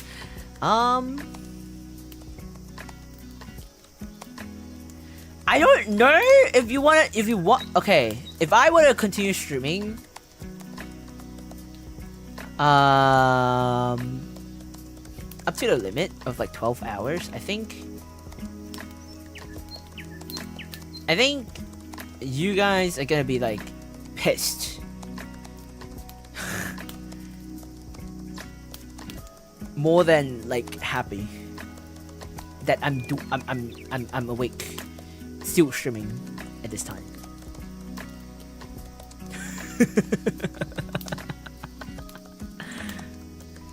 Cause me being a workaholic, it's really bad.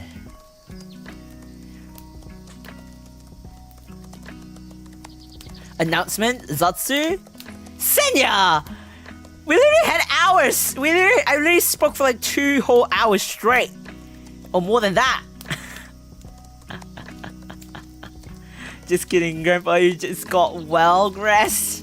I mean, I'm not really. I didn't just got well. It's more of like to be very honest, it's more of like I've always been chronically ill. It's just whether or not there are times where I don't know when it will happen, when it will not. So it's like sometimes it's not up to me to decide. It's kind of annoying. I know.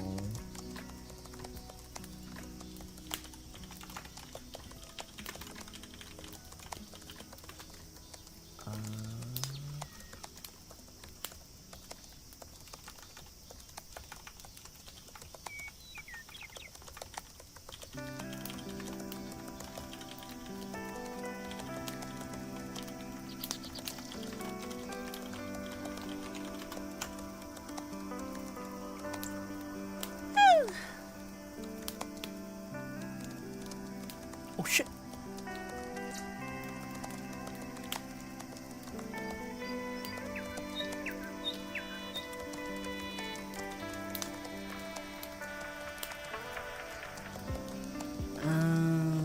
No, I was just kidding. Take care of your health.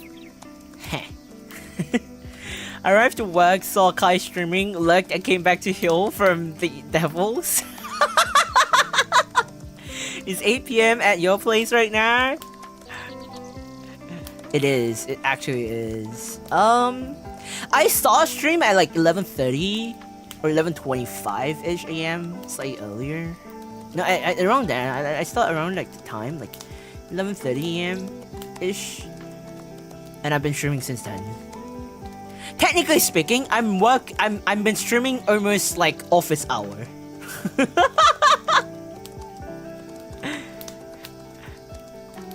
Lamau Senya. Go eat, go drink. What are you Tuscaroing? Also, for those who don't know, or who weren't here earlier, since most of you are here now, I have commissioned someone to draw new emotes, and for those who have yet to join our Discord server, please do join our Discord server because I've commissioned them to draw animated version of the emotes and the static version of the emotes. So the static version of the emotes will be used on YouTube as well as on Discord. The animated version will be definitely on the Discord server because YouTube doesn't have animated emotes. However, because there's limitation of what we could put for YouTube emotes due to for YouTube, depending on how many memberships we have going on, we can only have a specific number of emotes being used, whereas for Discord, in our Discord server, we have a very large amount of emotes that we could use, including animated emotes. Therefore, if you like to use them, once it's done, and once I could put it in, if you like to use them, please feel free to join our Discord server if you have not. And Discord server, we're still trying to revamp the Discord server to update stuff here and there. The mods are kind of doing their best, I guess. I'm trying to be as active as I can as well, but sometimes I just is kind of tired. But we're doing our best to revamp the Discord server as much as we can to make it more active, to revive it in a way. And time to time, I will ask for suggestions. So this time, I asked for suggestions on what kind of emotes I should get to update our emotes for Discord server, because it's been a while. It's been over like a year to two since we last have an update on the emotes.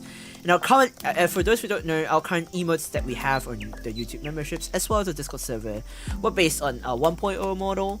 We never really had a one for our 2.0. So I felt like, you know what? Let's have one for our 2.0. And thus, I asked for suggestions on what kind of emotes do you all want to see on our Discord server. So yeah, we have and then from there I kind of like pick a couple, and I also input some of my own, and from there I commissioned an artist to do it for us. So the artist that told me that they will start sketching in it this week, and then they'll start working on it around August when they're back. I don't know when is the final when we'll get it, but when it's done, I'll let you know. But yeah, I'm kind of excited because it's been a while since we had a update on emotes. But I'll make a proper announcement for it. There's a lot of announcements that I have to make, but I just have to compile everything because I don't want to overwhelm you all with too many announcements. And I feel like a formal announcement should be made. As long as you don't forget meals, very important for a workaholic. I did drink miso soup, which is a staple for me. Earlier today, at like 11 plus, 12 plus ish, when I was streaming while talking. Kinda. Sorry, we became busy this month. Not just this month, last month too, to be honest. And I know I'm very long overdue for our anniversary artwork, so because of that, I will upload it by this week. I finally finished most of the stuff that I could finish, and then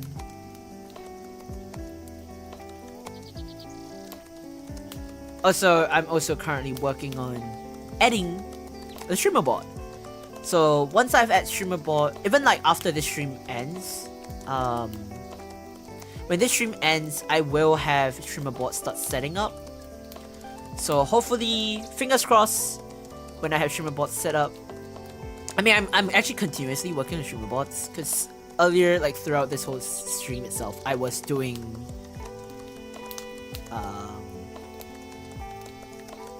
what do you mean another cover? But earlier, I was working on like my own personal stuff and my IRL work stuff. But in between, I was also working on streamer bot stuff. But I'm very long overdue to upload to get the streamer bot all set up. So fingers crossed by this week I could implement it. Then once it's set up, because after this stream ends, I will still continue work on the streamer bot stuff. And hopefully get the TITS to work as well. Hopefully. Not the cover, but the anniversary art that was long overdue. Greg is still busy right now. Greg is always busy. And Miguel is having like exams or something. Oi, no, eat dinner first? Huh. I mean, my dinner is just soup with maybe noodles or rice, depending on my mood. Or maybe just soup on its own with tofu. I don't know. I don't really have appetite. It depends on what I want to eat. Because I'm cooking. I cook my meals. Otherwise, I'll order takeout or delivery. Depends on how tired I am. If I'm too tired, I don't have the energy to eat. I'm delaying so that I could freaking rate someone. Anyone. Please. Stream.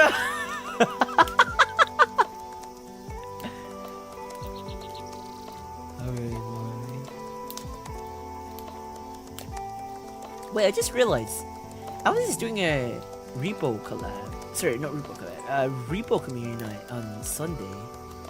Will you guys not be sick and tired of back-to-back repo for those who were in Alice side of the stream? Huh? Aren't you guys gonna be sick of it?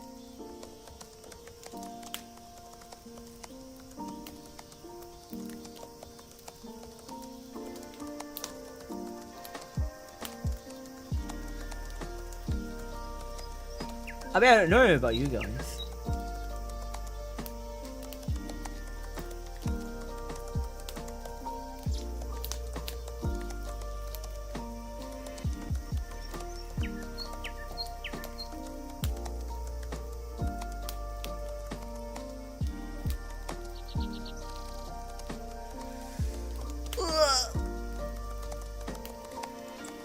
The chicken is finishing university. He'll go to KFC where he graduates. Imagine going to KFC after he graduates. Oh my goodness me. That's insane. I shall cook for you and airdrop it. Just no takeouts. What do we mean no takeouts? New cover, I heard? No, I'm not saying new cover. I said the. I'm overdue for like the. Why are you talking about new cover? It's not new. There's no new cover. I genuinely want to stream until like 12 a.m. so I could drop y'all to Fellow City because there have been such amazing lads, and they've been so supportive. But like, I don't think I can drag all the way to like 12 a.m. Cause they're streaming like at 12 a.m. my time. That's in 3 hours. Well, almost 4 hours. By the time YouTube would have limited me from streaming too long. For VODs, by the way. Let me see if I can join. I have a problem right now. I roasted my graphics card. My PC is almost dead. Bun? How the frick do you? Huh? How do you? Huh? How the frick do you do that?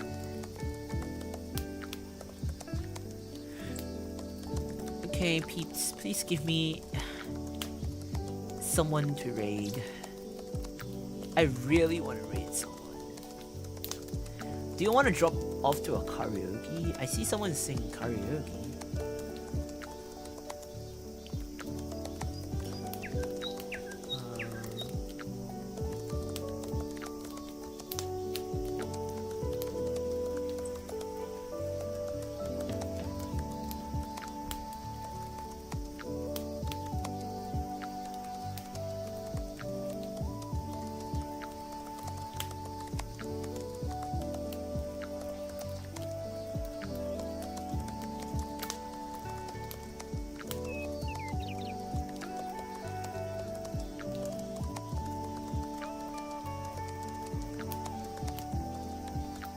Oh, they're trying to hit 96k subs!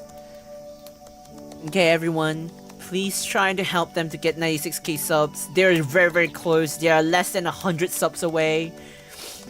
They're singing karaoke. They're a JPV singer, VTuber.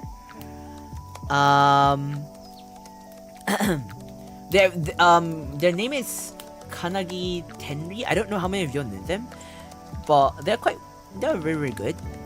They're very, very, very amazing vocalists. V singer slash VTuber, JP. I don't know how many of you know them, but I've looked in their stream before. I've listened to their song covers before.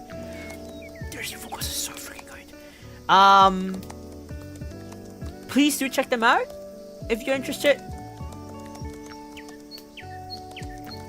I think they're kind of corpo-ish. I'm not too sure.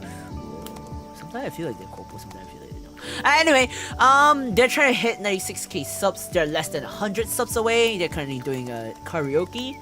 12 hours. They're insane or something. They're actually insane. They're actually trying to hit 10k. but at least they're trying to hit 96k for now. So we're gonna try to rate them to try to bring them a little bit closer. If you could, please do subscribe to them, or actually like them, or just share. Just support them if you can. But yeah, I think I'll end off my stream here. I feel like if I go any longer, I might lose my sanity because I'm almost close to 9-hour stream. It's been a while since I streamed this freaking long. Just pure talking and pure productivity stream. Why is it that it's always a productivity stream that lasts the longest? It's insane. I'm a true workaholic, yeah. I'm a freaking true workaholic, innit? That's insane. You preach.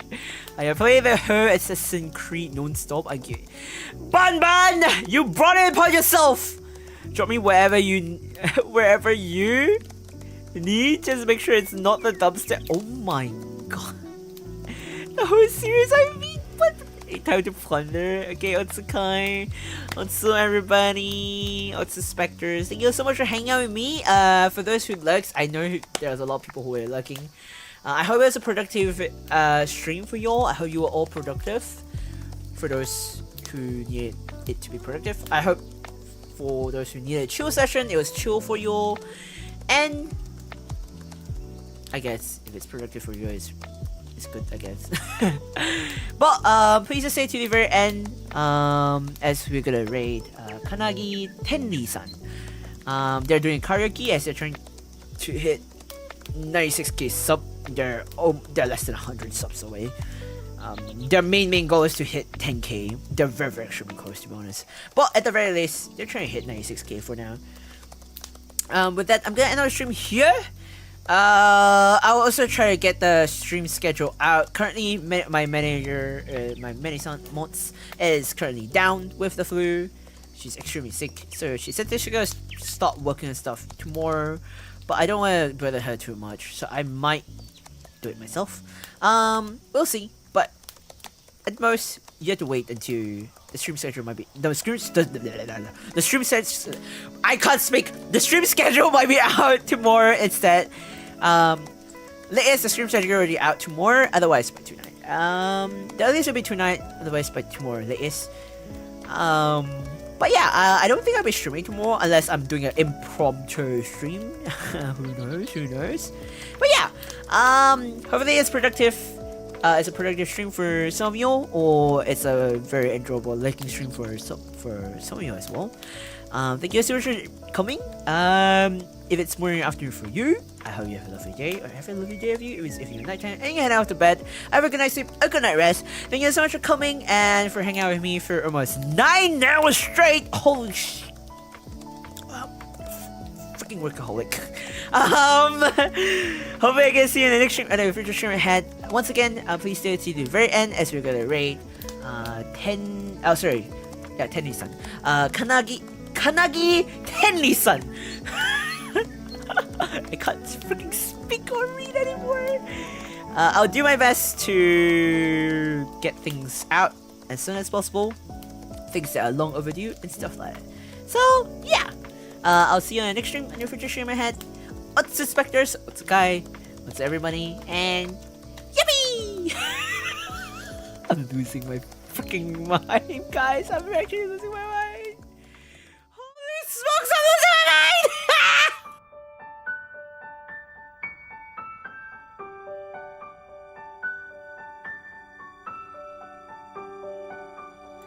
Can you believe that actually I'm streaming almost like a like an office job? Cause technically, office workers work 8 hours per day, right? Technically, right? So I'm working. I technically worked. Wait, technically, if I'm not wrong, streaming is technically my part-time stream, right? So part-time work. So it's not wrong if streaming is kind of my work now, right? Huh? What is this revelation I'm having right now? What? Huh? I'm confused. What the frick? Anyway, I'll see you on next channel. Pretty sure. Bye bye. What is this?